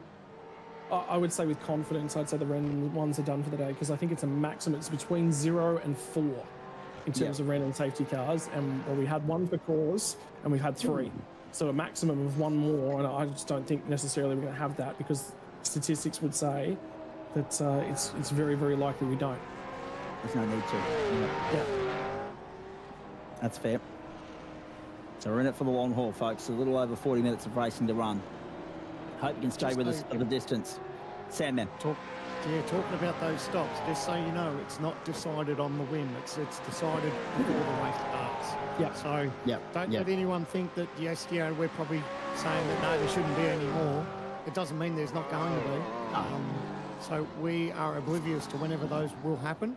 And like I said, they're always decided before the drop of the green flag of how many there would be and what lap they will occur on. And the only people that know about that is race control. So we're flying blind, as is everyone else. So you never know. But it's important. It's really, really important to know, because over the years I've heard, the thing is, race car drivers will throw. I mean, everyone puts their own take on a whole bunch of different things. I mean, it's the internet. We're all entitled to our own opinion. At the end of the day, is probably what I'd say is about this one. But the one thing, at the end of the day, it is in the series' best interest to put on the best race for everyone, and that's not trying to create the best show for the fans. No, there's nothing in that. What it is there's a dice roll.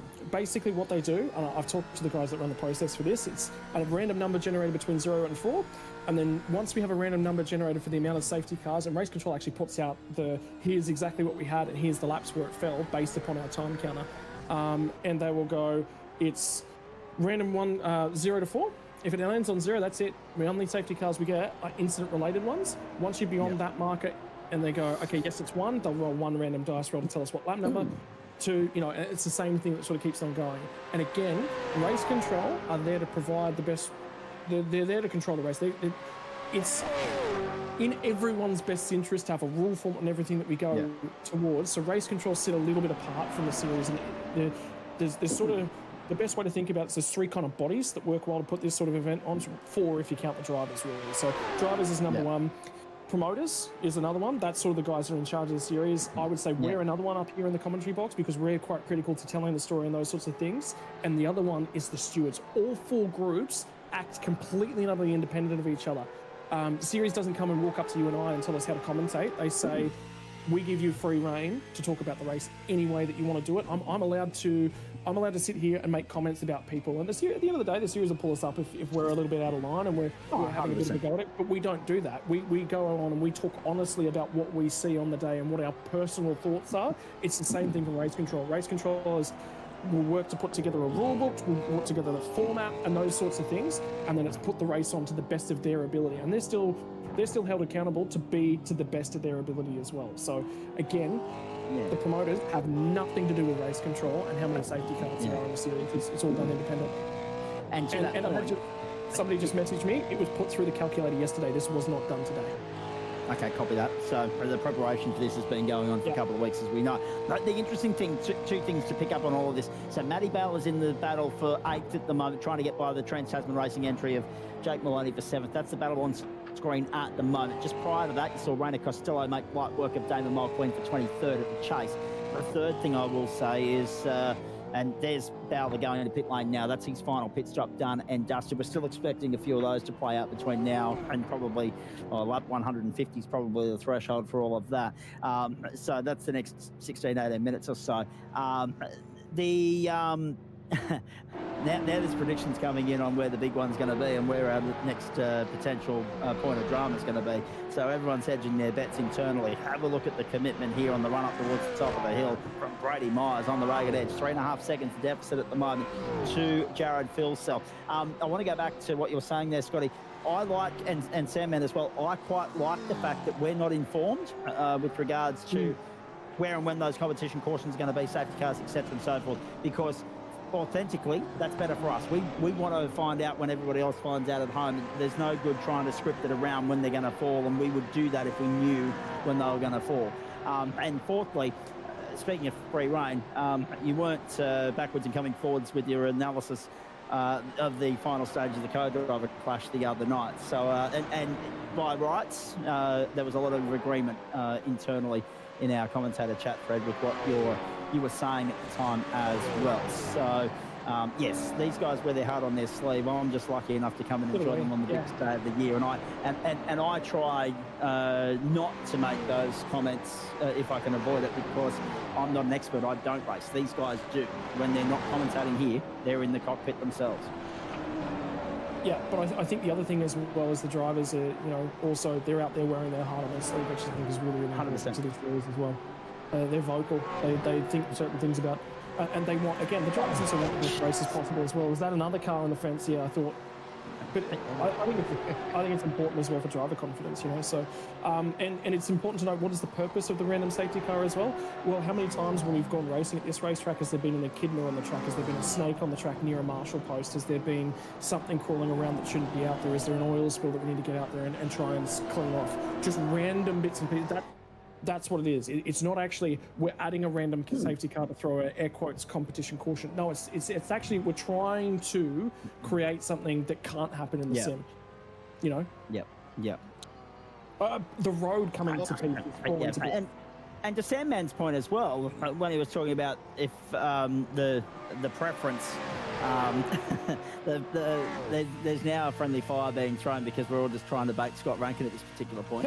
I won't fall for it. Ethan Grigg Galt in 15th spot. We're going to pick him up, chasing Kurt Stenberg and Sebastian Vandel. So this is the battle for 13th.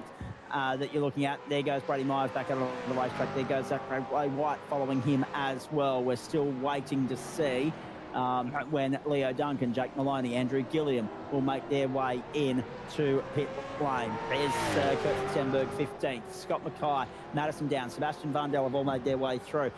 Keep an eye on that left and right of your screen, folks. 18 laps to go. We know the drill from here. But to Sandman's point, and you've seen it throughout the course of the day, there are some elements of this where you know full well that we're in a simulated process. This is not real world. But there's a fine line between taking the mickey, taking the proverbial, and also Sandman giving everybody as real, authentic an experience, as close to the real world equivalent as you possibly can. That's exactly right. And all these teams know that in the real world, every race doesn't go to plan.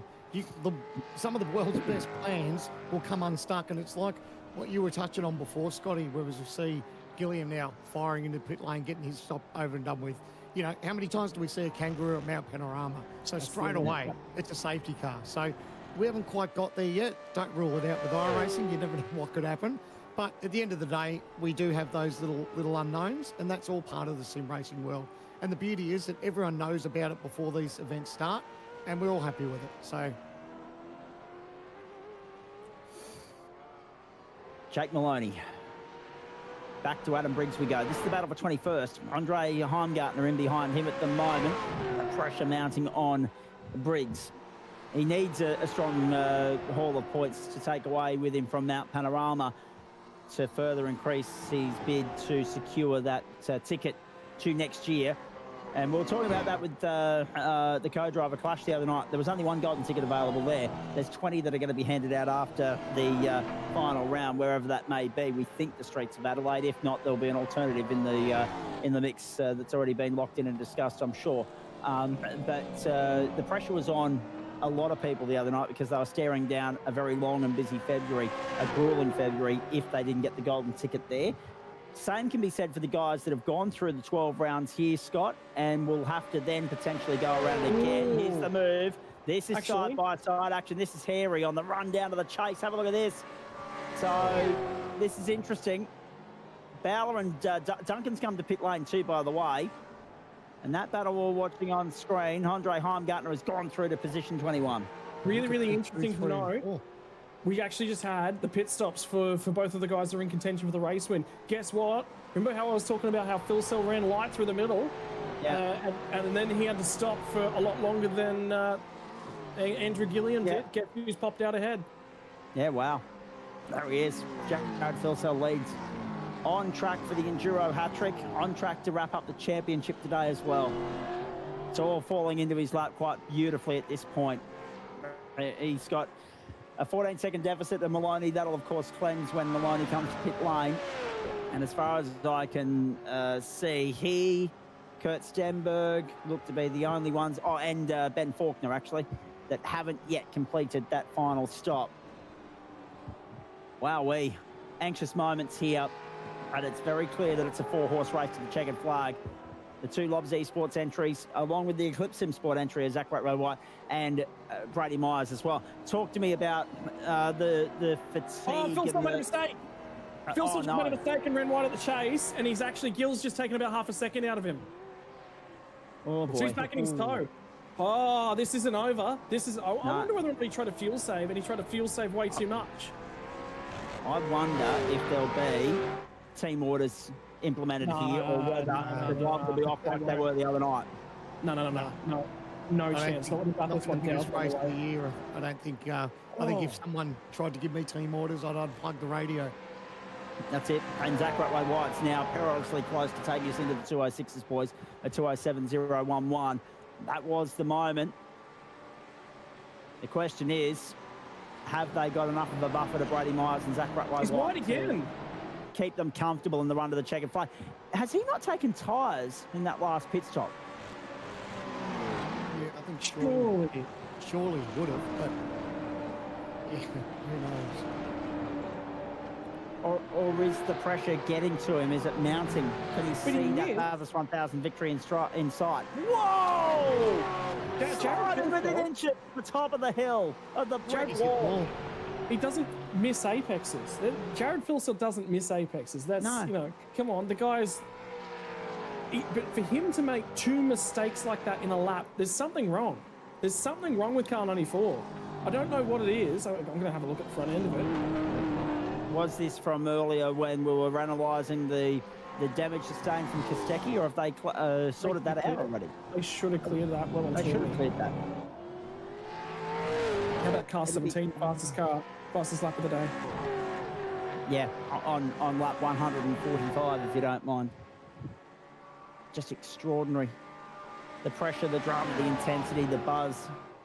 I feel like I'm doing a Bill Laurie at the MCG at this particular point in time. Beat me to it, mate. I was going to say, what are you wearing? The white, the off-white, the bone? Actually, I've got the cream shorts on for the black shirt. I've gone the other way around. Normally it's black pants and yes, the bone, the white, the off-white, the cream, the ivory, the beige. Yes, excellent. How good was Billy Birmingham back in the day? Jake Maloney to pit lane, boys. That's the critical stop that we've been waiting for, and that battle for third is going to ignite here between Brady Myers and Zach White. Oh, fastest lap of the day. Andrew Gilliam on cue, 206. First and only 206 of the day. He's turning it on. He's turning it on. And he's done it in the slipstream. Down Conrod straight. That would have helped. Just listening to his... He made the apex a little bit.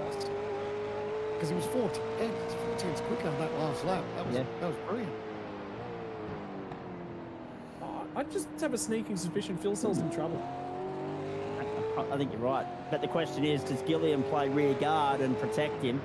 Or does he go on by and say, look, I'm going to deny you the 1000 victory, but you've done enough to tick the box to get the Enduro Cup one today and also the championship, so 2 out of 3 ain't bad. Look, I put on a team owner's hat and I say there's no team orders. They just get to race as hard as they want. There's only one rule within team racing, and that's not to take each other out. So, providing they don't do that, it should be just fair game now. So, I can't imagine that they would be asking Jared to move over to let Andrew through. These guys just need to go hell for leather and just take it up against each other.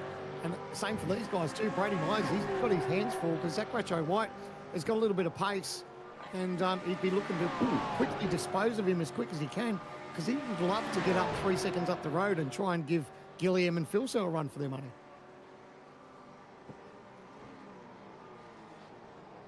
White. Oh, he's trying. He was very close to the grass. There's the contact. How great. That was really great heads-up racing. They both gave each other so much, enough racing room where there was no contact. That was really brilliant by both of them. Absolutely it was. On the limit now. Lap 148, 14 to go, folks. It's done and dusted in the next half hour. We've just gone past 10 past 5 on the East Coast, 10 past 2 on the West Coast, 10 past 7 in New Zealand. We've just gone beyond 1 a.m. on the East Coast of America, 10 p.m. on the West Coast. Wherever you're tuning in, we hope you're enjoying it. And that would make it just past 6 a.m. in the United Kingdom. For those of you tuning in Europe as well, such is the reach of this broadcast. Not only the international reach of the broadcast, but the drivers competing within it as well. Both sides of the ditch, as well as SVG in the United States, burning the candle at both ends late on a Saturday night into a Sunday morning. Up to the top of the mountain we go, sliding through there. Commitment Plus from Myers, and Zach Ratway-White can almost taste a podium at Bathurst in the supercar.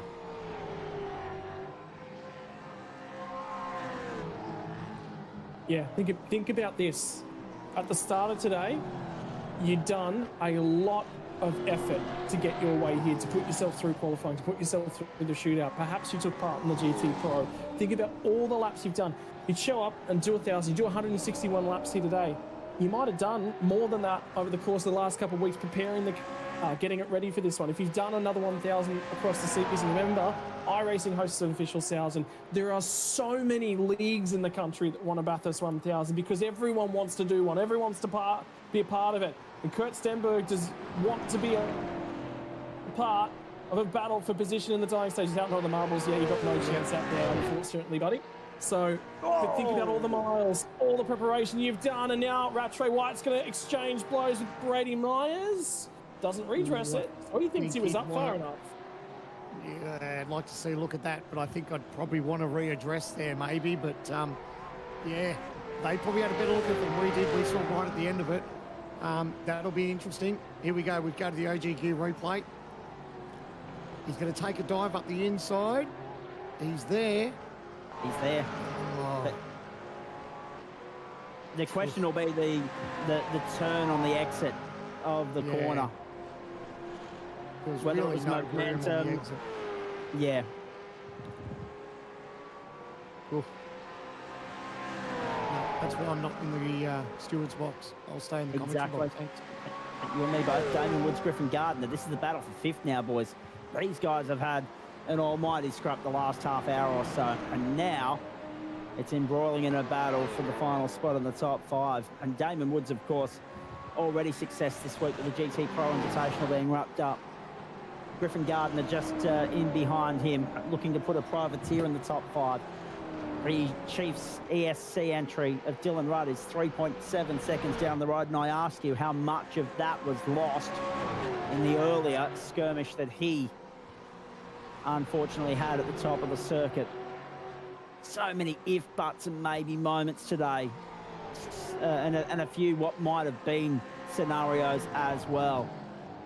But we have 13 laps to go, and one thing remains clear.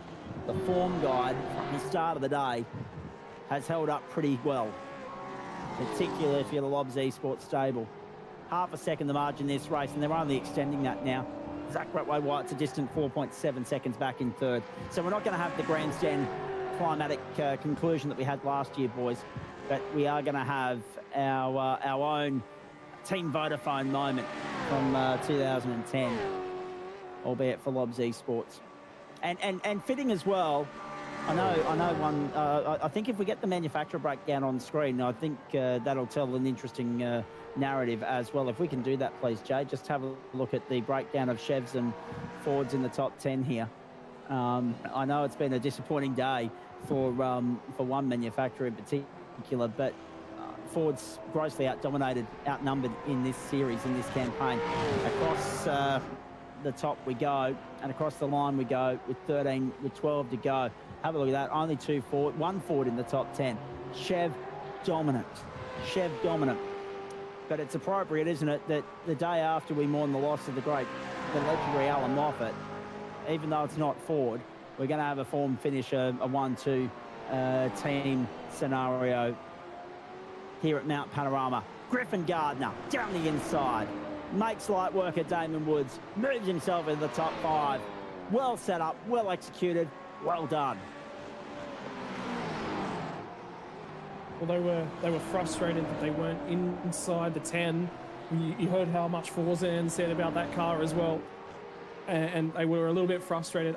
Fifth place, I think, based upon performance, is if you talk to this car at the back end of the race, they'll be sitting here and going, I reckon we could have been on the podium today. Yeah. I think they've proven that they deserve to be there.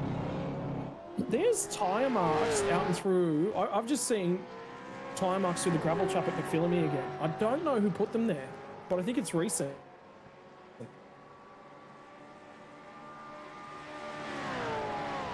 You've just given Jay a little bit of extra work. He's going to get onto that for us as the Lobs Esports stable hit the chase one more time.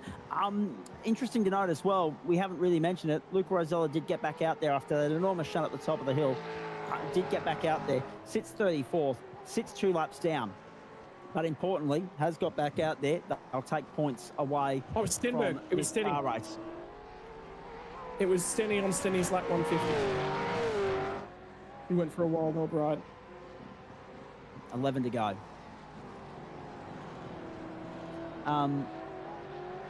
No further action yet. We haven't seen anything come through at least for that Zach Ratway Brady Myers moment. Dylan Rudd sits 7th. He's under pressure from Wayne Burke. Josh Anderson has got Ethan Grigg covered off, and then it's big gaps back. Maloney's got Bowler in his vicinity for 11th. Not really anything to report beyond that at this point in time, folks. All eyes on the top end of town. A Chev 1-2, a Lobs Esports 1-2, and desperately unlucky not to be a 1-2-3. But as we say, another case. Here we go, top of the hill. Oh, there it is. Another big moment up there, and another lucky escape. Was that the TCR entry? Was that Brady Myers? Myers? 47. That was 47 at Stenberg. Oh, no, 47, Stenberg at the top of the hill. So, still on lap 150, we're seeing cars fall foul of the trap that has been the source of much trouble throughout the course of this day.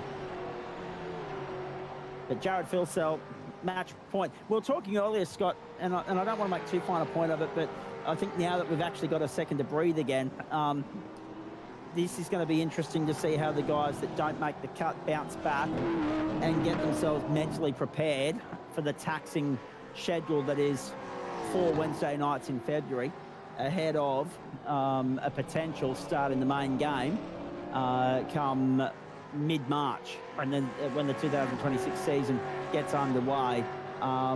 As you say, particularly feel for the guys that go into the final round either side of that bubble, knowing that they're either in or out at the end of the finale.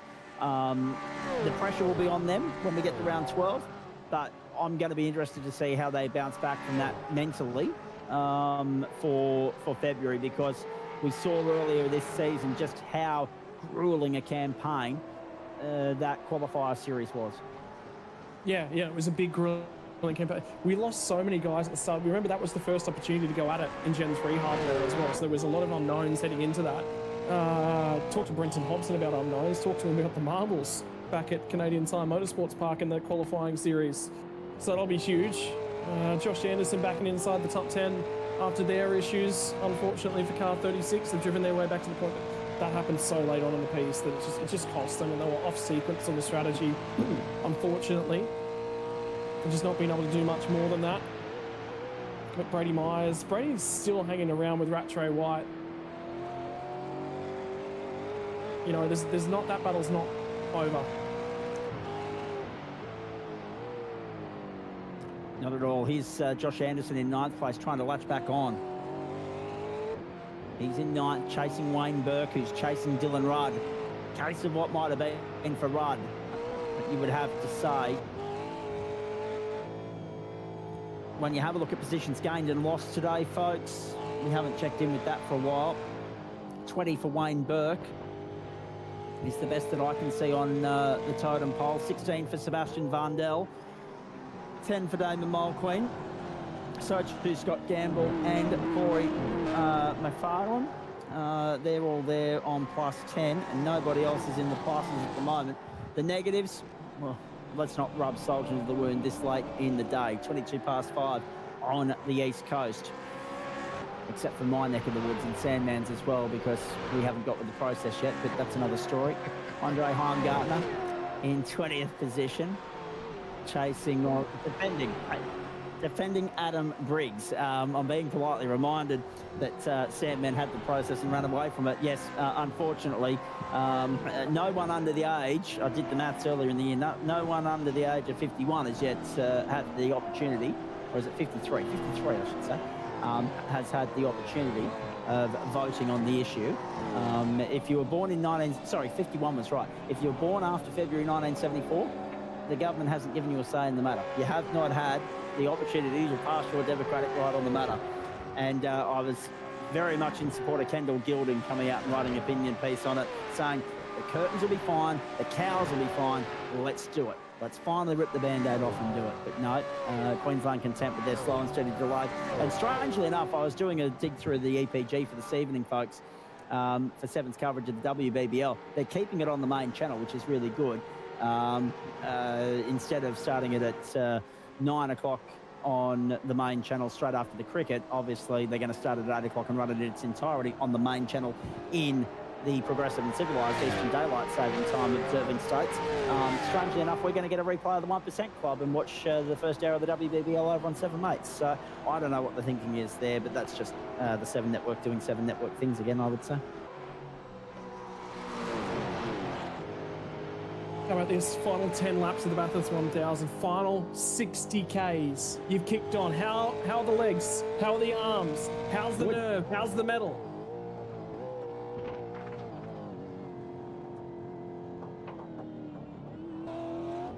How's Dylan Rudd feeling at the head end of this pack? He's got Wayne Burke that's been chasing him all day, running him down towards the back end. I think the Chiefs cars have just died off a little bit at the back end of the race. Burke seems to be coming on a little bit stronger towards the tail end of this one as well. And Anderson, he is hungry. He will have a crack. Talk about the championship. Jared Filsell needed 21st or better today to lock up the championship. We could be heading into the championship decided with nothing on the line. It's all for fun and games. And right now it's fun and games for the back end of the top 10. Dylan Rudd is vulnerable. Wayne Burke sniffs an opportunity and Ando senses them both. After showing us his medal on board his Toyota 86 and taking his first ever Toyota 86 race victory in the wet at Sandown alongside of supercars as a support category. This is his opportunity to show us what he's capable of and what he's shown us all season long. Second in the championship, and he's come to play. They probably dealt with the worst of the conditions last week there at Sandown, arguably as well, in the 86s. Extraordinary scenes there. Dylan Rudd looking back, defending. Actually, the door slightly down. There's a moment of turn 2! Jay Kennedy was right again! Dylan Rudd into the wall. There'll be a redress here. Wayne Burke, the protagonist. And that gives Joshua Anderson a fair bit of breathing space in position number 7. It was brewing. It had been all day. Lap 154 was your bingo number. Best seat in the house with right on board with Anderson, the OG Gear replay. Oh, we might have got it a lap too late, but not too early. Yeah, we'll go and chase that up. But yeah, he was in the perfect position. He saw him squabbling. And sure enough, contact happened, and he was gifted 2 spots. So thank you very much, boys. We'll just play on. So here we go. This is the climb up the straight. And you can see that it's going to be on between these two. He sort of hedges his bets. He's not in contention to make a move. But he sits back, sees the dive, and now he goes, thank you very much, boys. I'll just slide up the inside. I'll put something in your head about that one. Does he force Berkey to go for the move? Just because he's being aggressive, Berkey's basically going to go, I'm going to go now, or Ando's going to be on me. Possibly. Yeah. And you kind of sense that Wayne Burke was putting his hand up and owning that one straight away, and the way in which he's already redressed that. Dylan Rudd's back in 8th spot, Wayne Burke's back in 9th. Whether race control give him a further invoice or not remains to be seen, but play on, consolidate 8th and 9th. The problem they've got now is that it's invited Ethan Grigg back onto their tail. He is 10th. and sitting there only 0.7 of a second away from Burke.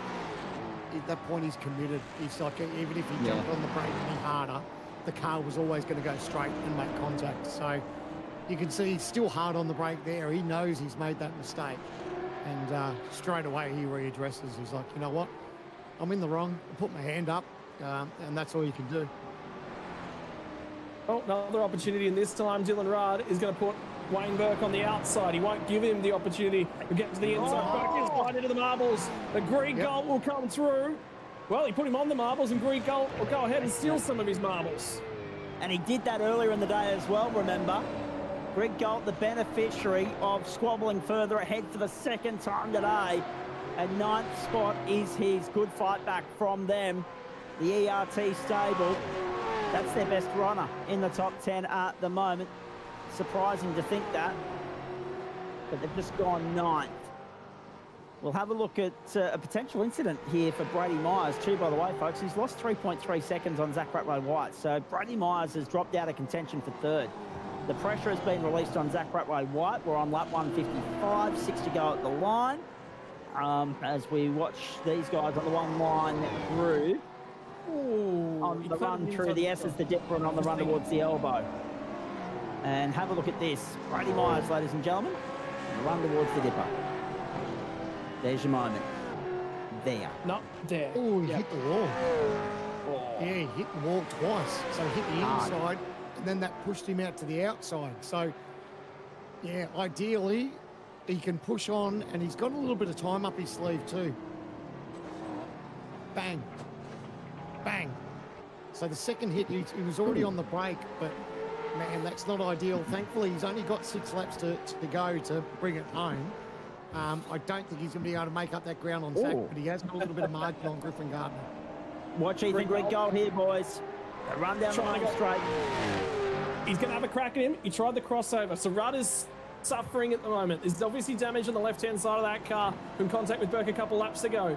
But he's also, I reckon, struggling for a little bit of point or perhaps a little bit of throttle on. Not quite as compliant as he necessarily would have liked at the back end of the Bathurst 1000.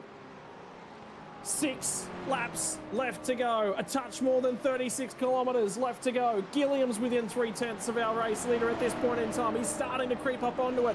Ethan Greek Gold is starting to crawl all over car number 1. We'll prepare for it. We'll watch. We'll wait. Is he going to send? No, not quite close enough at the cutting, but he's getting there. He's getting a touch closer, getting a touch closer, getting a touch closer. And lap traffic as well for the leaders. I just wonder, I hope that car that's ahead, I think it's the Gamble car. Indeed it is. It's car 543. It's ahead of the race leaders. He'll be aware. Gamble's within 3 seconds of Damon Mulqueen just down the road. So he is still fighting for something, but it's not everything. So he'll probably just jump out of the way.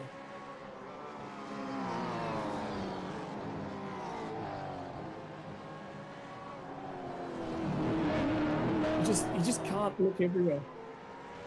No point. Right now, you got to take a breath. You just got to go. Where's it coming from? The incident at the chase, boys. No further action. The incident at the chase that we weren't sure of, where Brady Myers ended up off the road through the grass on the exit of 21. No further action. Play on. Zach Ratway-White is 3rd and on merit. Scott Gamble dive out of the way, so that's 1 lap to go. Next one from the North Green. He's 3 seconds down the road. Here comes Greg Gold. I'm going to crack at him through the chase. Again, he's going to try and cross him over, get drive out the other side. And I reckon if he was a metre further back, he'd be okay. There's a touch from Ethan Greg Gold. Here I come. I'm challenging you. He will get on the outside, but he's on the marbles with Greg Gold to the middle.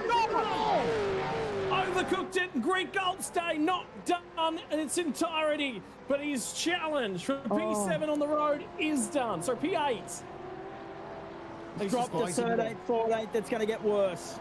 Yeah, he's in an awkward position. He's just trying to flick spin it here now. Thankfully, he's got a little gap in the traffic, but unfortunately, trying the crossover. He's on the outside here. He turns in and just loses the rear. Unbelievable. The debris, the marbles on that part of the racetrack claim a victim, and a big one at that, a big scalp. He was on the throat of position number 8, and he has now dropped down to 16th. A net loss of 8 positions.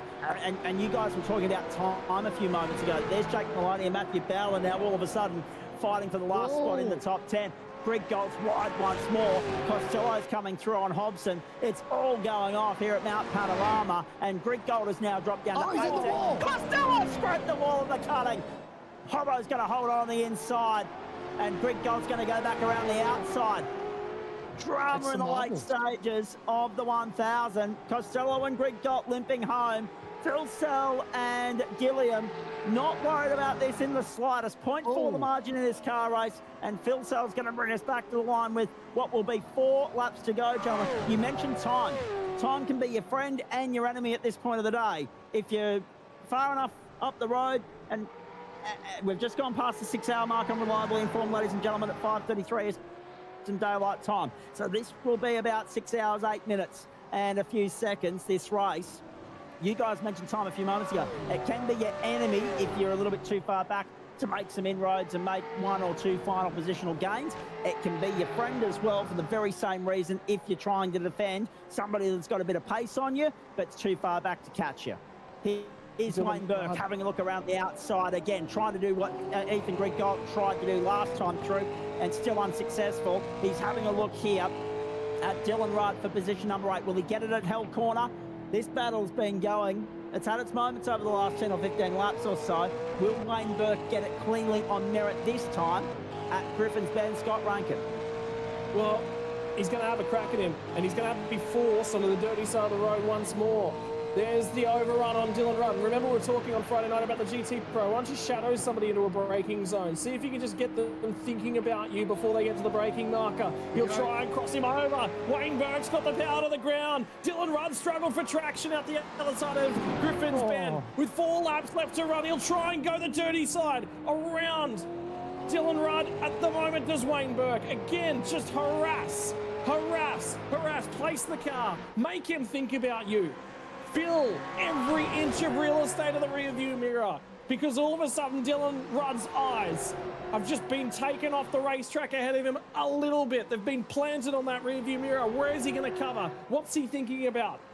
Is he thinking about the puddle at the top of this hill? No, not this time by. It's the smallest it's been all day, but it's still there. It's still not done.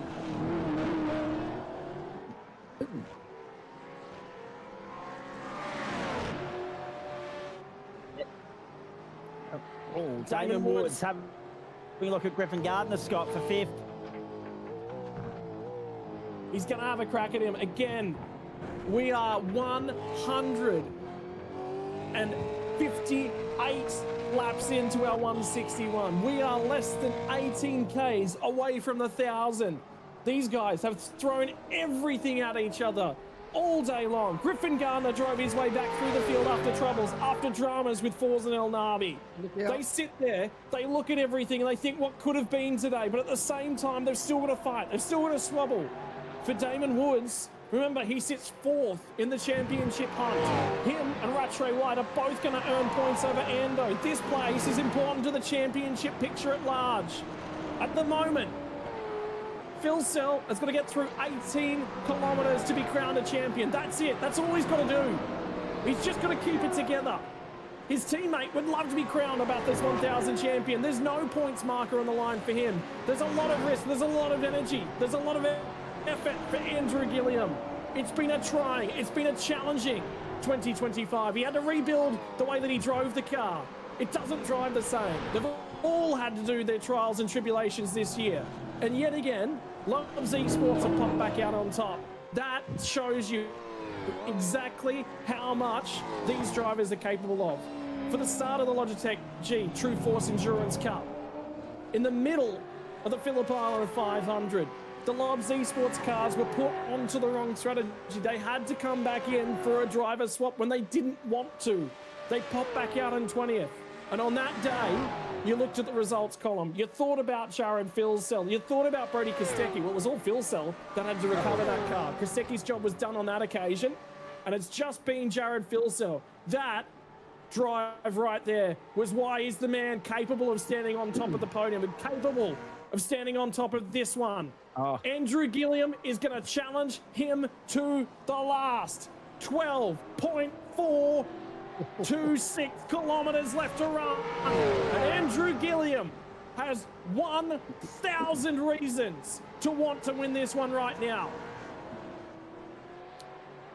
Their teammate now 3 laps down.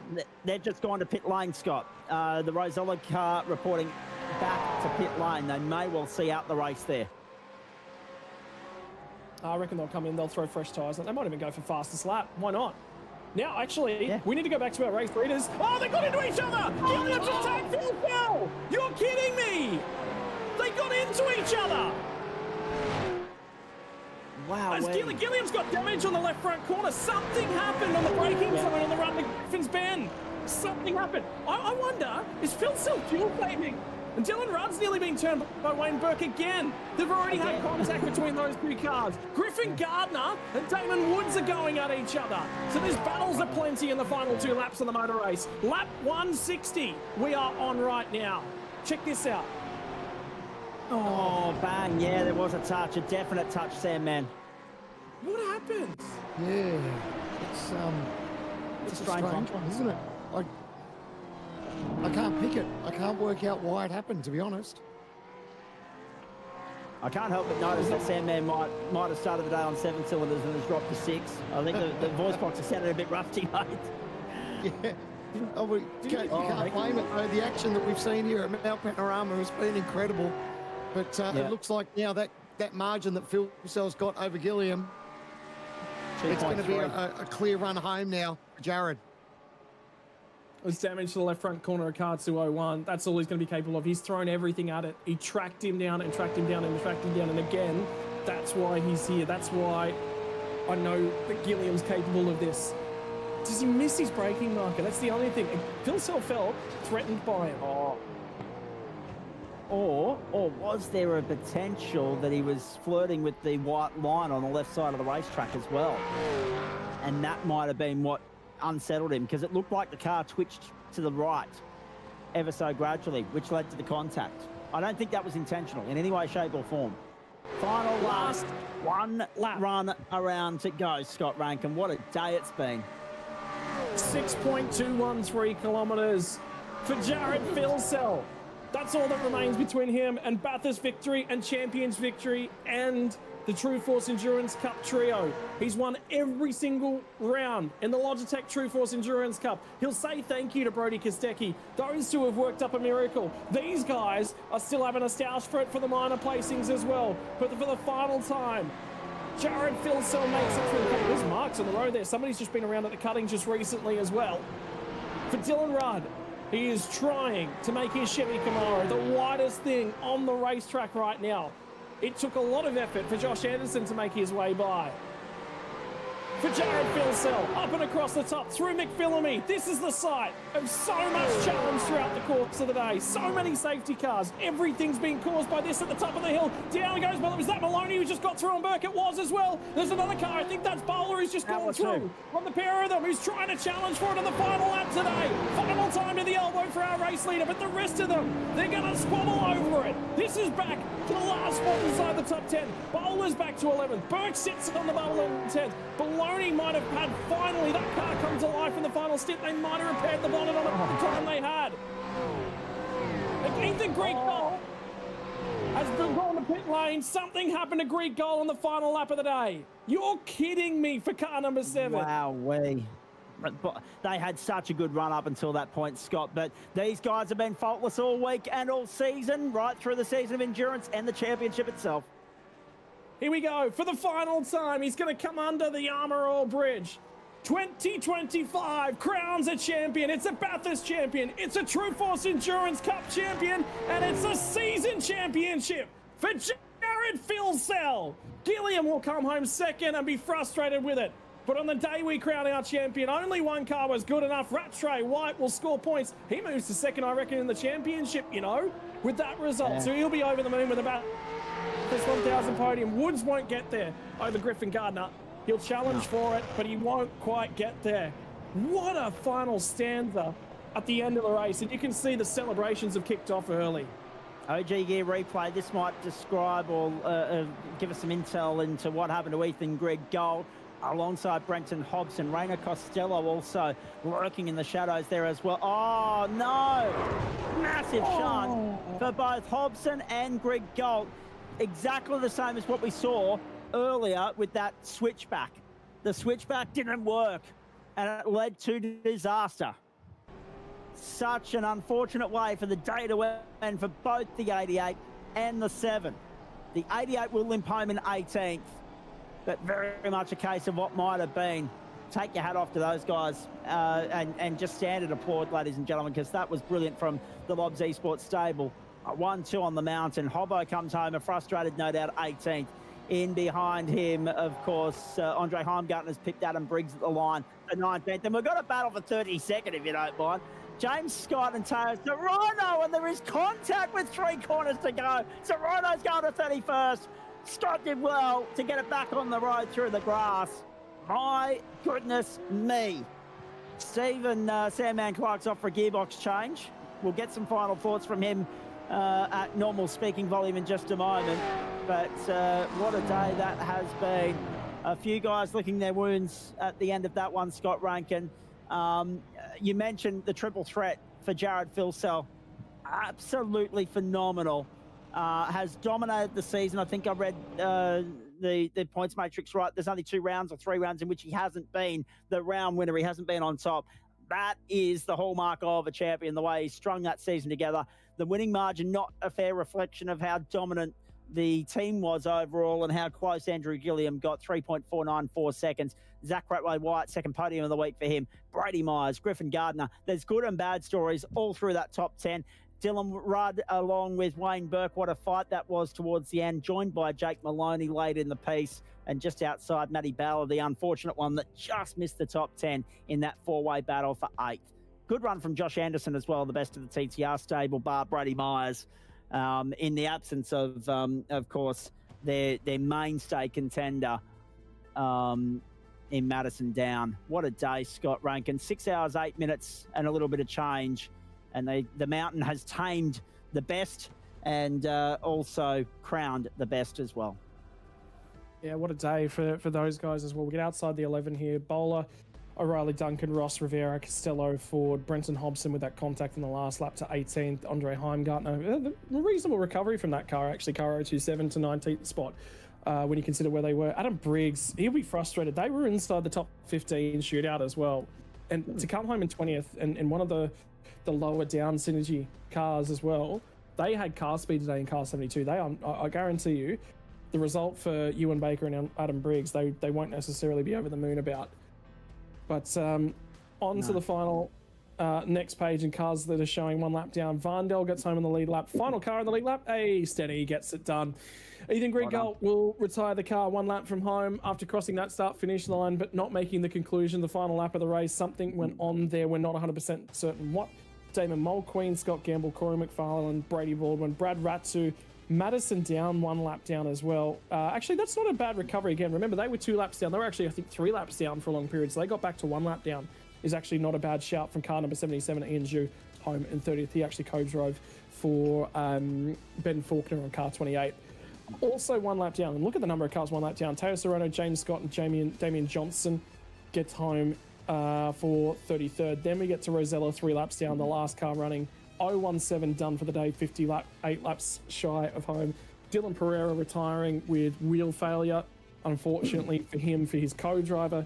81 laps from home. Dylan Walker was a retirement, only about 50 laps into this one, and the early retirement of the day was Ruben Goodall. We've just had an update come in. There's your update on the screen, Scott Rankin. It is going to be confirmed. Ladies and gentlemen, my pleasure to announce 2025 Logitech GV8 Pro Invitational Series. The grand finale will come from the same location as the grand finale. Adelaide Street Circuit comes to the sim, and we're going to be one of the first to showcase it on the sim. 7:45 p.m. Australian Eastern Daylight Savings Time, Wednesday, December 17th. And if you're in one of those states that doesn't observe that, that's Australian Eastern Standard Time, which is 6:45 p.m. Just to make sure that you set your clock right and your alarm for that one, Mr. Zach Caven. I'll be home in progressive civilization, feeding off Mum's cooking for Christmas, Scotty. So it'll be 7:45 Australian Eastern Daylight Time for me. Don't worry about that. I didn't get a ticket to the Amy Shark concert in Wyong that night, so that might be actually the alternative. Have you guys running side by side with the Big Bash. But that being said, if Sandman's voice doesn't recover, I might have to jump in with you. But that's awesome, isn't it? Because this has been hyped about for such a long time. Unfortunately, what it has meant is we've had to elongate the season a little bit, but I think it's for the greater return. Everybody's going to be pumped up and excited about sprint racing on the streets of Adelaide.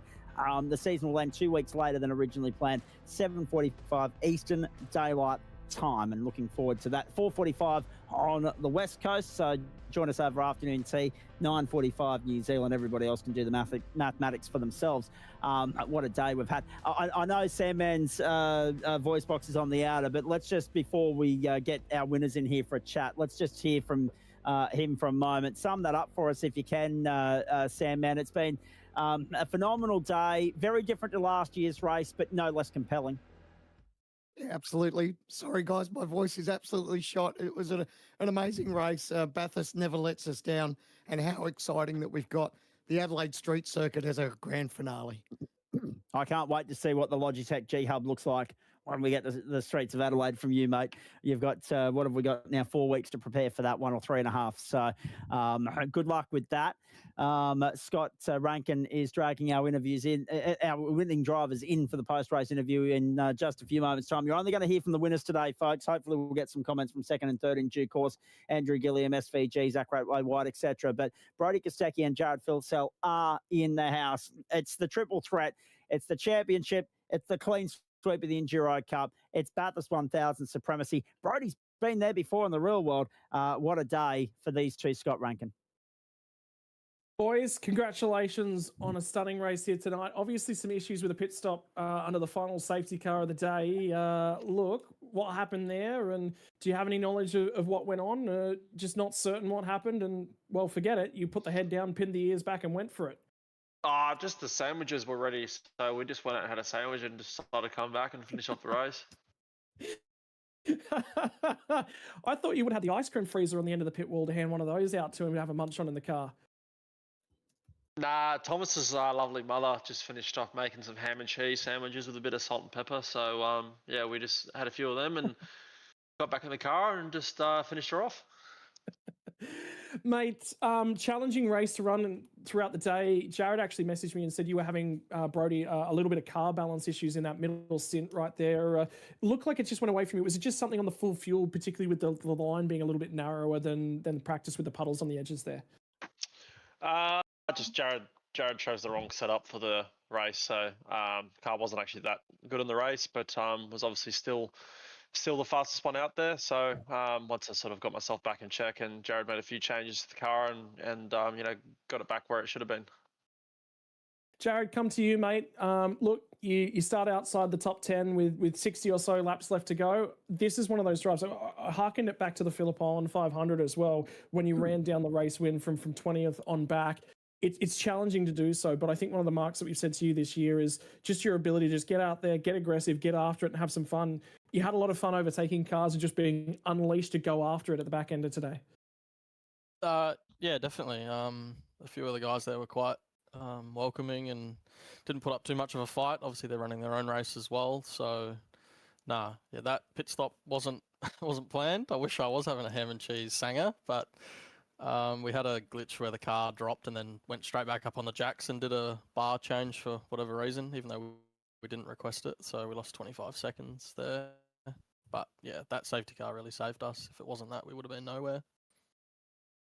Mate, the additional benefit I talked to you at the start of the day, you know, 21st was the spot that you needed to finish, where you finished 20 spots ahead of that with the race win. We're pleased to announce 2025 series champion. You know, difference compared to last year. You came into this race and the championship went the other way. What a difference 12 months makes. Yeah, definitely. I mean, I don't want to really blame Thomas, but it was his misfortune that led to my demise last year. But if that didn't happen, I don't think he would have been on the grid this year with a whole complete new sim rig and whatnot. So sometimes you got to go through the pain to get someone else on the grid like that, because he's definitely deserving to be here. He's shown the pace, and as well as the golden ticket as well. So I think he's put a few haters to the side, and yeah, look forward to seeing him race next year.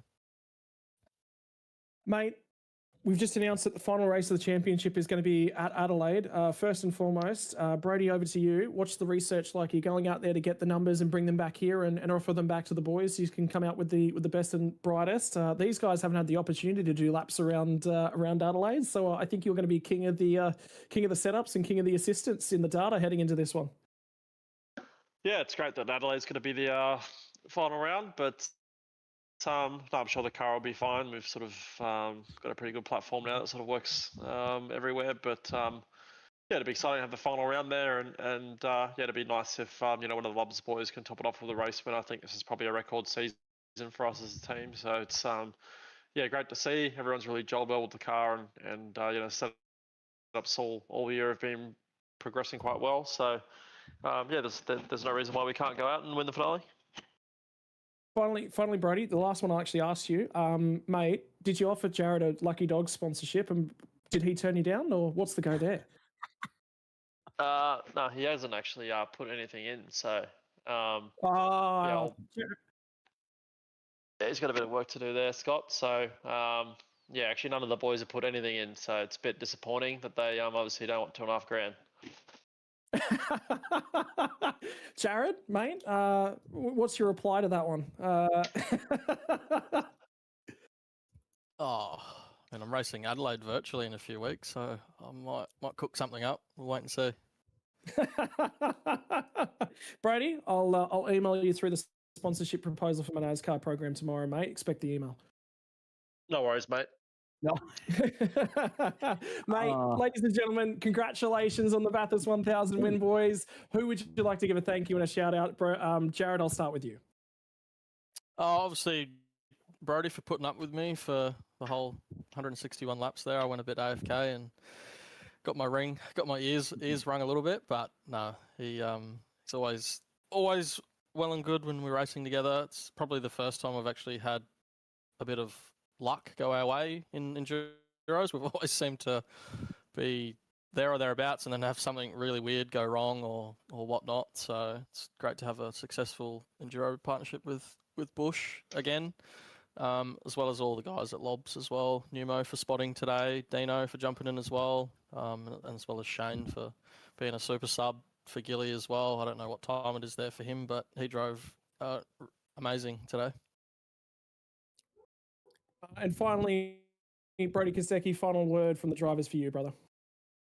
Yep, just thank all you guys, the broadcast booth, all the stewards and all the other competitors. It was a pretty good race, a few random safety cars to try spice it up, but yeah, all in all, just everyone at Lobs. Gilly, Luke, Thomas, Brad, Dino, and Jared, obviously. We had a pretty good campaign together this year, and won all 3 races, which is pretty cool. Congratulations, boys. Congratulations on not only the Bathurst 1000, you'll take the True Force Endurance Cup and the championship. And Jared, the final question actually passed your way. What's the car number for next year? Is it number 1 or is it number 94? Last time I ran the number 1, I had a shocker, so I don't think I'm going to run it again. He'll be running the number 1. Thank you very much for the chat, boys. Always a pleasure to chat to you two. Thank you. Thank you. Ladies and gentlemen, that is going to bring us to a close here this afternoon. After 161 laps from Bathurst, there was chaos, there was drama, there was puddles in all the wrong places, there were cars around, there were cars in the fence. That signs, seals and delivers our 2025 champion. But the remainder of the 20 spots on the grid for 2026 are still yet to be decided. Some of them, after a Bathurst 1000, will be locked in. Some of them will be on the outside and looking in. Who is going to be able to pull it off? We head to our championship finale on the 17th of December from 7:45 p.m. Australian Eastern Daylight Savings Time. And a form guide, there is none. We have nothing from Adelaide. We've got nothing. We've never been to the place. What is the Gen 3 on iRacing going to produce from the Adelaide Street Circuit? Ladies and gentlemen, on behalf of Zach K on behalf of Stephen Sandman Clark, on behalf of the commentary box, the crew, the stewards, the promoters, the drivers, and also the big sponsors. Shout out to Motorsport Australia, to MPI, Logitech G, the Gamesman for the grid walk all the way back at the start of things, the Gamesman for the GT Pro Challenge. OG Gear have been your replay sponsor here today. And don't forget as well, Playseat, who bring us pole position. Ladies and gentlemen, this has been the 2025 Logitech V8 Pro Bathurst 1000.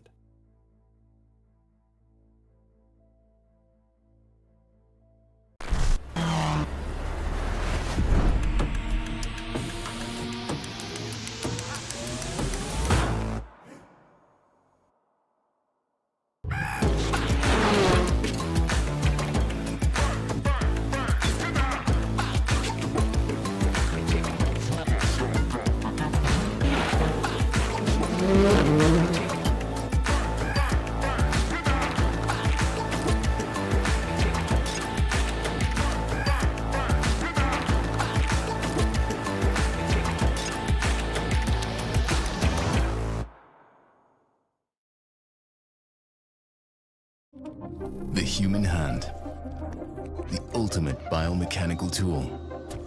We design mice for the hands of the best.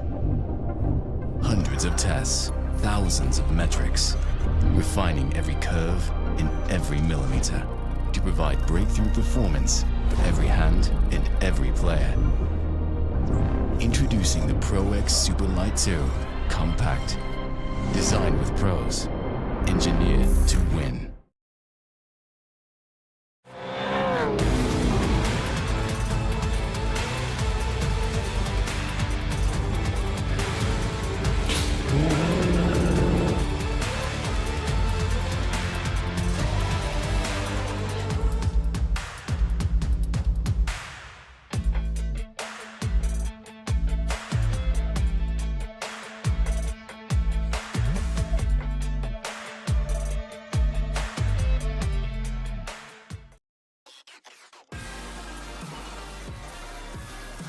Hi, my name's Courtney Prince, and last year I competed in Porsche Carrera Cup with BWT.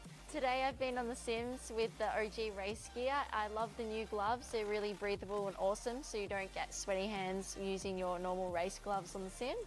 The socks are also really good. You don't get sore feet on the sim. I also think in training they'll be really handy as well.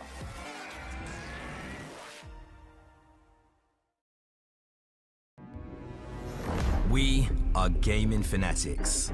Our goal has never been to just play games. We think it's much better to feel like you're actually in the game. This feeling is what drives us as we create world-class gaming chairs. Our one aim, give you a brand new gaming experience. Help you move in perfect sync with everything on screen.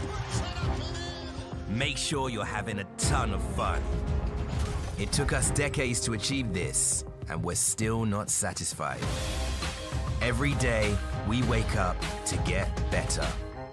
We'll never stop designing the very best to help you be your best. When it's all said and done, our job's only done if you're in full flow and focused on your victory. May you win, and win big.